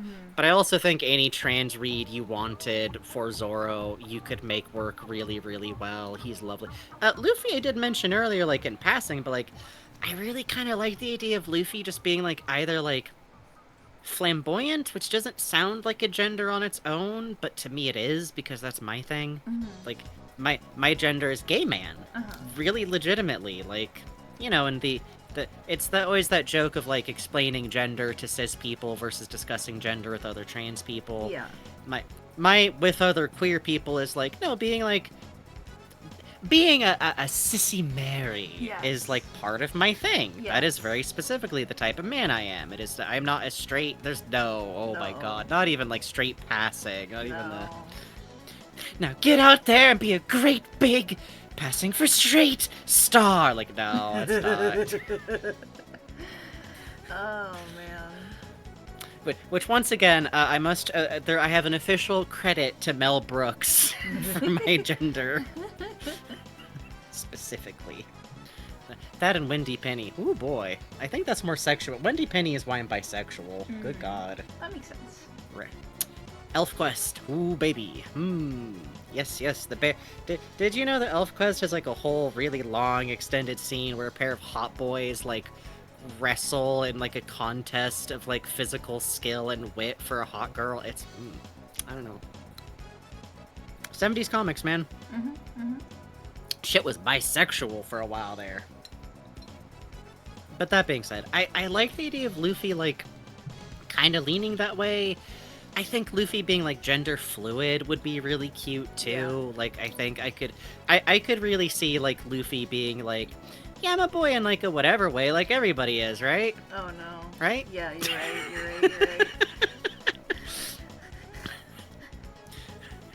right. Luffy is real, like, yeah, I think I might have a gender, but I'm busy being a pirate, so I don't know. I'll get the One Piece and then deal with that. I'm busy right now. I don't want to think about that. Frankie just like, dude, do you want to try, like, dressing differently? Did maybe, like, wearing some makeup or something? Because, like, Luffy loves Bon and Eva so much, and, like, okay, so the thing about Luffy that's really interesting is there's, like, a reoccurring thing where a lot of the main characters do not use, polite... Is it suffixes is the term? Okay, suffixes, which, you know, I'm gesturing at the audience. Japanese, suffixes, san, chan, kun. You all know this stuff, probably. Sama. I'm not gonna belabor... Probably heard. Yeah. the Japanese uses suffixes to a degree that is a lot more common than in English, and while they have a great deal of things that matter to them and how people relate to each other, read Legends of Localization, the website free series. You will get an incredible jumper of education on a lot of these concepts. In One Piece, a lot of the main characters don't use them because they're rude pieces of shit, and I mean that, and I love them so much. Most of the main characters in One Piece are, by Japanese standards, hugely rude. Luffy is so rude. Luffy is one of the only characters where I think, like, localizing or translating him to be, like, cursing all the time is actually really accurate to his character. Yeah. Luffy is, like, he's like the person who just, like, never learned better in any way whatsoever and has, like, no concept. It's great. But there's this thing where sometimes the main cast does use a polite suffix, and it is only ever for their family. Nami refers to her mom as Belle-Marie-san. Frankie only refers to Tom, his adopted father, a fishman, as Tom-san. This is really common. And Luffy isn't an exception to that, which is really cute because, like, he's got a terrible relationship with Garp. Like, I kind of skated over it earlier, but, like, Luffy's relationship with Garp starts out iffy and goes to, like, I don't know if he could ever talk to him again. Yeah. Like, after everything, good night, Sheik, go to bed. Good night. Go to bed. Thanks for hanging out. Thanks for hanging out. Like, everything with, like, Marineford and him and his grandpa is a real, like, Garp had one shot at ever being cool with his blood family ever again. And he had, like, 60 years of sunk cost fallacy, and he did not win. Yep. Not in time. Yep. Which, you know, if you ever want to, like, entertain yourself trying to think of ways for Marineford arc to go better, I'm a big fan of, but what if Garp just snapped and jumped off and grabbed Ace and dove into the crowd with him, and what if he quit being in the Navy and became a pirate? It was so cool. It's a great way to make yourself really sad and think intricately about fictional characters, which is, if you're not doing that to, like, go to sleep, I don't know what you're doing. What if Whitebeard went to Wano and picked up Yamato by telling Kaido, I want our sons to get married, and Kaido thinks that that means they're gonna join their pirate crews together, because that's usually what that means. But Whitebeard knew he was gonna dissolve them fighting the Navy because he wasn't gonna make it out alive, and anyways. Become a pirate and wore a stupid dog hoodie coat all the time. Yes! Yeah, and also, you know, the men directly under Garp would peel off too, right? Oh, yeah, like, absolutely. That fucking immediately. Daisuke looking motherfucker. Woo! Like, Garp already, we learned later some weird stuff about Garp, like, appearing to kind of be running, like, an anti-Navy faction in the Navy, where the whole deal is that he still gets the authority of his rank, but the Navy won't help him if he fucks up anymore. Yeah. Which is interesting. And kind of seems like it... You know, there's, like, suicide by cop. I think Garp is trying to commit suicide by pirate at this point. Yeah, I think so. It's really interesting. But yeah, Luffy has this complicated relationship with Garp, but he still calls Garp... Is it Ji-san or Ji-chan? I think it's Gigi-chan. Yeah, Gigi-chan, which is like Grandpa, but like it's Grampy, like, almost. Yeah, Grampy. It Pop. Yeah, Dragon is Tolchan. Yeah, he calls... Which Tolchan is so, like, that's so, like, heartbreaking to me, because he doesn't know what his dad looks like, and he still calls him Tolchan. Yeah. Which, my personal headcanon, I can talk about it here for a quick second, is I think that Dragon did actually raise him up to, like, 5 or 6, is my theory. I think he is who raised Luffy as long as he could, until it was just too dangerous. Yeah. Phantasmagoric Glitch says, re Garp, he kind of sounds like one of those tried to change the system from the inside, but failed real bad. I feel like he just comes from an era where the idea of, like, I'm the big goofy Navy hero and I'm chasing down that rascal goal and eventually we'll get all the other actually bad pirates. And, like, I think it seemed like that was working for a while. Yeah. I think Garp kind of became, like... Because he and Roger fought back to back. Yeah. In a fight against a much worse pirate who wanted to rule the world. Yeah, Rock's the Expect. They fought him to get... I almost feel like, and this is, like, gonna sound wild, but, like... It's almost like he's a propaganda cartoon who lives. Absolutely, absolutely. Like, his whole life up until the dog caught the fucking car. Yeah. It's interesting because, like, you run into, like, both he and Sengoku are products of and characters of propaganda to the Navy. I mean, Sora, literally. Hero of the Sea, is Sengoku. Yeah, like, which is a running, like, newspaper cartoon that exists that is literally about, like, the Navy hero, and it is based on Sengoku visually. Which is funny because it seems like Sengoku was kind of, like, as to Whitebeard as Garp was to Goal, which kind of makes a lot of Marineford interesting, too. Like, what if Tom and Jerry had their final fight, but Tom, like, had kidnapped Jerry's little kid character mouse and, like, had him tied to a stake? Yeah. Like, and you're like, well, this seems... This is, Tom, this isn't very funny. And Tom's, like, crying the entire time. Ultraman, what do you mean you have the villain's child and you have him on an execution block? It's like a weird, like, Superman, I don't know if you're supposed to do that with Lex Luthor Jr. Oh, don't say that. We're gonna get that movie now. No, he already killed Max Lord in the movies. It's chill. They already Really? did that. Oh, God. Oh, yeah. I try not to pay attention to this stuff. I can't. Yeah, it was one of the more recent ones had the whole Max Lord thing, which is funny, because that's, like... Great. Without the whole setup of 52! Ooh, I can't. We can't. Anyways. So all of that to say, Luffy does use respectful suffixes for his parents, and then there's two other characters that Luffy respects and refers to with suffixes of the whole series. And it's Bon-chan and Eva-chan. Yeah. He refers to the two big flaming queer gender weirdos with polite suffixes that also, like, reflect their gender correctly for them. And, like, mirror back this very, like, fruity, queer way of talking that they use. And it's so sweet to me. I've talked about this. There's a whole Bon-chan info dump, but, like, I feel like Bon and Luffy, like, that's, like, Bon's weird adult son to me. Like, if Bon could, like, stick around more, which is one of those things I like to think about, I think he would, like... It would be like how Jinbei is with him, you know? Yeah, agreed. Like, I just have this kid now, and I've decided I want to be responsible for him. Like, that's how Bon is with him.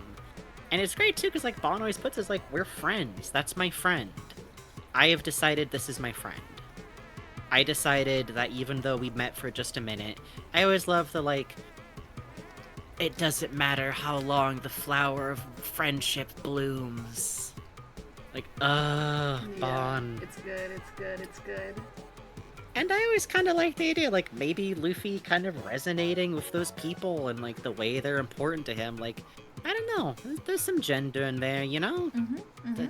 I could see Luffy having that, like, kid raised by a really flamboyant parent kind of atmosphere to him kind of thing, you know? Yeah, absolutely. Imagine if Luffy had spent, like, the 2 years, like, training with Bon. See, swap. Send, we've talked about this. Send Sanji to the Isle of Women. Yes. Sanji Yes! will figure some things out. Send Luffy to Momohiro. Yes. No, Sanji getting sent to the island of the Amazons would actually Okay. Oh no, I had the worst thought. Disguise as a woman. Oh, this is awful. They would go like, are you a woman? You go, yes! Fuck, what'd I just say? And then he would be a terrible, He would have a word. She would have such a bad personality. She would have her true form, and in a cool Amazonian Unga Bunga outfit, which I think we deserve. Oh, that would break Zoro. That'd be good. Zoro deserves an Unga Bunga woman. I think he does. I think he does. Also, Luffy using, like, some styling from Kenpo would be really funny and Can you imagine if he'd mimicked the, like, punch a hole through stuff, but with, like, hockey with his hands? That would be so good to me. It would be good. It would be good. I'm trying to look up what was I going to say? Outfits. Why do they have marine coats? God, I forgot about that. I don't know. Okay, I was talking something about Amazons, Sanji there, the swap thing, Luffy at Momoiro, something about Luffy and Bon. Might have lost it. Oh well. Sorry, pal. Ah, that's okay. Easy come, easy go.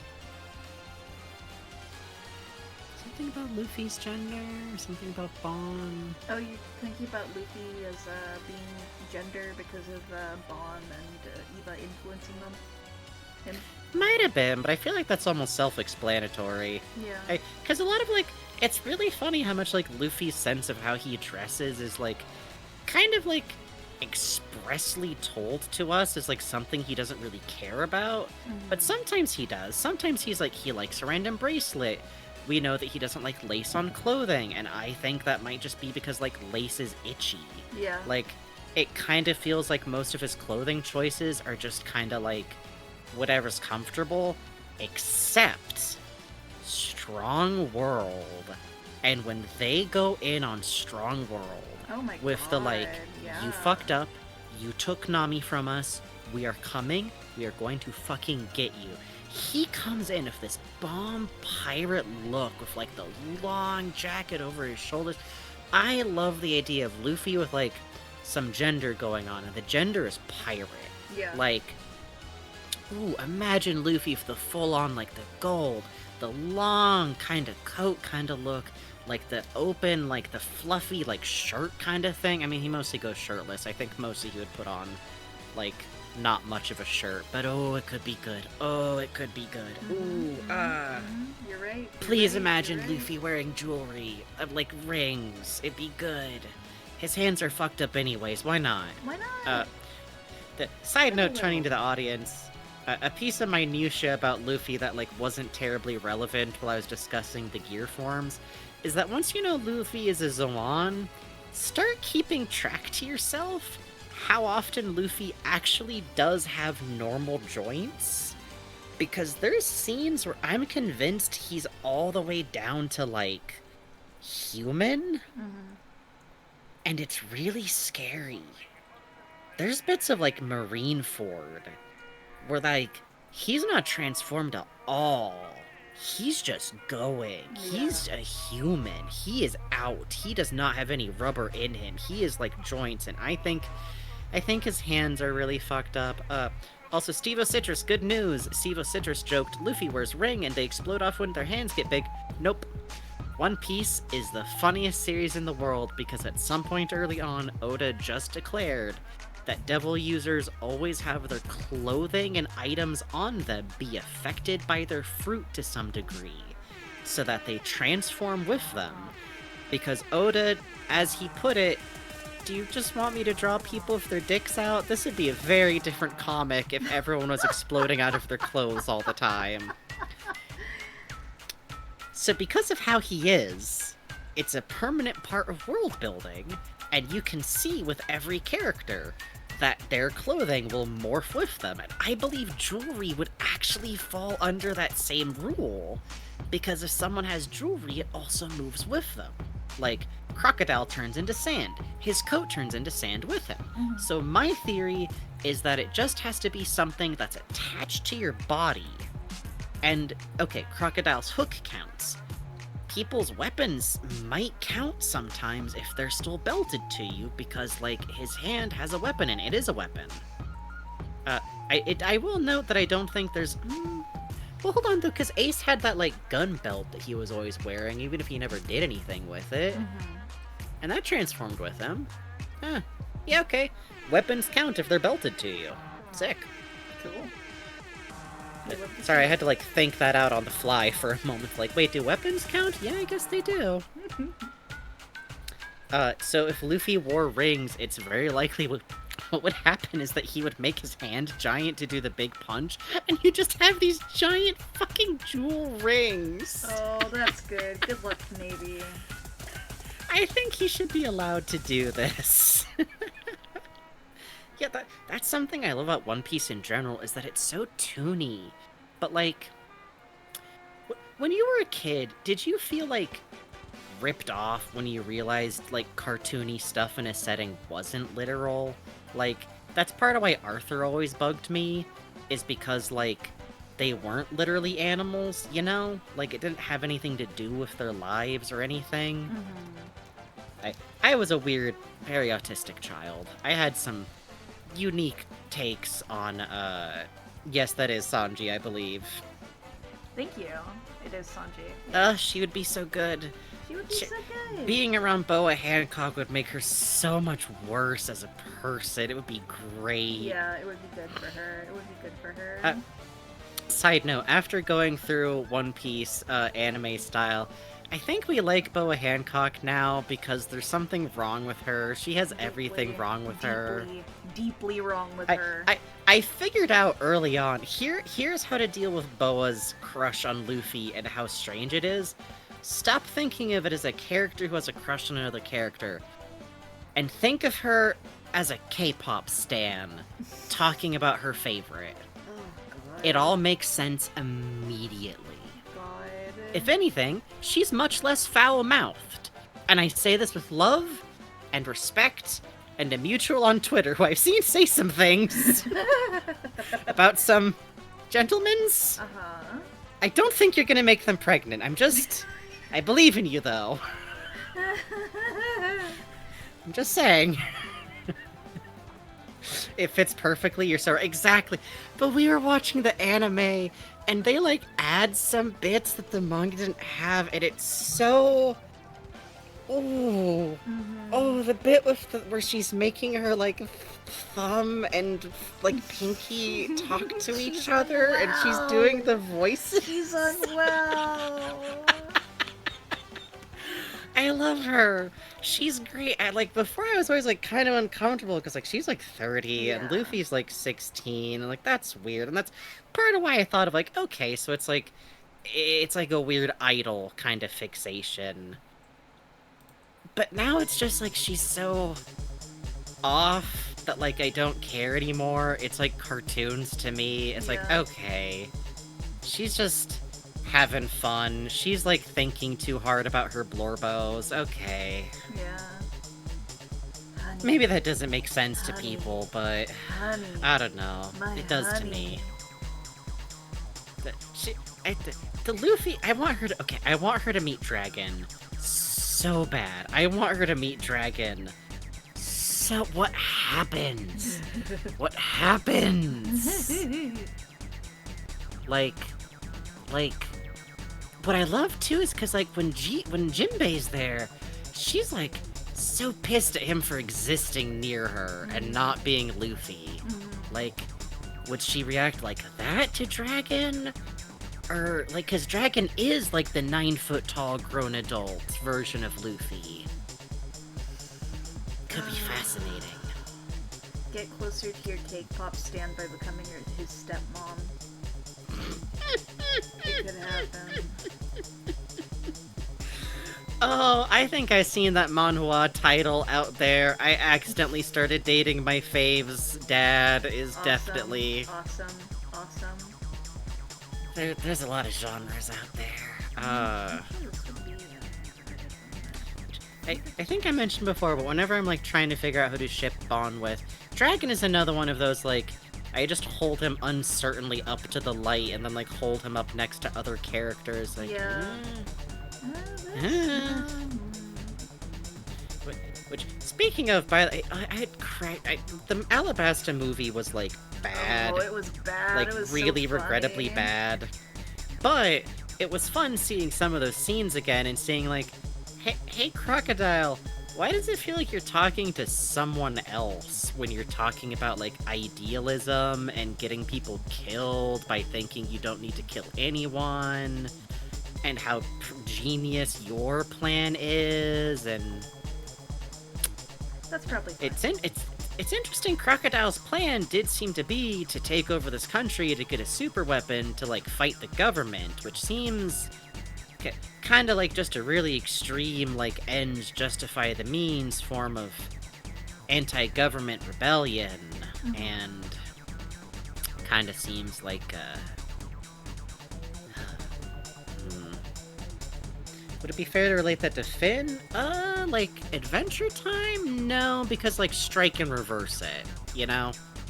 Finn's a teenager with a crush on an adult woman. That's different, you know? A kid having a crush on an adult is, like, exhausting to have be rehashed in fiction over and over again about teen boys with grown women, but is also, like, just a thing that happens, and is kind of harmless. Yeah. Usually I'd be much more worried about, like, and this adult woman has a crush on this teenager. Normally, no, bad, absolutely not. No, bad. But in this case, it's like, oh, I don't know. I think she just really likes this boy band and doesn't have any, like, sense of scale. It's too goofy to be worried about. It's never actually happening. I would be worried about it if it was like, and maybe no.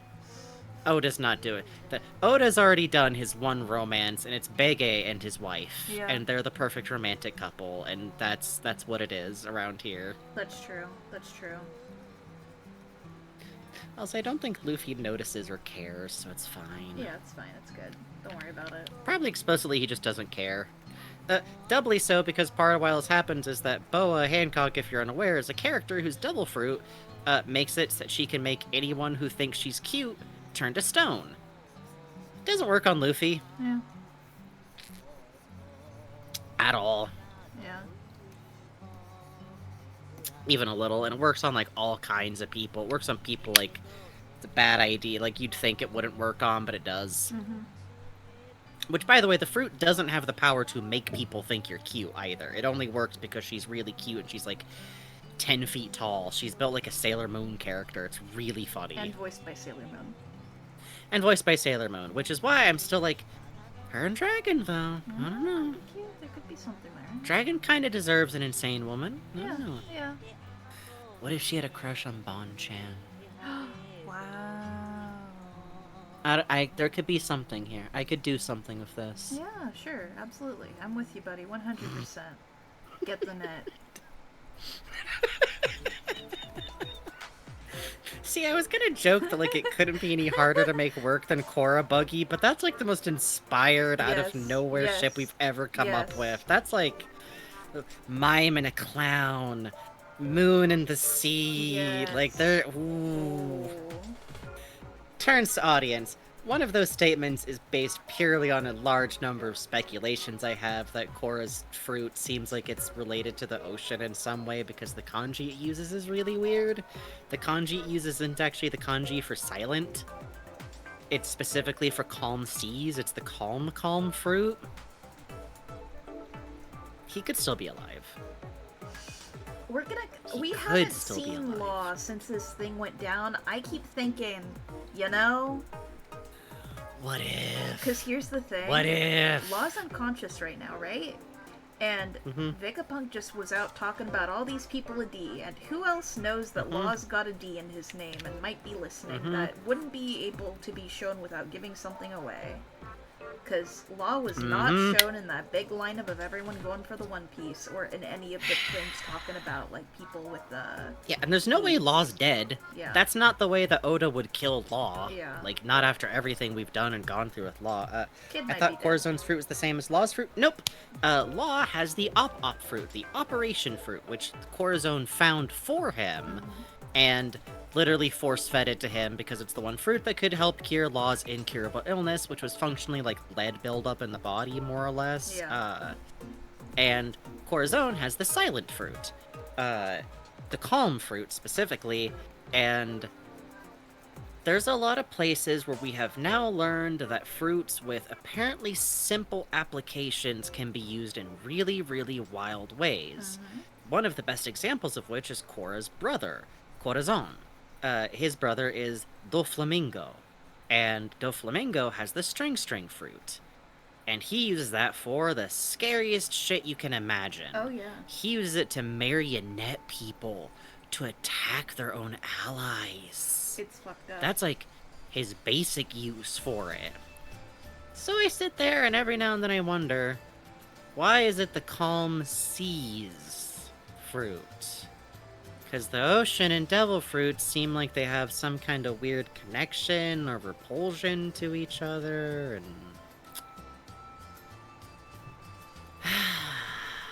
it's one of my most insane theories, but it's also one of I have a range from, like, the most insane... Yeah, it's fucked up that Wayne's dog did all of that and killed all those people. It's fucked up out here. Yeah. Oh yeah, I always love the art where Law has vitiligo. It's one of my favorite interpretations of him, honestly. Me too. It's a good look. It's a good look. You know, Phantasmagoric Glitch, what the sickness that Law had, the reason that people do that isn't just like, oh, you know, I'm gonna put that on, which is fucking, it's cool to do that, it's fine to do that. But, it's because the disease he had, amber lead syndrome, white lead syndrome, makes these white spots pop up on your body. So those are scars from him having that disease. Yes, I always love that interpretation of it being, like, left over from that, because, like, it did look like that when he was a kid, you know? Yeah, exactly. Man, I always zoomed way fucking out. You often work small. I do. Habitually. Bugs comes from the school of saving on paper because it's expensive. Yeah, I come from the school of, like, if I can't buy a sketchbook, you know, my folks can't buy a sketchbook this month, I'm shit out of luck. I gotta make this last. A powerful school in many ways.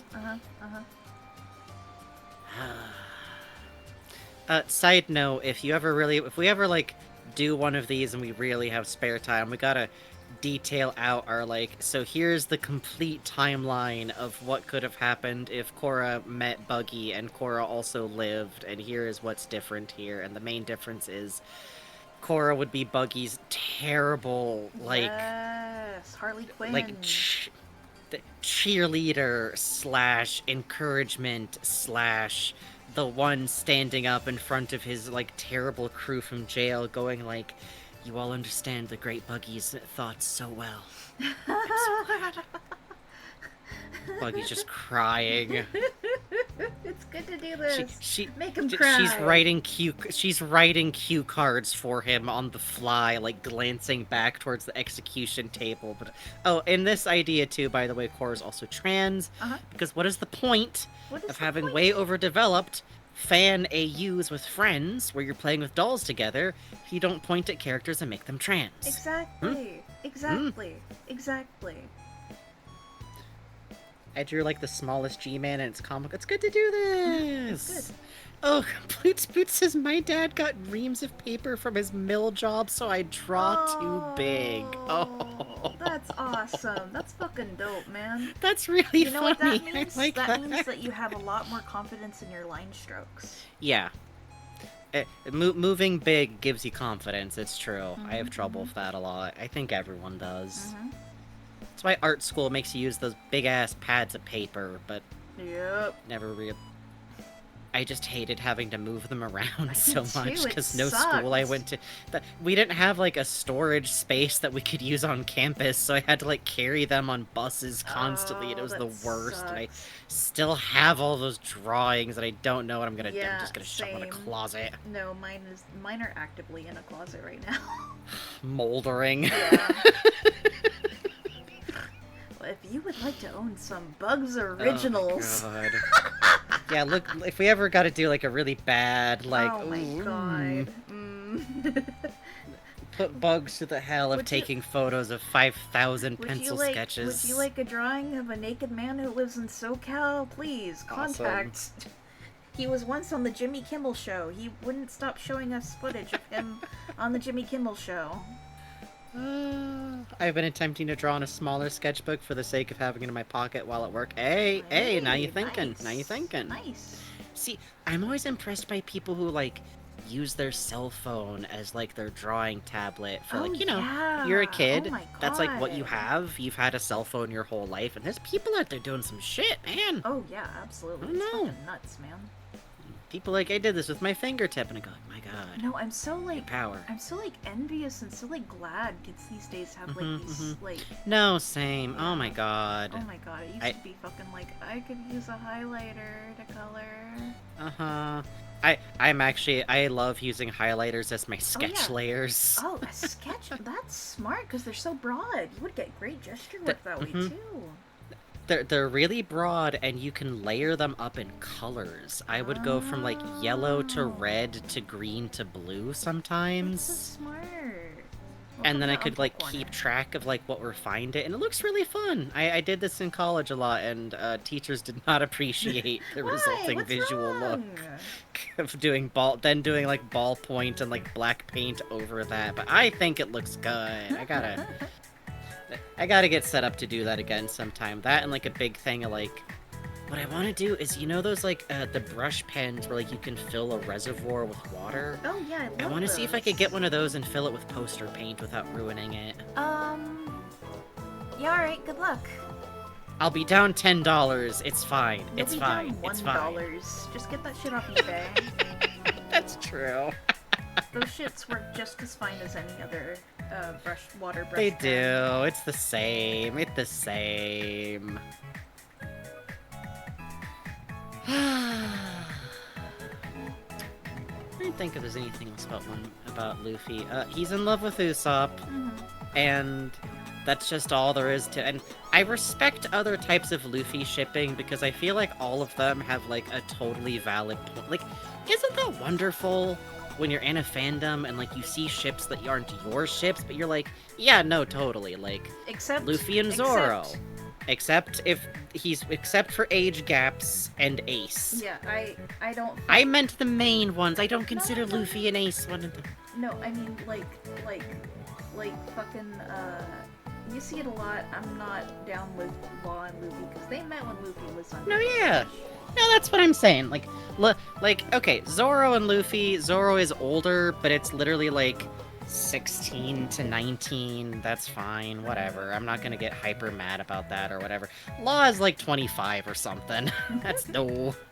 That is good to say, but I was just going to talk about him and the other Straw Hats. I should clarify. Oh, okay, yeah. Like. You see, like, him and Zoro, totally makes sense. Him and Sanji, oh my god, girlies. God, yes. Mwah. Whole cake, I cannot even imagine. Good god. Oh. Like, neither are my thing. Him and Nami, you're boring, but fine, sure, alright. She's gay, anyways. But Usopp, ooh. Yeah. Yeah.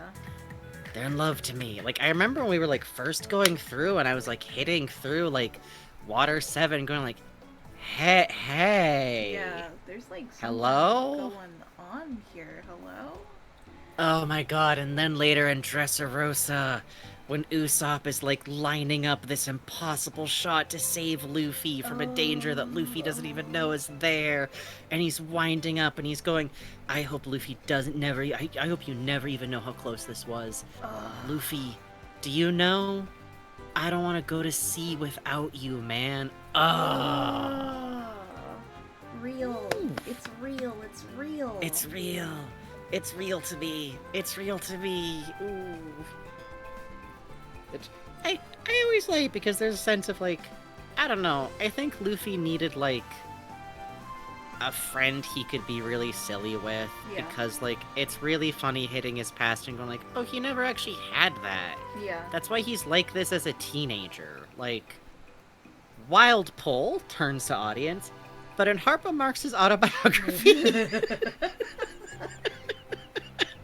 Great. In Harpo Marx's autobiography, he covers that when he was a kid, he was super poor. And a lot of what he had to do when he was a little kid is, like, pretty much as soon as possible, you kind of had to contribute to the household. He was, like, trying to get around in New York and trying to, like, find food on his own and, like, find jobs and work. And, he had fun. but it was the fun of, like, a limited poor kid trying to, like, see the baseball game from behind a fence, and, like, all the fun ways of trying to get transportation for free without getting the shit beaten out of you. And he talks about, like, when he became an adult, and he made friends, and he was, like, financially well off, he kind of had his first childhood. Not a second adolescence, not a delayed adolescence, but, like, he could play and have fun with people and do all of this. And I feel like Luffy is kind of like... first of all, I think that's really common in general for people who just, like... Absolutely. Missed out on shit like that. Like, I was a farmer kid. I had fun. I played, I did stuff. If you don't water the plants, everybody dies. Yeah. Similar and such. And, like, I feel like you really get the sense of Luffy, like, he can play and have fun and do hide and seek and listen to goofy lies because he's strong enough and he has a ship and he's free. And Usopp's part of that with him. Yeah, like, I agree. That freedom. I don't know if he'd be as free without Usopp around. And, like, part of that is that, like, Usopp might lie and make up stories, but he also kind of talks about a world, like, without limits. And also, he might have some kind of ability to see the future a little bit. Yeah, that's... You know... Don't worry about it. Just hold tight to the fact that we have seen Usopp's forehead uncovered and try to keep clear thoughts. There's gotta be someone out there who's, like, forgotten that we've seen him without his hat on, right? Who's like, ah, shit. Ah, shit. Exactly! Fuck.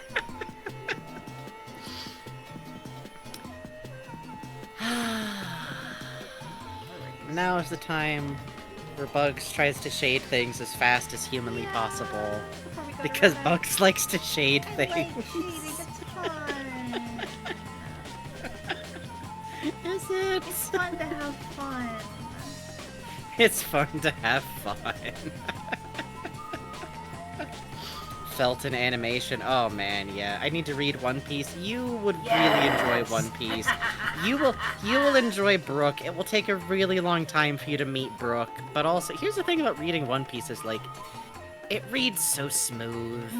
Like, I think sometimes it's easy to feel, like, intimidated by, like, reading something that's long. Yeah. But, like, on my rereads, and even when I was, like, going through it, like, half as a reread, half as, like, I hadn't seen most of it since, like, the sometime after the time skip, I think. Like, I would just clock through a couple of chapters a day. It's easy peasy. It doesn't take long. The art's beautiful. Like, I use the Shonen Jump app to read it, but if I can, especially, like, if I get past the point that I already know the story really well, I like to read it on my iPad to just, like, enjoy the art and, like, see it a little bit closer up. And it's nice to see in print that way, but you can still read that bad boy on iPhone. Fuck it. Fuck it. It's good to do this. You won't see the spreads unless you turn your phone around to the side, but you can also just do that. It's got a landscape mode that looks just fine. It's good. It's good. Oh my god, it's the fucking It's Rhombus of Ruin song. It's a very funny thing to put in here. Thank you.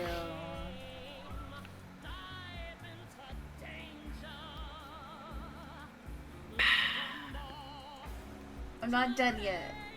I know, I'm just taking a drink. Calm down, I'm calm down. Yet. I was listening to the music. I was enjoying the music. I'm not done yet. Also, just on Luffy, while we got some, like, remaining time here, we've been, like, at the point in the story where, like, it's, in the anime just after, like, Marineford. Him and Jinbei are so cute. They are cute. Jinbei carrying Luffy around was very charming. That was so, and I love Jinbei just, like, repeatedly, like, I know some of it is, like, the anime, like, reusing animation for all they've got. Yeah. But I did like him just, repeatedly reflecting on, like, Ace asking him to take care of him, and him being like, no, I'm not that kind of person. I'm only gonna look after people if I decide I like them. And then him going like, hey, Ace, I did decide I liked Luffy. I want to look after him. Like, Jinbei's so ready to die in that conflict. He is. And, like, watching that and knowing, like, he already had to, like, I like that he's there in, like, a similar capacity to Luffy, where, like, he's a captain. He left his ship, his crew, his people, every responsibility that he's usually upholding to try and stop this from happening. To try and save Ace. And, like, the way he comes out of that, like, with Luffy, looking after Luffy, just, like, ready to take responsibility for him is so, like, he had to choose to live, and he decided he's got to take care of this guy. This kid. I don't, it's, for those unfamiliar, One Piece, anime has some dips in quality, and pacing, and budget that we haven't hit yet. And if you've ever seen one of those really obnoxious posts, it's like, how can people watch One Piece when the women look like this? And it's some, like, 8-foot-tall gazelle beast. Please know they're cherry-picking from when it got really weird and budget bad, and also, a lot of times they're cherry-picking moments where the anime looks really weird. And also, I don't care, man. I watch and read anime and manga, and there's a lot of titty beasts out there, man. I'm just not gonna be that mad about One Piece having kinda some bad hourglass figure syndrome. At least, you know what, here's the thing. One Piece has never once attempted to show me a woman's panties. You know? Despite Brooks' efforts. Despite Brooks's best efforts. Like, at worst, you see a legal adult have some side titty in a shower or bath 3 to 4 times over 1,000 chapters. I've seen weirder derogatory... Exactly! For God's sakes, BNHA-coded tweenagers in, like, skin-tight superhero outfits.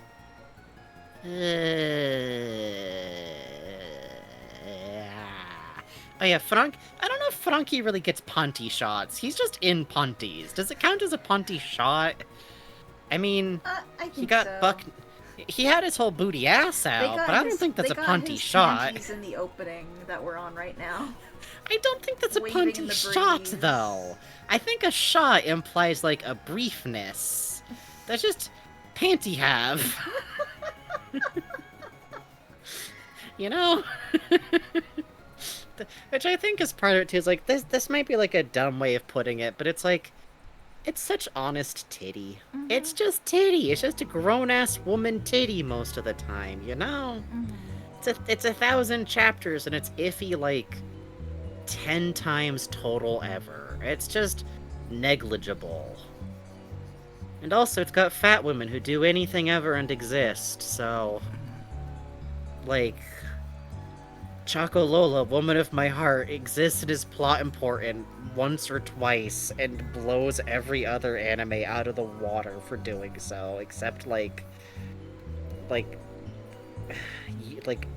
is it? Jellyfish Princess, you know?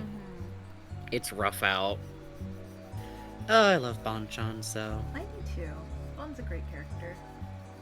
She is. I believe she'll come back okay, so, to chat, if you don't know, one of the reasons why I maintained so much hope is that apparently there was some story. There was a movie that was pitched. I forget which one. Bugs knows which one. Movie Red. That was actually okay, Movie Red was going to be about a jailbreak with Bon, and Oda stepped in and said he can't, and one of the only reasons Oda will step in and veto plot stuff for movies is 2 things. One, he has apparently had to tell people for like, no, I'm gonna use a devil fruit like that later, I'm sorry, can you change that? Okay.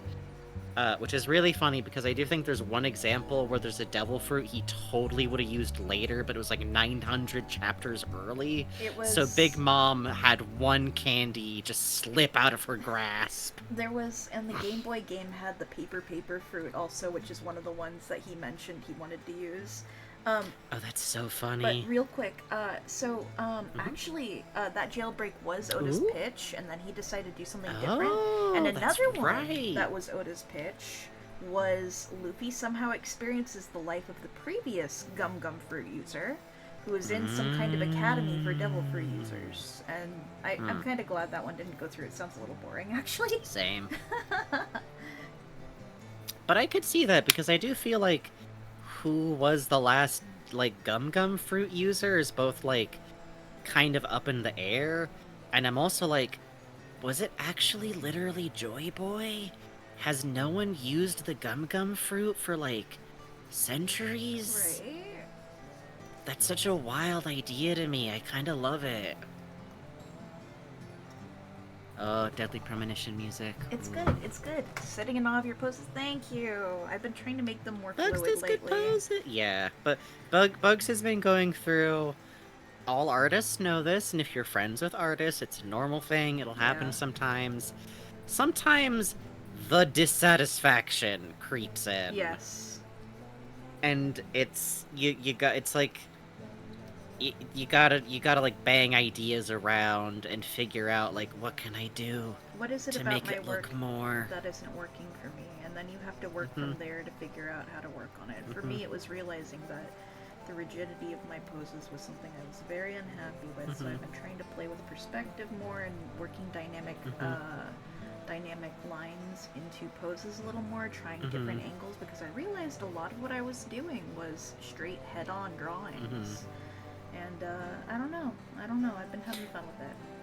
Cause I'm glad of that too, because it's just one of those things where, like, before there was probably a point where, like, making people look, like, natural and dynamic in those kinds of forward poses is, like, what you were working on. I remember, like, this must have been, like, years ago, but you were, like, very dissatisfied with, like, your facial expressions and, like, the physicality of, like, limbs you were drawing. So, like, that was kind of what you were churning on.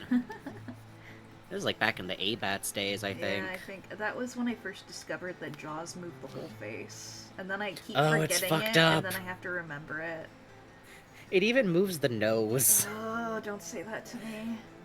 Noses move so much more than, like, you think they do when you well, you wear glasses. How often do you feel your glasses shift on your face a little bit while you're making facial expressions? No! No! No! No! Ugh. Slamming my head against the ground, crying and weeping. I have to get stronger. I like Raven Bonifay in chat going, "Don't say that!" I apologize for doing this evil. My terrible talent is, like, I'm good at feedback and I know a lot of things about art for a motherfucker who doesn't draw humans. He's a bad man, chat. I don't draw humans. He's a bad man. A damn bad man. I mean, noses don't move much if it helps, but I'm just saying, if you make it, you can push them around a little bit. That's all. You don't have to. You're so mean to me. Stop introducing concepts to my fucking brain. Motherfucker. Like, maybe you'll forget. Maybe I'll forget. And then I'll remember while drawing some... See, I was nervous about today because I haven't done a big sketch like this in a while. I've been mostly drawing it's been a while. And this worked out really happy. I'm happy. I mean, this worked Yeah, out really I good. always I'm think... happy. I understood what you meant. I like Starcat saying, "Go to sleep, noses aren't real," and Raven Bonifay saying, "Twitching my nose right now." Yeah, as soon as Frankie said that, I was, like, wiggling my nose, like, oh, fuck, I can't feel my glasses. Oh, even weirder, try, like, if you scrunch your mouth, like, up under your nose, and then, like, pull your face down, like, doing, like, a big, like, frown. Stop it. You can... You're casting spells on me. Part of why I know this stuff is because of my clowning and theater background, is I would just practice expressions in the mirror to, like, Raven Bonifay, all caps, "It wrinkles shit!" I'm doing evil spells out here, this is great!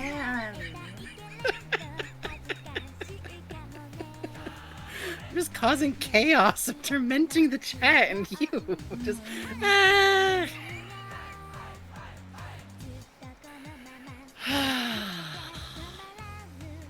least this will be an easy shade. Yeah, just shade him in. It's great, but please, never drawing a person ever, only animals. No. So... Beaks can't wrinkles. Animals get all sorts of wrinkles. You ever seen the dog face? You ever watched a dog growl? Check that shit out. This shit is why furries are the most powerful of warriors. God, yeah. Like, no, absolutely. Learning all of everything about like expression and like all of the ways a face move, and then also you gotta apply it to a snout and then rotate the snout, and then you gotta figure out how to like take a human expression and make it work on an animal face and everything. I got a friend, she has seen wrinkles. Yeah, dude's got wrinkles. Oh. Bonking myself on the head to be humble with art was the best thing ever done. I don't know shit. Honestly, I think that's always a good place to go. But sometimes you gotta think to yourself, I do know shit. Yeah, that's the thing. You know? You can go too far with that sort of thing. I used to be a lot like that, and the problem is eventually you start thinking, and then I beat bugs with sticks. Yeah, eventually you start thinking, why even bother then? If you keep that up. And that's it's no both, says Laxland. Exactly. It's like this weird thing you gotta hold yourself with, like, any skill, really, not to, like, go too broad, but, like, the weirdness of, like, being confident in yourself and also knowing the gaps. Like, for me, with theorizing and everything, like, if you've been watching the Shipwreck VODs, you'll see me saying a lot, I don't have this information. And that's kind of where I try to go, like, I don't know. I'm just some guy. He's just some guy. But you know I'm him. just some guy. I'm real good at thinking about stuff. He is. We call him the thinker. I literally, once or twice in my life, I've had people ask, like, how do you think of all this stuff? And it's like, I just think. All the time. Help. Help. Help. I'm thinking about cartoon men. No. I don't know if this is what you're supposed to be doing all the time. This is diluting a little bit of the mode. I was, like, laying in bed thinking about the parallels between, like, Zoro losing Kuina and Luffy losing, Sabo when they were both, like, really young, and the ways, like, those two deaths kind of, like, defined them, but kind of, like, Zoro's much more, like, driven response to it, and Luffy's kind of, like, general protective response to it, you know? Like, is part of that difference between Luffy, because Luffy, like, had someone else to protect? Is it just, like, a difference in their personality? Turns to the audience. Please look forward to the Zoro discussion where I get to explain that it is indicated that every single member of Zoro's family might have died before he was, before he left home. His grandma and grandpa could be alive still. They could. Oda would do that. He would go like, nah, here's Zoro's grandma. She was always off screen. Yay! Oh, she runs a little shop. One of them plum shops. That's nice. He could. It could happen, but the problem is the only information I could use to go off of that. I'll get into this the next time we stream in a lot of detail, but like, you know, I keep thinking to myself like, well, it doesn't say they're dead, but it also doesn't say that Kuina's grandpa is dead, and we know Kuina's grandpa is dead. Yeah. It's a good series, sir. It's a good series, sir. I like Zoro's design. Zoro's design fucks. Yeah, Zoro's I got fun. a print of him that I just lift my head back and look at, and I go,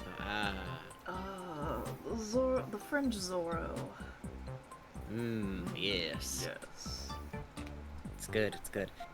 I just like that he looks so shitty, Yeah. but also handsome. Yeah. Zoro's a brick shit house and it rules. Yeah, Yeah. I'm worried about his neck, though. Oh, he's fine. He'll walk it off. I do think you were showing me those like the caps from like the manga from the magazine, and it had like all these really fun like every single clothing change that's ever been done in One Piece for these characters, for Zoro and Sanji specifically. And it was really funny looking at the anime and going like, you could see him get like too chunky for like one design, and then they like walk it back. You can see like, it's good. and then you see him in Egghead like de-chunkied all the way back down to the manga level, where they're like, oh, he's not actually that bulky if he's not wearing a coat, which we'll talk next time, but I'm sorry, but he wears trans man layers. He wears, like, just got top surgery, but, like, still has hips layers. It's really funny to me. It's okay to do Sanji's this. still my favorite. I want her confidence. Oh. Sanji's so funny because, like, he pinwheels between, like, the most confident and egotistical person to, like, are you okay? Yeah. Are you? And he's not. Are you good, honey? And she goes, no. No. And you go, okay. But, like, I kind of like that because I think that's very, like, that's kind of just how it is with people sometimes. Yeah. Like, I'm very confident. God help me. I'm a creative person and I don't actually have imposter syndrome, so... Good for you. It's nice. Yeah. I mean, you don't really either. No, I don't. You're better these days. No, you don't. But, like, trust me, I still get it's... It ain't... It's because of hard work. It's because of heavy lifting. Yeah. It's because of going, I'm gonna pretend like I'm Metaton from Undertale and pretend I'm awesome and rad and evil, and that actually works if you do it eventually. It's part of why being flamboyant is really fun. Exactly. Like, I truly think, like, probably it's the same origin for, like, 1970s guys like, well, if you just don't understand what a gorgeous mess I am, like that kind of thing. It works. It works. It's great. Eventually you're like, actually I am gorgeous. Actually I deserve everything. I should be reclining on a couch somewhere being fanned by large, beautiful men. It could happen, with Frankie. stomachs. We'll make it happen. We'll become millionaire streamers and get you your palm leaves and your grapes. That'd be the best, funniest stream. Like, if we ever did, like, camera stuff for stream... That, actually, I want that... How, is anyone out there genius enough to be a disabled streamer with the reclining on a couch being fanned, like, VTuber rig?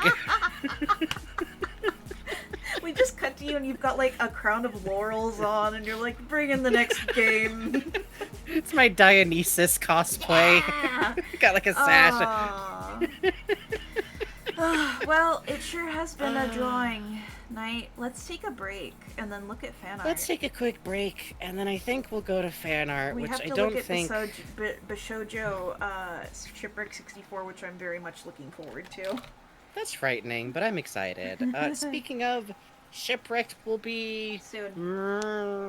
Soonish. We gotta figure out with Puz what her schedule is, and get it lined up and be ready for it. Thank you all for being patient if any in the audience are waiting on that, but the good news is the longer we take, the more Puz keeps finding things. Yeah. It's fucked up. Puz keeps being in the chat like, hey, I found something that I don't see documented anywhere. And it's like... Oh, that's good. I see. I'm glad, Puz. That's good. That's great. It's like her voice is coming up... Her voice is just coming out of the vents near us, like, found something! Alright. We take a quick 5-minute break. If anyone's going to bed, hey, go to bed.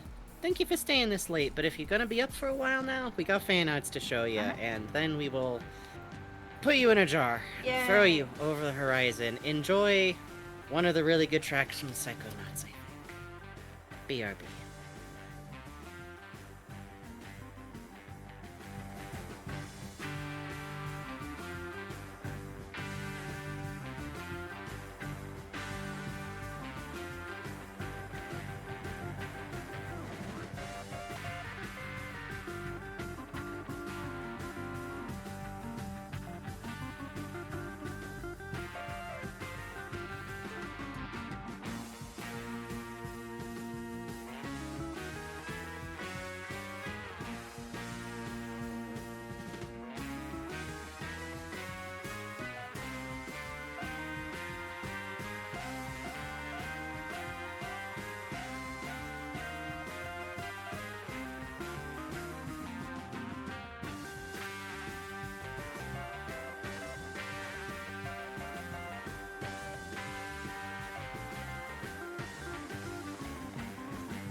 Every time.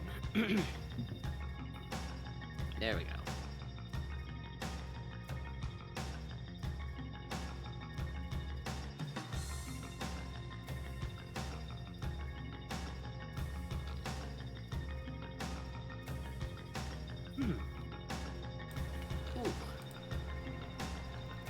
Yeah, me too, brother. That was me cracking my neck a little bit there. Ooh, nice. Nice. Nice. There we go. Yeah. That was fun. Yeah, we should do another one of these soon. Yeah, that was fun. I just forget. We'll just talk about them one pace. Let's see. Okay, I'm gonna go to fan art. I'm scared because there's new things in there. There does seem to be new things in there. Okay, I believe the last thing we saw was this piece from Black's Lens, where it showed the shipwrecked people on a desktop, so the Feeny is the new one? Yes, I think we're getting it at Feeny here. Yeah, okay. So I pop on the screen. Turn down the music because I had it up a little high for break. Alright! That's how it go. First up, from Feeny, re-uploading to the fan art channel, this time with a bonus. Spoiling for potential live stream Yay! Shipwreck 64 spoilers, though you would have to squint to see it. Yay! Oh, being in the plaza, huh? Being inside the pipe, huh? Bucky. Bucky, I feel really bad. Minigame failed Fried on goose MP3, hissing. Dother spawned on MP3, all the phone call noises, Christ, Olive searched on MP3. Stay out of the water. Oh. Dweller spawned on MP3, thumping noises, Romeo echo. Really good. Oh, Nocturne Hawk number 2, having fun in the sewers, are we? Ooh. Yeah, it's really a marinating in sounds kind of experience. It is. I'm glad you re-uploaded this. I imagine it was Yeah. after I talked about like people not being sure if like uploading art made of like their own experiences, playing games that they played because of us counted or not. To which I say, yeah, I feel like that counts enough. I want to see that. You know, Yeah. I think I'm always so excited when people like play games because they were interested because we played it. Like I do that all the time. I watched like Holly's first stream of Origami Paper Mario. Was like, I'm just gonna buy this and Yeah, play it like same. right fucking now. Same. It's a beautiful thing to see. It is. But these are lovely, Feeny. I love you, little chat sprite, Yeah, and the truly the worried emotion, face. the emotion you got out of this creature is so exactly like just the. And really good barrel interior, too. Really, really good. Thank you so much, Thank Feeny. you. Lovely to see. From Itty Bitty Batty, really like the new summer PNGs from last stream and felt like doodling them. Fuck, I forgot Freaky's class. Thank you, I worked so hard on mine. Thank you. Look at this. Bugs is fun. Oh, the color in the background. Yeah, That's the- really cute. Oh, that's really cute. Wow, I really like this transition area right here. These are really cute antennae. Look at the weight to them. I really like it. It's like a natural I thing like that this grew bug, into too. the shapes of it. Yeah. I like this like very soft, chubby bug I kind do of design. It too. makes you look, you know, it looks like a velvet worm a little bit. Oh yeah, you're right. This is very velvet wormy, and I really like these I like joints are velvet cool. worms. They're like how this is how you draw robot Yeah. hands. This is the cheat to draw robot hands. Just put line on the knuckles. It is. It It's is. fine. It's fine. It's Just do fine. that. It's fine. No one will mind. No one will mind. This is really cute. I love the peanut shaped This is body. I love lovely. the little bit of lining to reinforce where the isopod like Yes. exoskeleton is. This is dope. I like the hand gestures. And Yeah, and really fun facial expression. yeah, really fun stuff with the hands. Mm-hmm. Damn, this is great. And I like the reflective alien-like eye. This is very charming. Thank you very much. Yeah, that's a fun way to handle that. And And there's for the second picture, Frankie. which is me. Whoa, the pupils! Oh, that's so That's fun! I've cool. never seen that before. Oh, the nose ring is nice. Oh, the print. And is you so know what? nice. Before I was a little bit like, is that like too skinny neck? But nicey, you gave me the double chin. Yeah, You love to see look it. at that. Look at that. I do got the double chin because I'm a fat man, and that is just what happens. So it's not a secondary role. It's like a soft. It's a pooch. And they you made know, sure to it's hit good. the It looks like, good. like where it would bounce on a round Yeah. stomach, the round chest. Yes, the it's so nose. cute. This is And I very like the charming. Really good execution of the pattern, too. I keep remembering, maybe I'll do that now, like, before I forget, is put in the design refs. Do you mind if I put in, like, the color draw-over stage we were doing? Oh, go for it. Sorry, let me just, like, do that real quick. This is so cool. Here is the color draw-over. Hair texture I sent Bugs the way you did for my the new base, and then you did the lighting, and then you hit the highlights, and it looks good. I really like the highlight you have on the nose and the bridge of the nose. That looks really good. Oh, you also have a little bit of highlights on the collarbone. That pops great. And the pattern swatch example. Okay, sorry, I just wanted to post that up real quick because I made that nice little, like, rough, like, here's what the pattern can be abstracted down to for you, and I just realized people might, like, appreciate that for fan art, too. I really dig, you hit the outside of the patches with the darkened color of the patch. Yes, that looks really so nice. That looks really dope. And this is a very subtle touch, but, like, you drew in, like, actual fingernails, and I like that you hit, like, the tint of the skin coming underneath the fingernails a little bit. Yeah.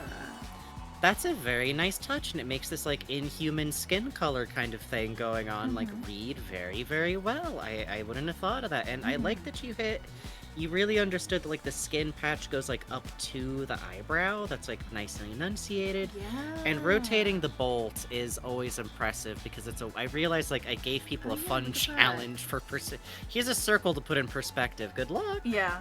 Thank you very much. Oh, this is and I think it's dope. very... and it's very charming to me that you included my septum ring, even though literally me and Bugs were having, like, it's too complicated for the talk sprite. You have to, it's there, but it's not, it's just, believe with your heart.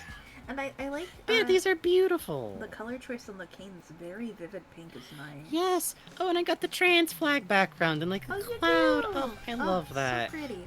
Really smart to, like, arrange the colors, like, you know, Bugs is gray, so, like, you can kind of put that where you want to. But with me, I like that you made sure to, like, have the pink behind, because I got a lot of green and blue elements.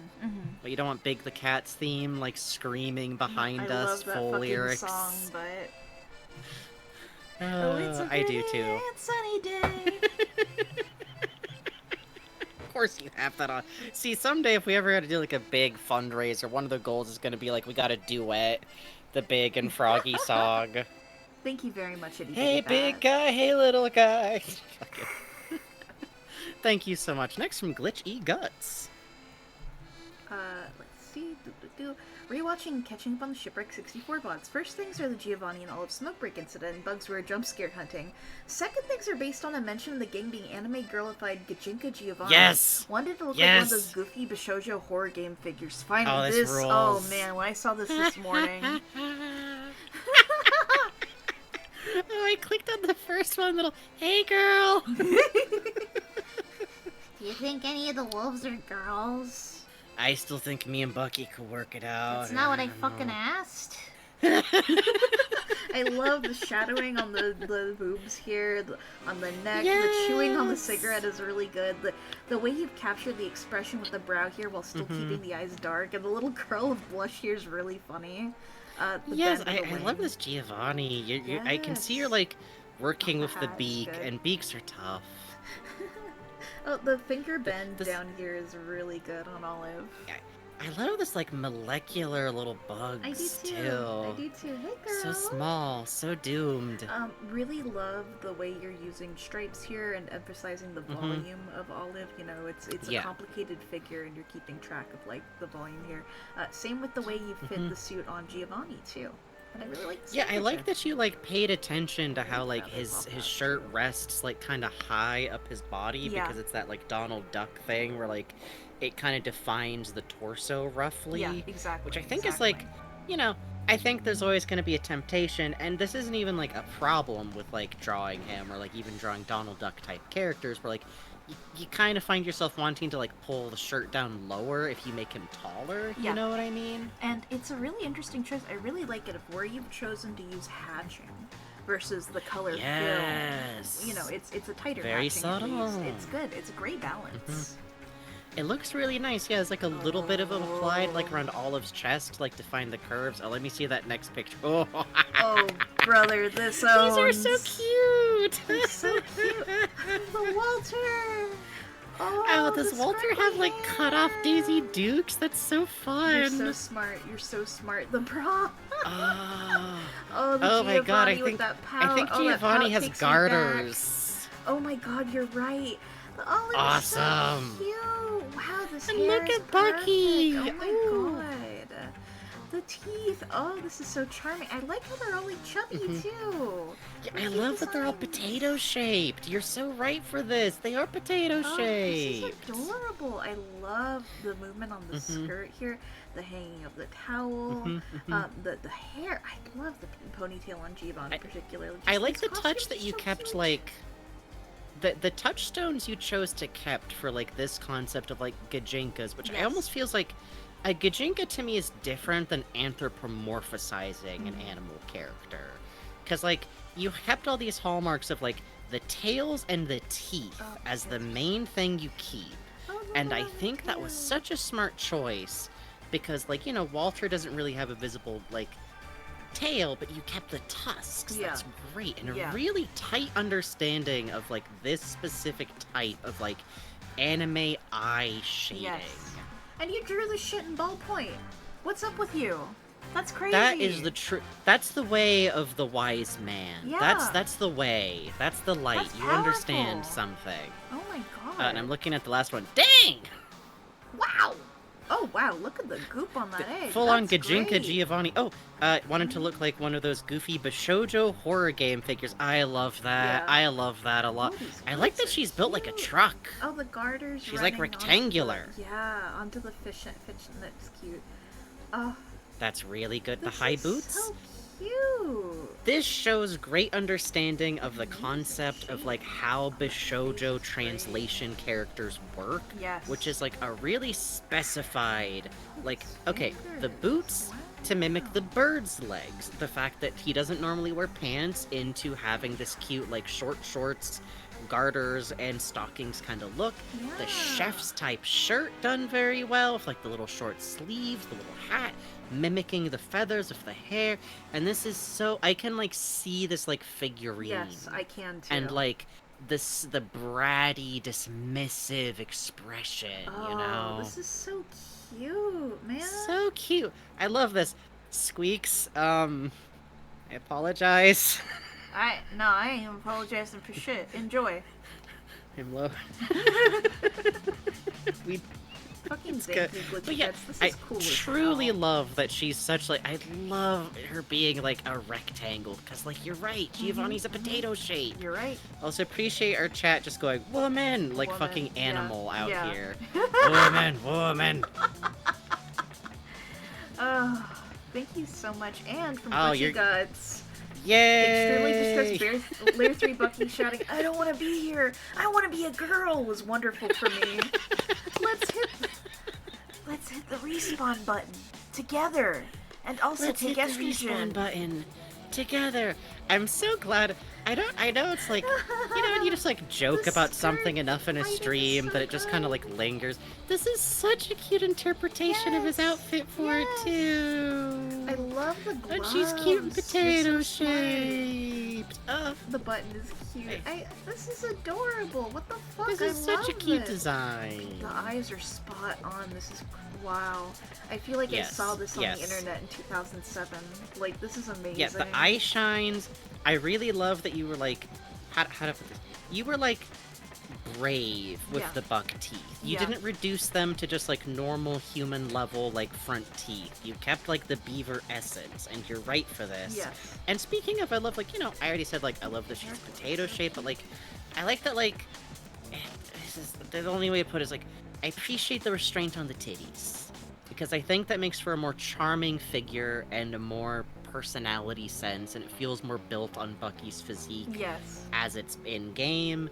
And like we've even had Squeaks talk about like, yeah, like he's, I think some of Squeaks' favorite, not that the creator is the ultimate word on stuff, but Squeaks is always happy when people draw the boy fat, so even the I love that this interpretation is versus the choice of the highlights so in the eye being a different color versus using that little bit of yellow in the eye. That highlight on the hair with like the pop of like a more orange color with like the light hitting the hair. Love that. And I like the brush used for the skirt really takes me back. This is a... Oh, man, yeah. This is amazing. Thank you, Glitchy Guts. And look at, like, the quick little, like, the loop-de-loop line used on, like, the cheek and the blush area. That's such a good touch. So good. And the eyebrows that pop right up over those bangs. Yes, That's what you want. that. That's what you want, baby. So good. Eyebrows can go anywhere. This is beautiful. Thank you so much for sharing with us. Thank you. From Black's Lens, Stumbler. It looks like a car. I did actually put that tutorial in when we were babysitting Holly's chat for GDQ. Yes. We just watched that video. I think that video on its own is like perfect with like no context. Yeah. That was a perfect. I love this little expression you captured where he's like cracking up while like trying to draw. It's really cute. He's got a very sweet face too.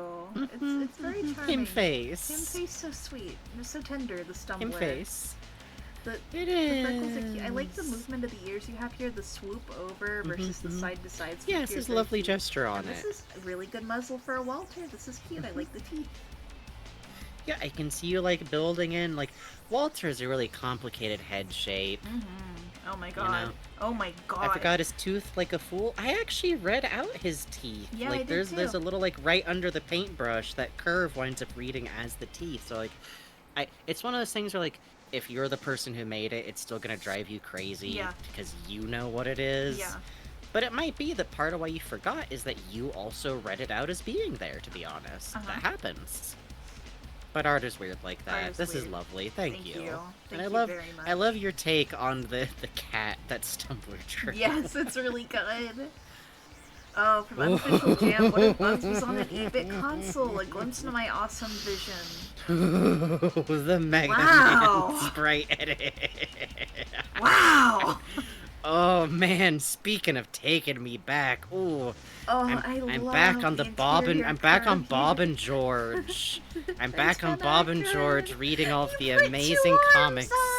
You gave it 4 arms! You duplicated his damn fists! I would know a Mega Man anywhere.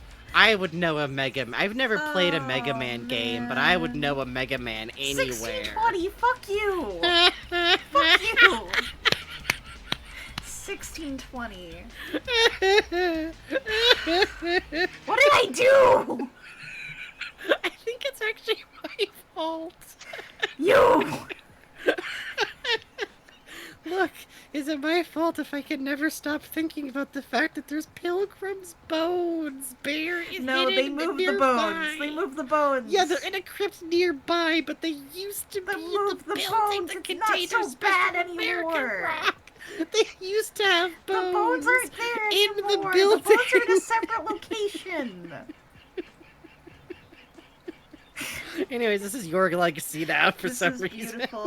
This is beautiful. Thank you. This is beautiful. Jam, I love so much you. that you're getting into like sprite editing. You can learn a lot doing sprite editing. This is like art to me. I know if Jam's going to hit you with like the most beautiful pixar art you've ever imagined.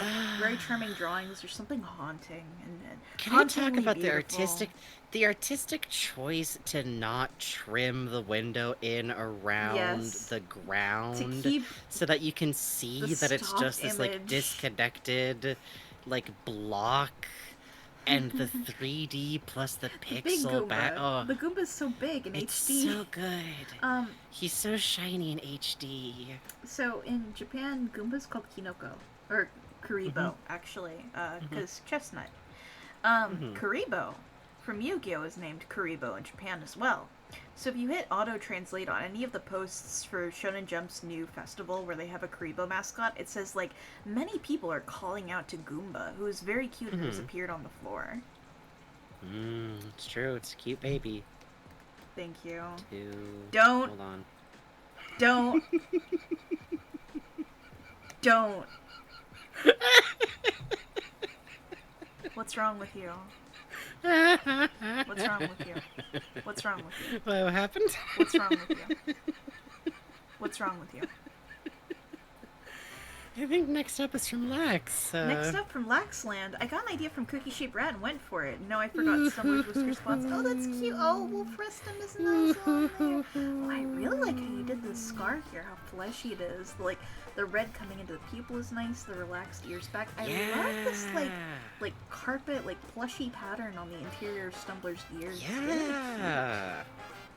I like the ears, like, being up to, like, cup a little bit around Wolf's face. That's really adorable. The tail. The idea of, like, the idea of them painting together is very sweet. Yeah, I love this. And sweet little face. I kind of like, too, that, like, the drawing itself is, like, kind of simple. Because, like, I imagine Wolf probably doesn't really draw, you know? Like, but they're doing it together. And the hand coming around to, like, hold him up is very, very cute. And I love this, like, shading, the, like, thick, like, color, like, line art that you're doing on the edges here. The way that he's gazing up and then you have that highlight to come in to carve out the muzzle and the edge of the cheek. It looks very good. Lax Lands in chat says, but also the heart in the island. Why, what's wrong? Huh? What? Huh? That seems fine. Don't worry about it. Don't worry about it. Don't worry about it. Don't worry about it. Thank you, Lax. And by the way, look at the posing on the hand on the paintbrush. That's very nicely done. Oh yeah, very delicate. Holding like a pencil or a paintbrush is one of those like hand position that's just weird and hard to get going. And you've got that nice little highlight on the ink bottle to indicate the edge without over detailing. It's really good. Yes, very nice. Thank you so much. Thank you. From Deep Sea Miles, couldn't finish this, so here you go. He ate it.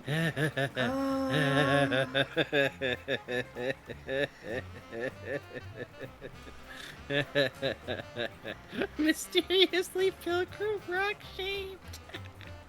And the corner dude. There's so much happening here. Okay. We have the Plymouth Rock fruit, a Paramecia you turn into a sad little rock. I like the 1620 being on it. We have really mysteriously Plymouth Rock-shaped Luffy here. God knows what happened. He looks so happy. He looks so happy. He looks so happy. His little arms, his sweet little legs. We have Crocodile, did you fuck my dad? Which is really good. I think that is what's going to happen. And can I say in this main drawing, at first of all, I was like, really good Luffy. I really like that you captured his like weird boneless feeling that he has sometimes. But you've captured the strange, intense stare that Luffy has so well here. You notice his pupils don't touch the edge of his eyes at all. Yes, that is a really weird. There's like some very strict rules on like how to draw Luffy so that it still looks like Luffy.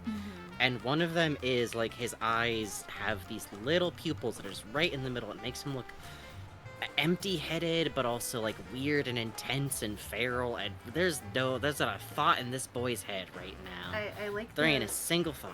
The line break up here to suggest the muscle. I really like the coloring you've done on the cheeks to suggest what's inside. You've got a little bit of a textured brush on the interior of the straw hat.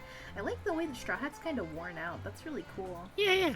I always like when people do that. It's a pretty beat up hat, you know? This just went wild and no sketching. Fuck yes, we love to see it. This eating pose is great. I love the breaking of the silhouette for the open mouth here, the curve of the arm. Yes, he really over good. It like a monster.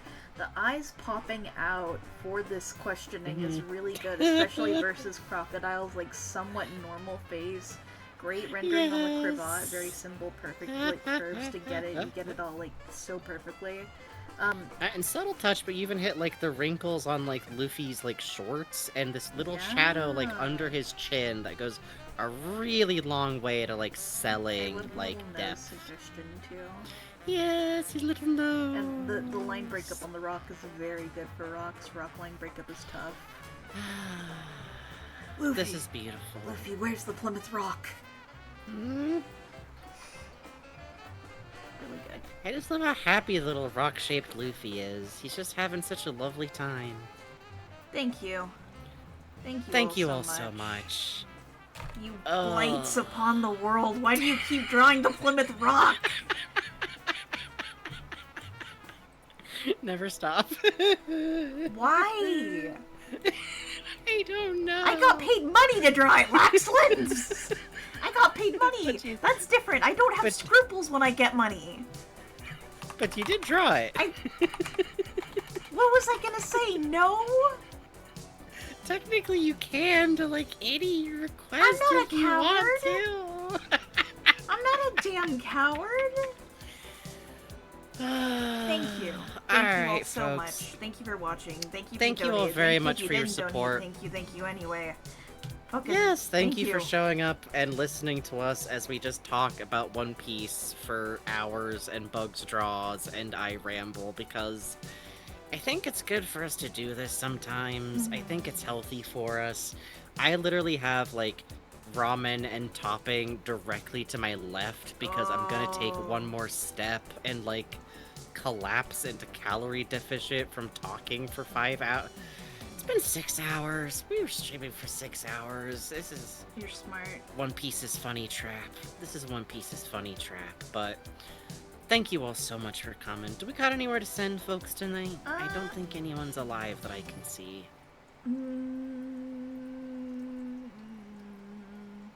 Hey, Swordfish464 is doing Resident Evil Outbreak file for a speedrunning event. Oh, and he's got a Shaman Sheep animatronic today. Great. Awesome. I'm loading the jar already. Let me get this. As Bug said, thank you. Thank you, hey, this thing's fucking open. Thank you again for all of your support. Fuck it, Jesus. Alright, thank you again for all of your support.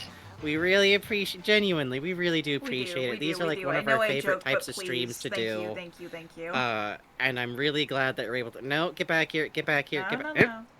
Hold on, I gotta get the lid over with my hand. There we go.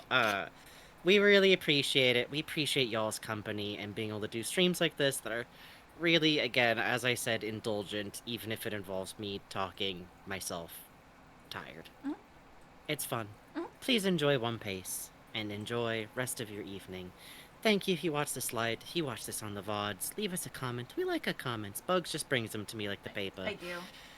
I'm tired. Go! My back Good night, just everybody. twinged. Thank you. Okay, nice and cozy. Gonna throw the jar. There we go. I'm gonna talk about Zoro for 6 hours too. This is a problem. Yay.